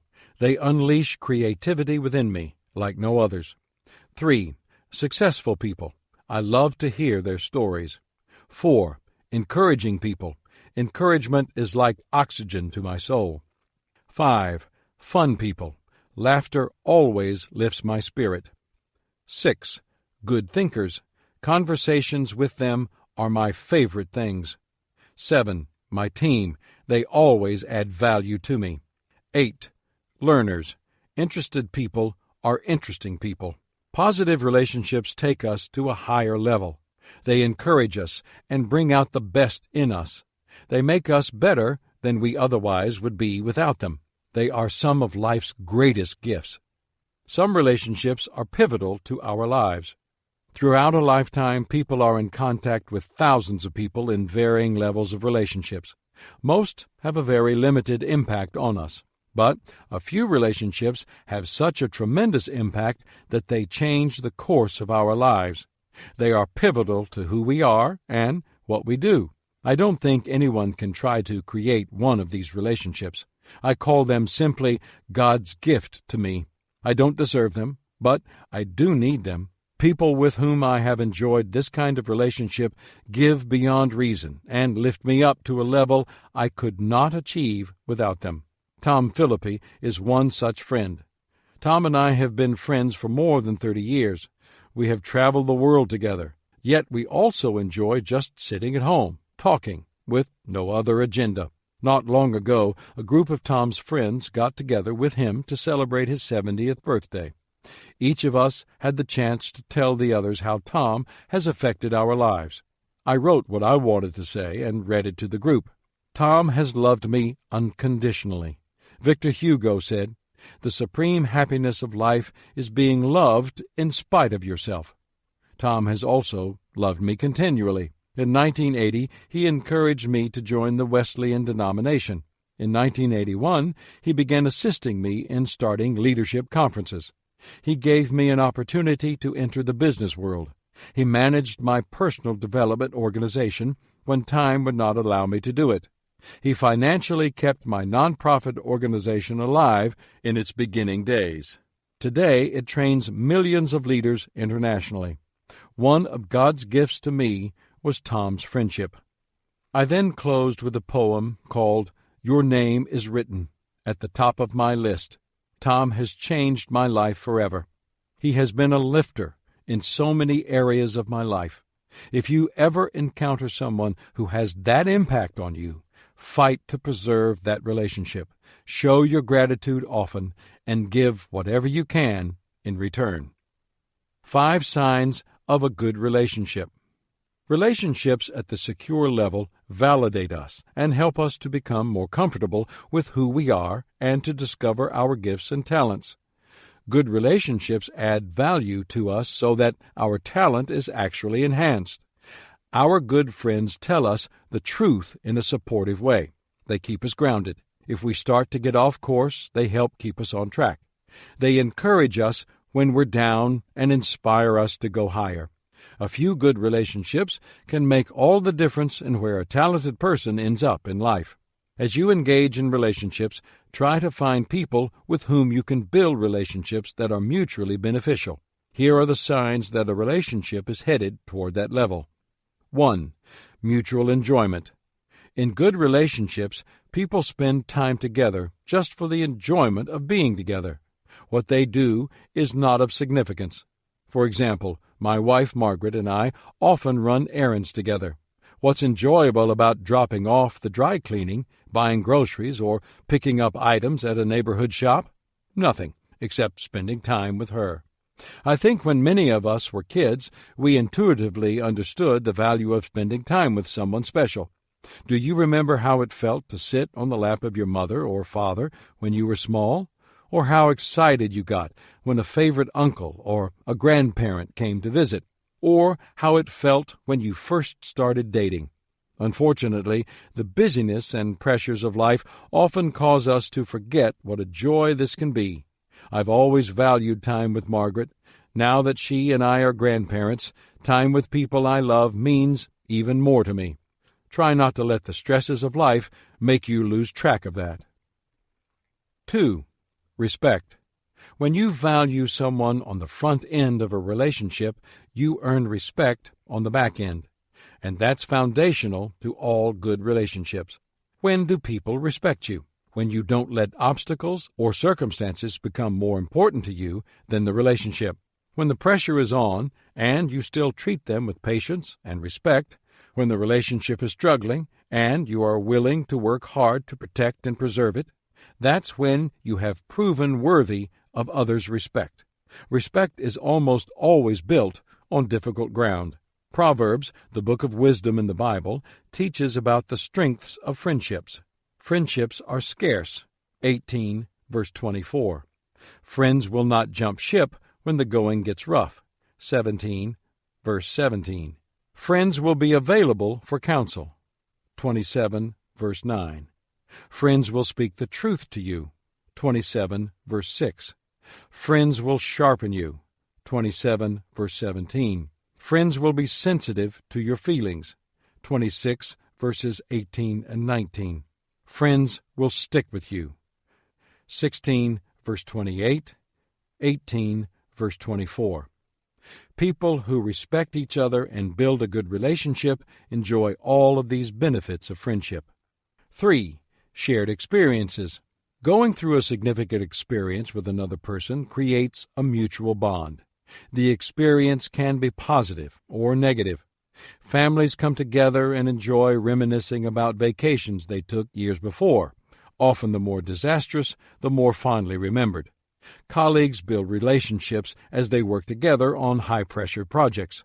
Soldiers talk about the bond that occurs as they train together, and how it only increases if they go to war together. We all need others to lean on and to celebrate with. Shared experiences gives us those opportunities. I still remember vividly my father taking me out of school when I was 10 years old so that I could accompany him on a business trip. At the time, he was a district superintendent in our denomination, which meant that he was a pastor and leader to many pastors of local churches in our region. Dad and I packed for the trip and traveled from town to town by car. As we rode along, we talked. As he met with the various pastors, I watched him encouraging them. It not only created a special bond between us, but it modeled the kind of work with people that I would one day be doing myself. It was an experience I will treasure until the day I die. 4. Trust. Ralph Waldo Emerson wrote, "The glory of friendship is not in the outstretched hand, nor the kindly smile, nor the joy of companionship. It is in the spiritual inspiration that comes to one when he discovers that someone else believes in him and is willing to trust him." Trust is both a joy of relationships and a necessary component.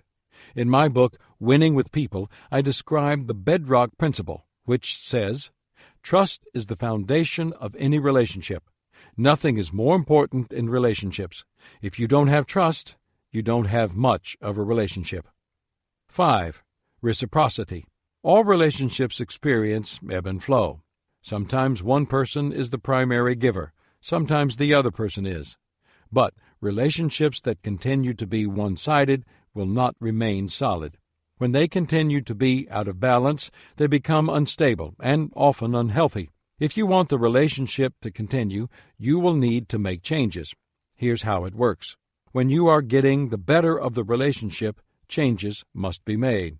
When the other person is getting the better part, changes must be made. When you're both getting an equally good deal, continue as before. Friendships are like bank accounts. You cannot continue to draw on them without making deposits. If either of you becomes overdrawn, and it stays that way, then the relationship won't last. Good relationships must be beneficial to both parties. Each person has to put the other first, and both have to benefit. Hall of Fame football coach Vince Lombardi described this when he was asked what made a winning team. He observed, "There are a lot of coaches with good ball clubs who know the fundamentals and have plenty of discipline, but still don't win the game." Then you come to the third ingredient. If you're going to play together as a team, you've got to care for one another. You've got to love each other. Each player has to be thinking about the next guy and saying to himself, "If I don't block that man, Paul is going to get his legs broken. I have a job to do in order that he can do his." The difference between mediocrity and greatness is the feeling these guys have for each other. Good relationships are always win-win. If both people aren't winning, then the relationship isn't good, and it won't last. Relationship review. If you desire to become successful in the area of relationships, a person whose relationships influence him or her in a positive direction, then here is what I suggest you do. 1. Identify the most important people in your life. Who are the significant people in your life? The people you spend the most time with, the people whose opinions mean the most to you. These people are your greatest influencers. You need to identify who they are before you can assess how they are influencing your talent. 2. Assess whether they are influencing you in the right direction. Once you have identified the people who are influencing you, you would be wise to discern how they are influencing you. The easiest way to do that is to ask the following questions about each person. What does he or she think of me? People tend to become what the most important person in their lives believes they can be. Think about small children. If their parents tell them they are losers, stupid, or worthless, they believe they are. If parents tell them they are smart, attractive, and valuable, they believe they are.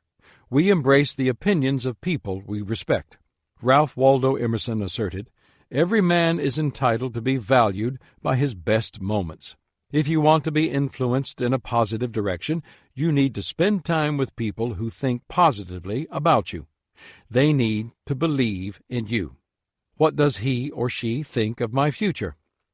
Novelist Mark Twain advised, "Keep away from people who try to belittle your ambitions." Do the most important people in your life envision a positive future for you? Do they see great things ahead of you?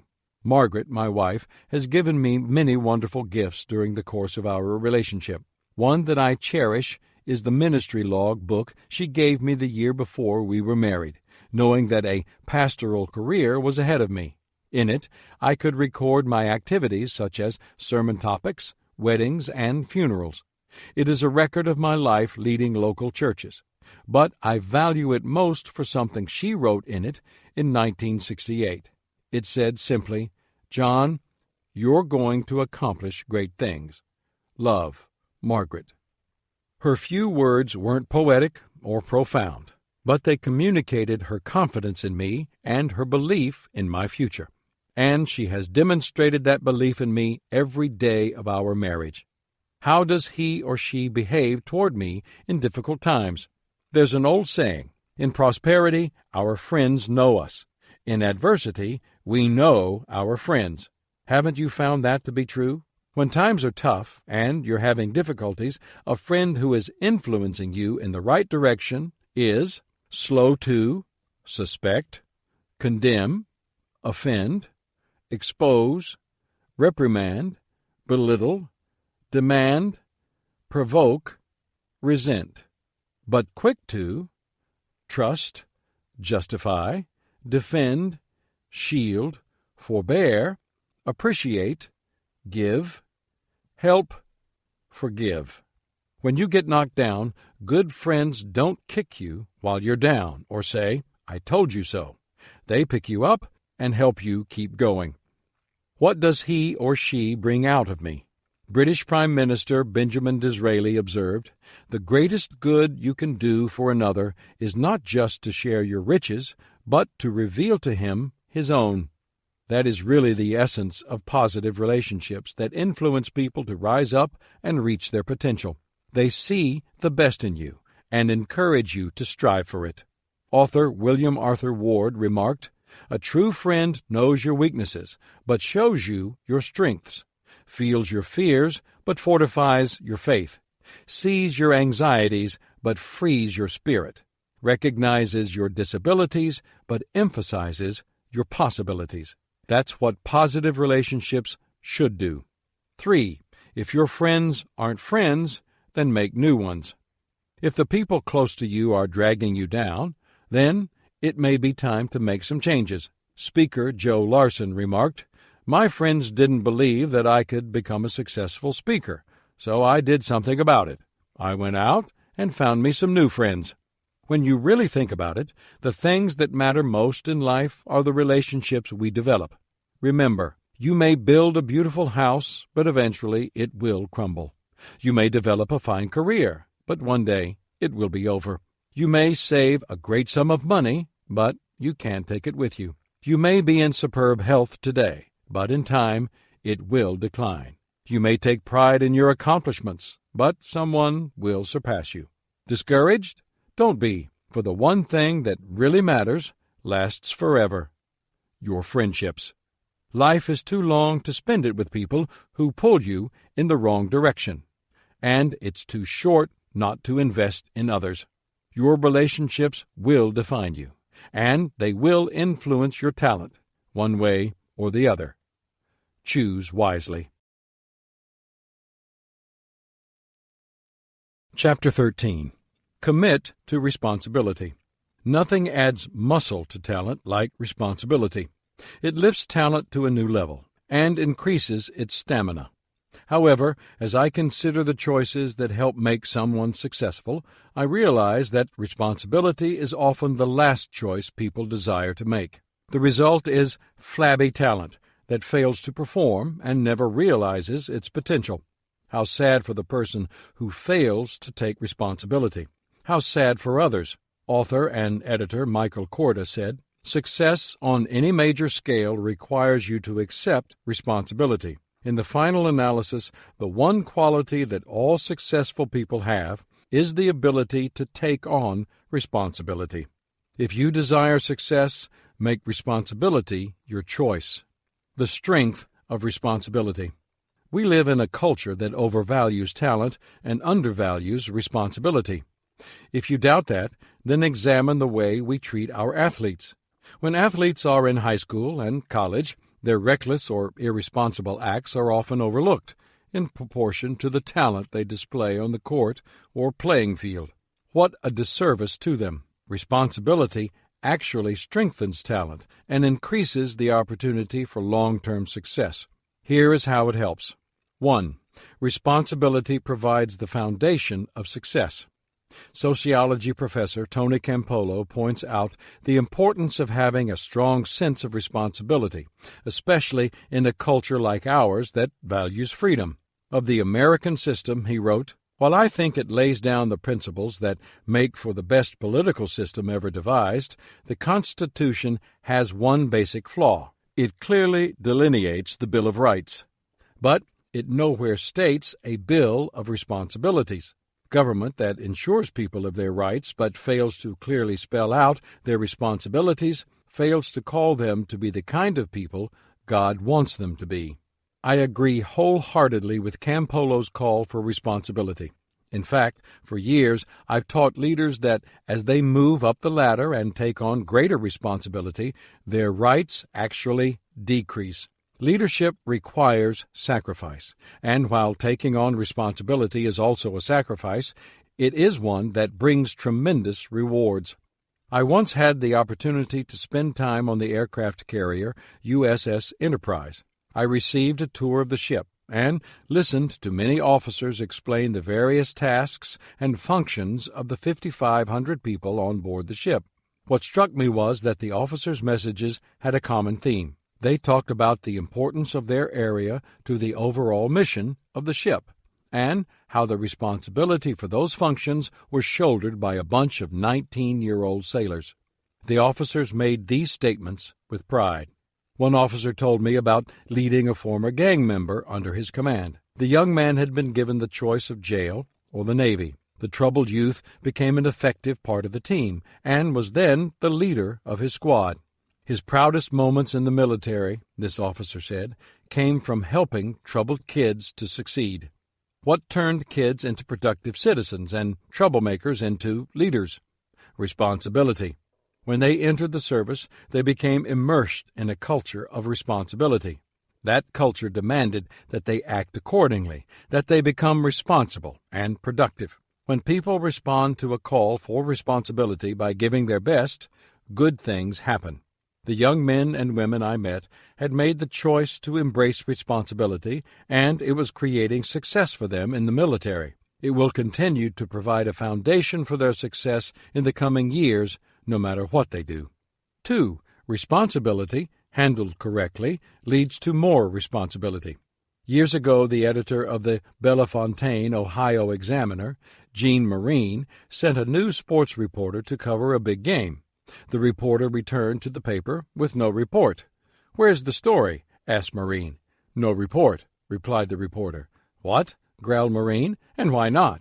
"No game." "No game? What happened?" quizzed the editor. "The stadium collapsed." "Then where's the report on the collapse of the stadium?" demanded Marine. "That wasn't my assignment, sir."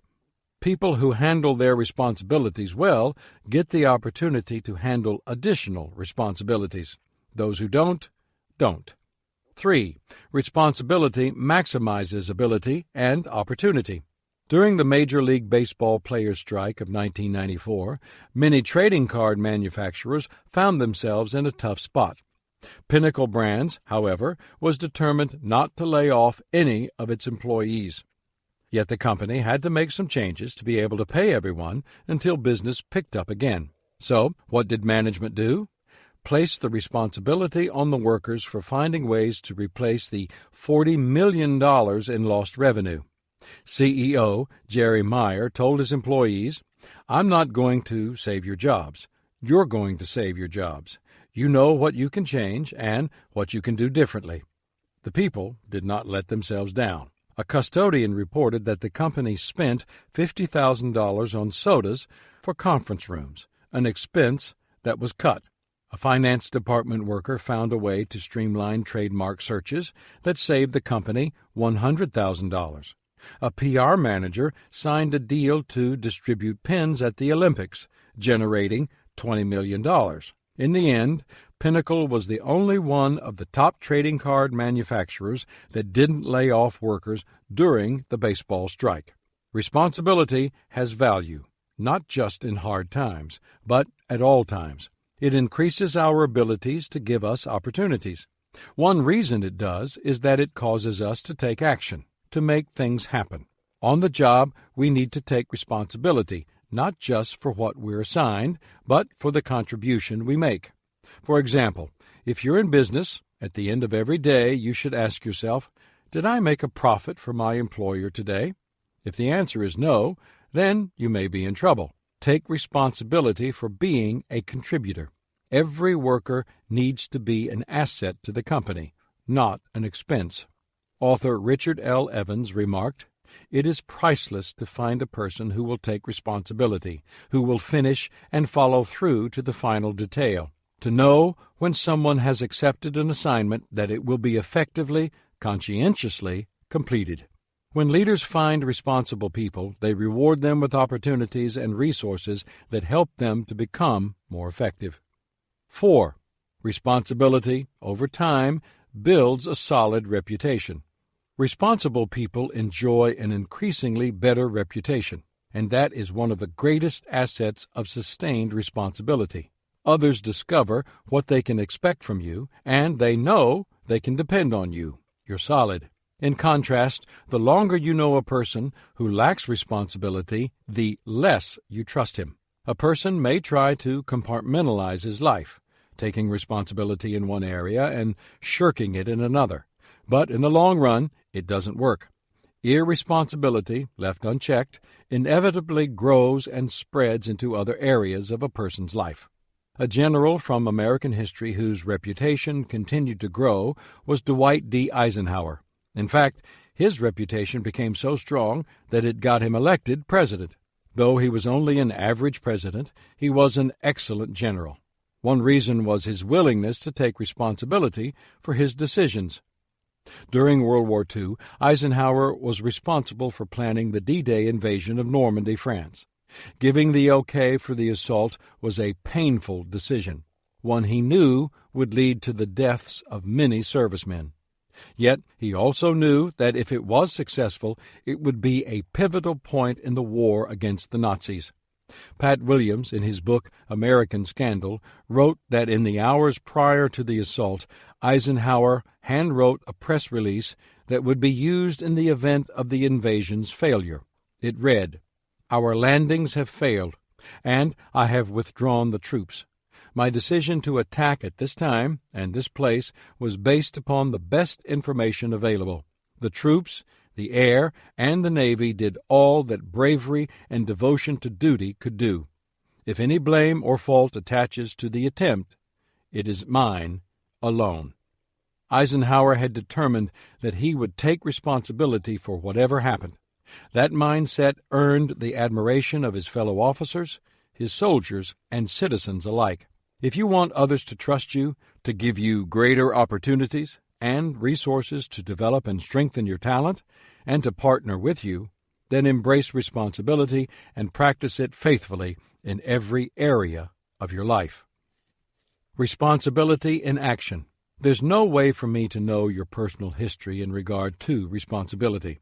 Maybe assuming responsibility has been a problem for you, or you may have a strong sense of responsibility and you never drop the ball. Either way, please review the following steps to help you become more successful when it comes to responsibility. 1. Start wherever you are. Greek philosopher Aristotle observed, "We become what we are as persons by the decisions that we ourselves make."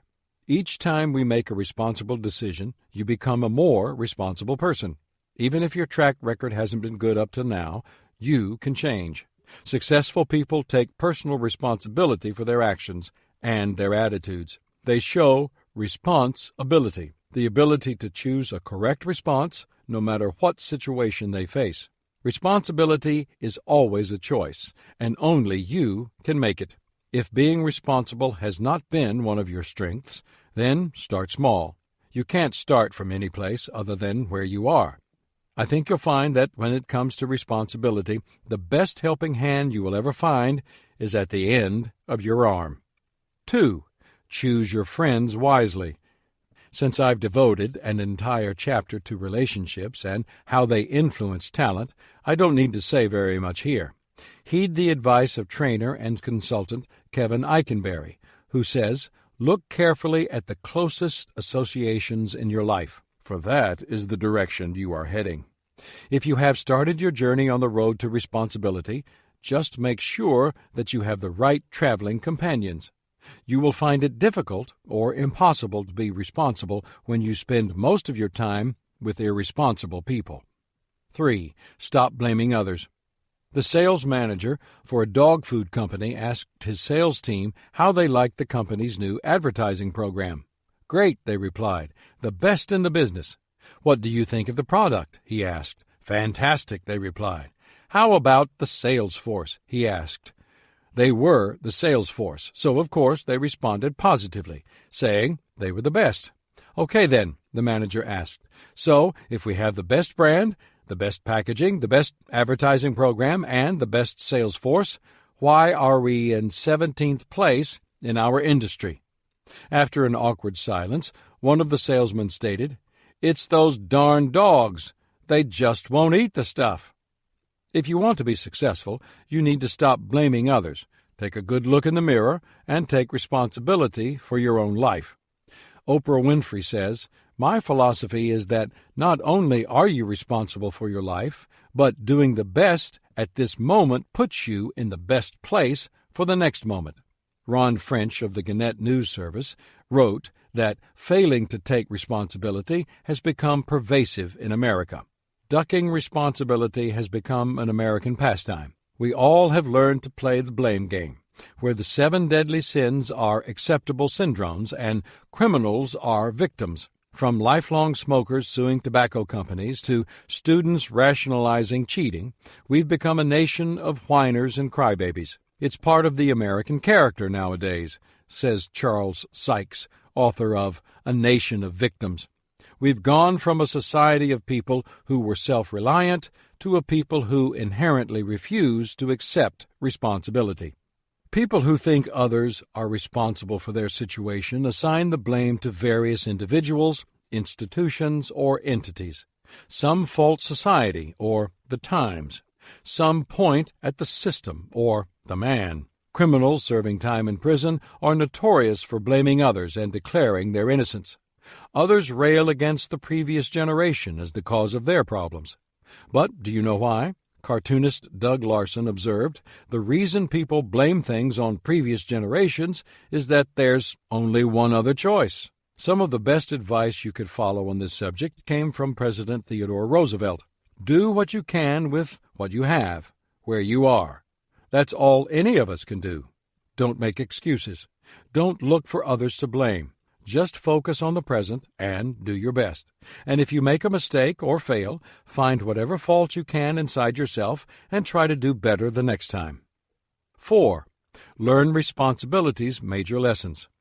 There are 4 core lessons we need to learn if we want to display the kind of responsibility that makes us successful. The lessons are simple and obvious. They are also very difficult to master. Recognize that gaining success means practicing self-discipline. The first victory we must win is over ourselves. We must learn to control ourselves. You can use any incentive you want to do this: the desire to follow moral and ethical values, rewards for delayed gratification, even the threat of public exposure. Business executive John Weston commented, "I've always tried to live with the following simple rule. Don't do what you wouldn't feel comfortable reading about in the newspaper the next day." Every time you stop yourself from doing what you shouldn't, or start yourself doing what you should, you are strengthening your self-discipline and increasing your capacity for responsibility. What you start, finish. There are 2 kinds of people in the world, those who do and those who might. Responsible people follow through. If they make a commitment, they see it through. They finish, and that is how others evaluate them. Are they dependable or not? Can I rely on them? Writer Ben Ames Williams observed, "Life is the acceptance of responsibilities or their evasion. It is a business of meeting obligations or avoiding them. To every man the choice is continually being offered, and by the manner of his choosing you may fairly measure him. Know when others are depending on you." Talent does not succeed on its own. I'll discuss that in detail in the next chapter. If you desire to be successful, you will need others. Sometimes you will have to depend on them, and there will be times they need to depend on you. In my book, The 17 Indisputable Laws of Teamwork, I wrote about the law of countability, which says teammates must be able to count on each other when it counts. The first step in making yourself the kind of person others can depend on is being dependable. The second is taking the focus off yourself and becoming aware that others are depending on you. Having the intention to be responsible isn't enough. Your actions need to come through. Don't expect others to step in for you. The following challenge was issued to the 1992 graduating class of the University of South Carolina by Alexander M. Saunders, Jr., Chief Judge of the South Carolina Court of Appeals.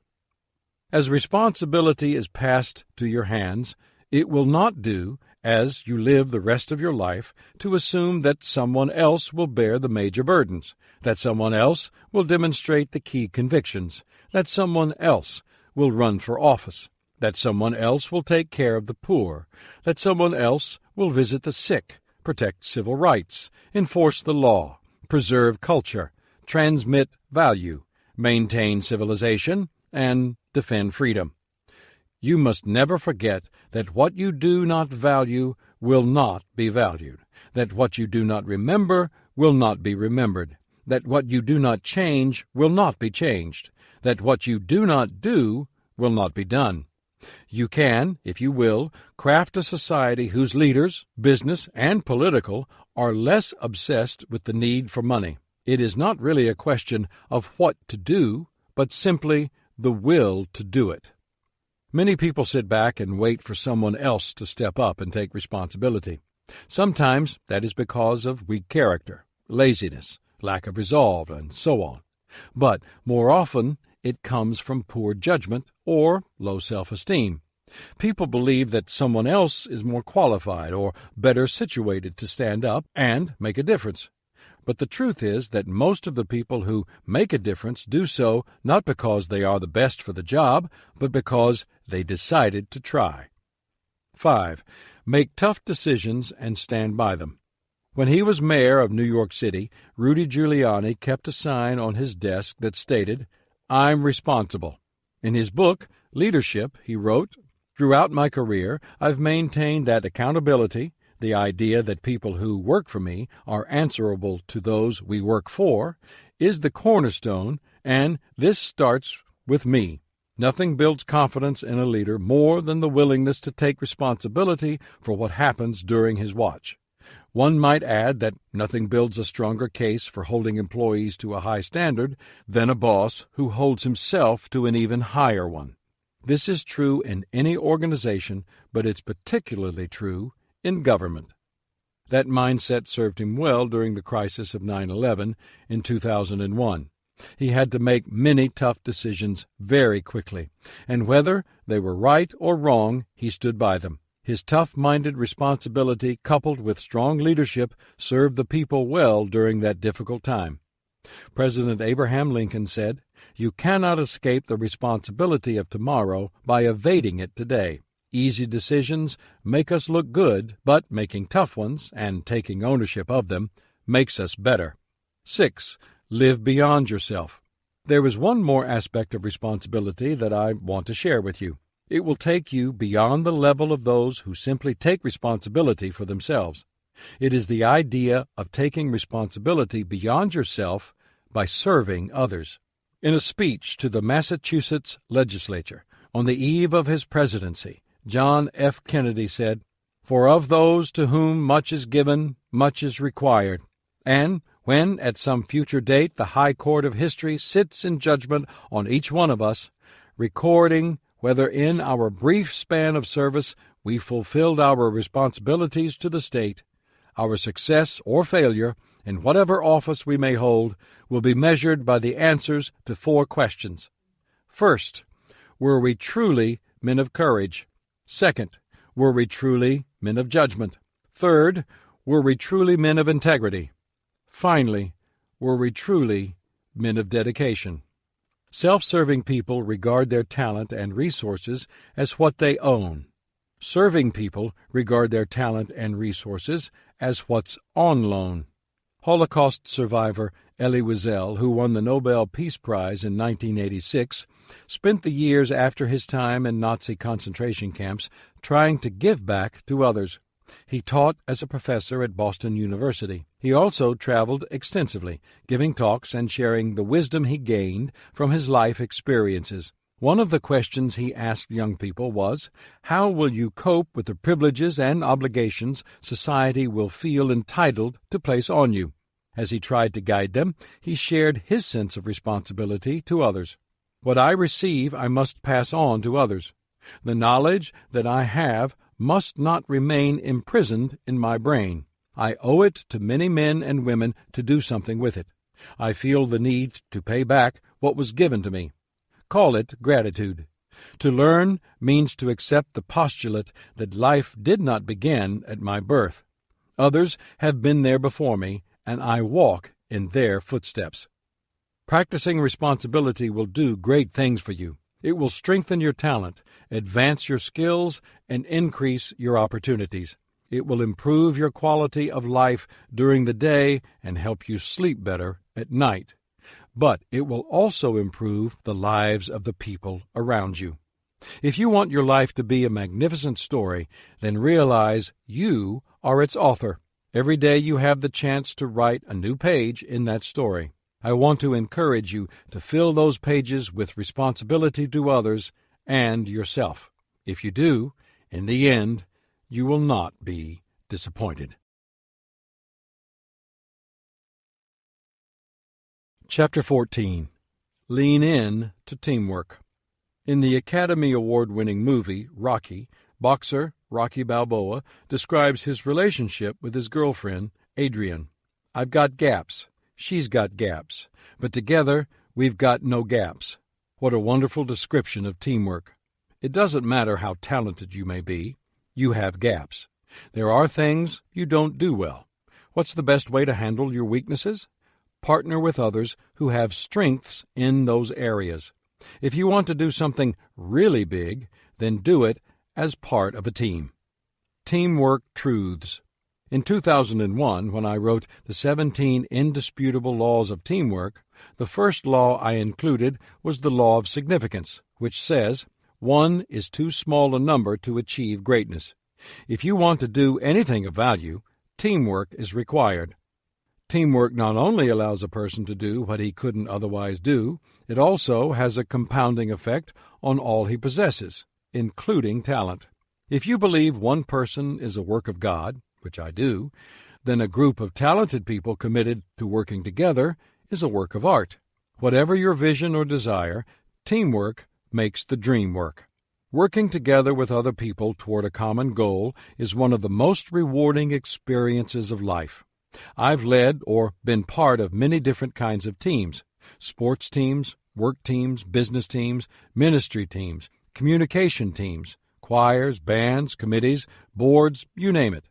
I've observed teams of nearly every type in my travels around the world. And, talking to leaders, developing teams, counseling with coaches, and teaching and writing on teamwork have influenced my thinking when it comes to teams. What I've learned, I want to share with you. 1. Teamwork divides the effort and multiplies the effect.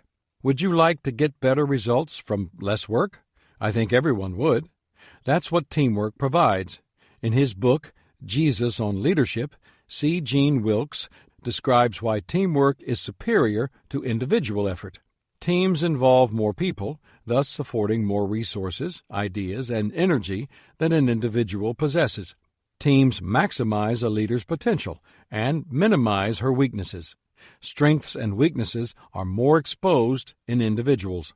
Teams provide multiple perspectives on how to meet a need or reach a goal, thus devising several alternatives for each situation. Individual insight is seldom as broad and deep as a group's when it takes on a problem. Teams share the credit for victories and the blame for losses. This fosters genuine humility and authentic community. Individuals take credit and blame alone. This fosters pride and sometimes a sense of failure. Teams keep leaders accountable for the goal. Individuals connected to no one can change the goal without accountability. Teams can simply do more than an individual. It's common sense that people working together can do more than an individual working alone. So why are some people reluctant to engage in teamwork? It can be difficult in the beginning. Teams don't usually come together and develop on their own. They require leadership and cooperation. While that may be more work on the front end, the dividends it pays on the back end are tremendous and well worth the effort. 2. Talent wins games, but teamwork wins championships. A sign in the New England Patriots locker room states, "Individuals play the game, but teams win championships." Obviously, the Patriot players understand this. They have won the Super Bowl 6 times. Teams that repeatedly win championships are models of teamwork. For more than 2 decades, the Boston Celtics dominated the NBA. Their team has won more championships than any other in NBA history, and at one point during the 50s and 60s, the Celtics won 8 championships in a row. During their run, the Celtics never had a player lead the league in scoring. Red Auerbach, who coached the Celtics and then later moved to their front office, always emphasized teamwork. He asserted, "One person seeking glory doesn't accomplish much. Everything we've done has been the result of people working together to meet our common goals. It's easy to see the fruit of teamwork in sports, but it is at least as important in business. Harold S. Janine, who was director, president, and CEO of ITT for 20 years, observed, "The essence of leadership is the ability to inspire others to work together as a team, to stretch for a common objective. If you want to perform at the highest possible level, you need to be a part of a team." 3. Teamwork is not about you.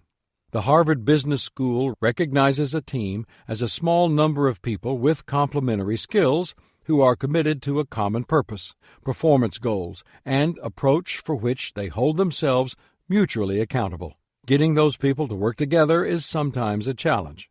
It requires good leadership, and the more talented the team members, the better the leadership that is needed.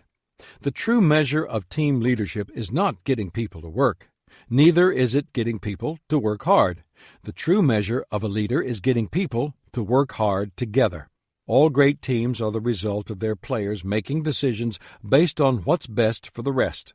That's true in sports, business, the military, and volunteer organizations. And it's true at every level, from the part-time support person to the coach or CEO. The best leaders also put their team first. C. Gene Wilkes observes, "Team leaders genuinely believe they do not have all the answers, so they do not insist on providing them. They believe they do not need to make all key decisions, so they do not do so. They believe they cannot succeed without the combined contributions of all the other members of the team to a common end, so they avoid any action that might constrain inputs and intimidate anyone on the team. Ego is not their predominant concern." Highly talented teams possess players with strong egos. One secret of successful teamwork is converting individual ego into team confidence, individual sacrifice, and synergy. Pat Riley, NBA champion coach, says, "Teamwork requires that everyone's efforts flow in a single direction. Feelings of significance happen when a team's energy takes on a life of its own." 4. Great teams create community. All effective teams create an environment where relationships grow and teammates become connected to one another. To use a term that is currently popular, they create a sense of community. That environment of community is based on trust. Little can be accomplished without it. On good teams, trust is a non-negotiable. On winning teams, players extend trust to one another. Initially, that is a risk because their trust can be violated and they can be hurt. At the same time that they are giving trust freely, they conduct themselves in such a way to earn trust from others. They hold themselves to a high standard. When everyone gives freely and bonds of trust develop and are tested over time, players begin to have faith in one another. They believe that the person next to them will act with consistency, keep commitments, maintain confidences, and support others. The stronger the sense of community becomes, the greater their potential to work together. Developing a sense of community in a team does not mean there is no conflict. All teams experience disagreements. All relationships have tension, but you can work them out. When a team shares a strong sense of community, team members can resolve conflicts without dissolving relationships. 5. Adding value to others adds value to you. "My husband and I have a very happy marriage," a woman bragged. "There's nothing I wouldn't do for him, and there's nothing he wouldn't do for me. And that's the way we go through life, doing nothing for each other." That kind of attitude is a certain road to disaster for any team, including a married couple. Too often, people join a team for their personal benefit. They want a supporting cast so that they can be the star. But that attitude hurts the team. When even the most talented person has a mind to serve, special things can happen. Former NBA great Magic Johnson paraphrased John F. Kennedy when he stated, "Ask not what your teammates can do for you, ask what you can do for your teammates." That wasn't just talk for Johnson. Over the course of his career with the Los Angeles Lakers, he started in every position during championship games to help his team.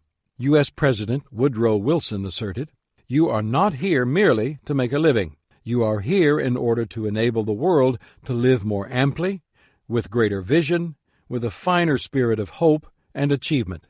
You are here to enrich the world, and you impoverish yourself if you forget that errand." People who take advantage of others inevitably fail in business and relationships. If you desire to succeed, then live by these 4 simple words: add value to others. That philosophy will take you far. How to lean in to teamwork.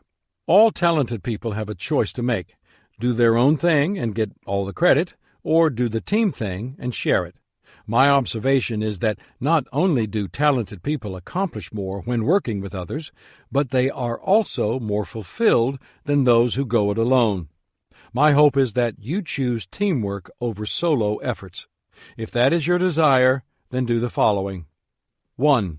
Buy into the law of significance. Earlier in this chapter, I mentioned the law of significance from the 17 indisputable laws of teamwork. 1 is too small a number to achieve greatness. In 2002, when I was teaching on the laws, I challenged members of the audience of 10,000, name one person in the history of mankind who, alone, without the help of anyone, made a significant impact on civilization. A voice from the crowd yelled, "Charles Lindbergh. He crossed the Atlantic Ocean in a plane by himself." The crowd cheered. "That's true," I responded, and the crowd cheered louder, thinking I had been stumped. "But did you know," I continued, "that Ryan Aeronautical Engineering designed and built the plane? Did you know that 10 millionaires financed the trip?" The crowd exploded. "Are there any more suggestions?" I asked. I want to give you the same challenge. Think of any significant accomplishment that appears to be a solo act. Then do some research, and you will find that others worked with the individuals or supported them so that they could do what they did. No one does anything significant on his own. 1 is too small a number to achieve greatness. If you buy into that idea, then you will embrace the concept of teamwork, and that will be the foundation upon which you multiply your talent and take it to the highest level. 2. Include a team in your dream. Journalist and radio host Rex Murphy asserts, "The successful attainment of a dream is a cart and horse affair.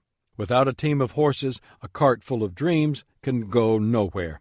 Teamwork gives you the best opportunity to turn your vision into reality. The greater the vision, the more need there is for a good team. But being willing to engage in teamwork is not the same as actively pursuing a team and becoming a part of it. To succeed, you need to get on a team and find your best place in it. That may be as its leader, or it may not.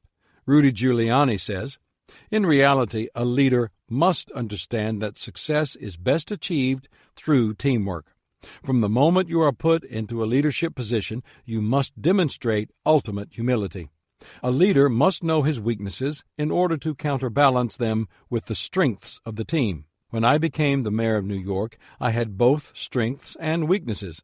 For instance, I did not have very much experience in economics. I found members for my team that had experience and great talent in the field of economics. When every member of the team is operating in his or her strengths, your organization will flourish. When crisis comes, you will have the people in place to manage every situation with excellence. If you're not certain about where you ultimately belong on a team, don't let that stop you from engaging in teamwork. Find others who are like-minded in their attitudes and passion, and join them. 3. Develop your team. If you are a leader on your team, then you must make it your goal to develop your teammates or players. That process begins with having the right people on the team. It's said that people are known by the company they keep, but it can also be said that a company is known by the people it keeps. Jack Welch, former chairman and CEO of General Electric, observed, "If you pick the right people and give them the opportunity to spread their wings and put compensation as a carrier behind it, you almost don't have to manage them. That's why Patrick Emmington said, "It is the greatest folly to talk of motivating anybody. The real key is to help others to unlock and direct their deepest motivators. The process continues with your doing whatever you can to help people grow and reach their potential. You must do your best to see the abilities of others and help them recognize and develop those abilities. That's what all good leaders do. They don't just become successful, they help others become successful." 4. Give the credit for success to the team. The final step to becoming a success in the area of teamwork is to give as much of the credit as you can to the people on the team. In his book, Good to Great, Jim Collins points out that the leaders of the best organizations, what he calls Level 5 leaders, are characterized by humility and a tendency to avoid the spotlight. Does that mean those leaders aren't talented? Of course not. Does it mean they have no egos? No. It means they recognize that everyone on the team is important, and they understand that people do better work and do it with greater effort when they are recognized for their contribution. If you consider what top leaders and former CEOs have said about this, you'll recognize a pattern. If I were to put someone on the front cover of Business Week or Fortune, it would be the person who heads up our research organization, not me. Or I would put a team of people on the cover. Ray Gilmartin, Merck. I haven't done this, created the company's turnaround. It's been 280,000 people who have done it. We took a change in focus, a change in preoccupation, and a great talented group of people and changed the company. Lou Gerstner, IBM. It's amazing what you can do when you don't seek all the credit. I find nothing is really one person's idea. Dan Tooley, Merrill Lynch. We have 68,000 employees. With a company this size, I'm not running the business. My job is to create the environment that enables people to leverage each other beyond their own individual capabilities. Walter Shipley, Citibank. If you want to help your team go further and help team members sharpen their talent and maximize their potential, when things don't go well, take more than your fair share of the blame. And when things go well, give all the credit away. One person who captured my attention was Bono, singer for the rock band U2. I must admit I was fairly late in discovering him. His music wasn't really my cup of tea, but his passion, leadership, and activism really impressed me. In 2005, he was named a Person of the Year by Time magazine, along with Bill and Melinda Gates. There's no doubting Bono's talent. His success in the musical world is obvious. He has penned many hit songs, and U2, which has been together for more than 40 years, is one of the most successful bands in history. Together, the band members have sold approximately 180 million albums. Bono has expanded his efforts beyond the world of music. He has become an advocate for African aid and economic development. And he's not just a celebrity lending his name to a cause. Senator Rick Santorum said of him, "Bono understands the issues better than 99% of the members of Congress." And Bono has relentlessly worked at partnering with other people to further the causes he's passionate about. He has met with heads of state, economists, industry leaders, celebrities, anyone who has the potential to add value to the people he desires to help. Where did Bono learn to rely on others, to be part of a team and enlist the aid of others? Rock stars are supposed to be self-absorbed, iconoclastic, isolated, and indifferent to others. That is what happens to many famous people, and it's the reason many music groups don't stay together.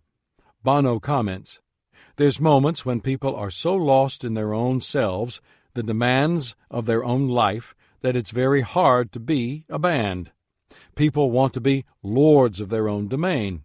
I mean, everybody, as they get older, rids the room of argument. You see it in your family. You see it with your friends, and they get a little smaller and smaller circle of people around them who agree with them, and life ends up with a dull sweetness."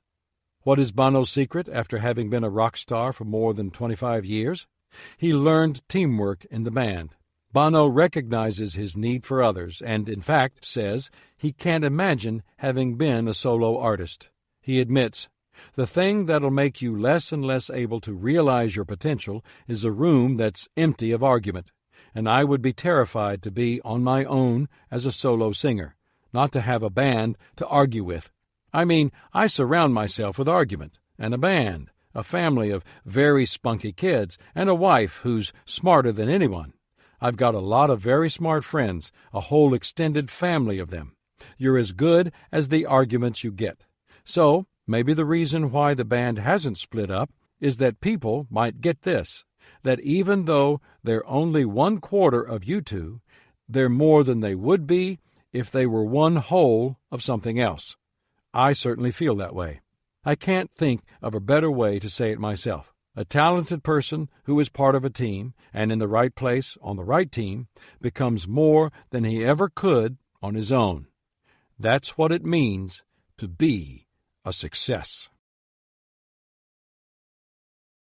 You've been listening to the audio production of Success is a Choice, text copyright 2020 by John C. Maxwell. Production copyright 2020 by HarperCollins Leadership. No portion of this recording may be reproduced without the prior written consent of the publisher. For more information on other books and audio products from HarperCollins Leadership, please visit your favorite retailer or visit us online at harpercollinsleadership.com.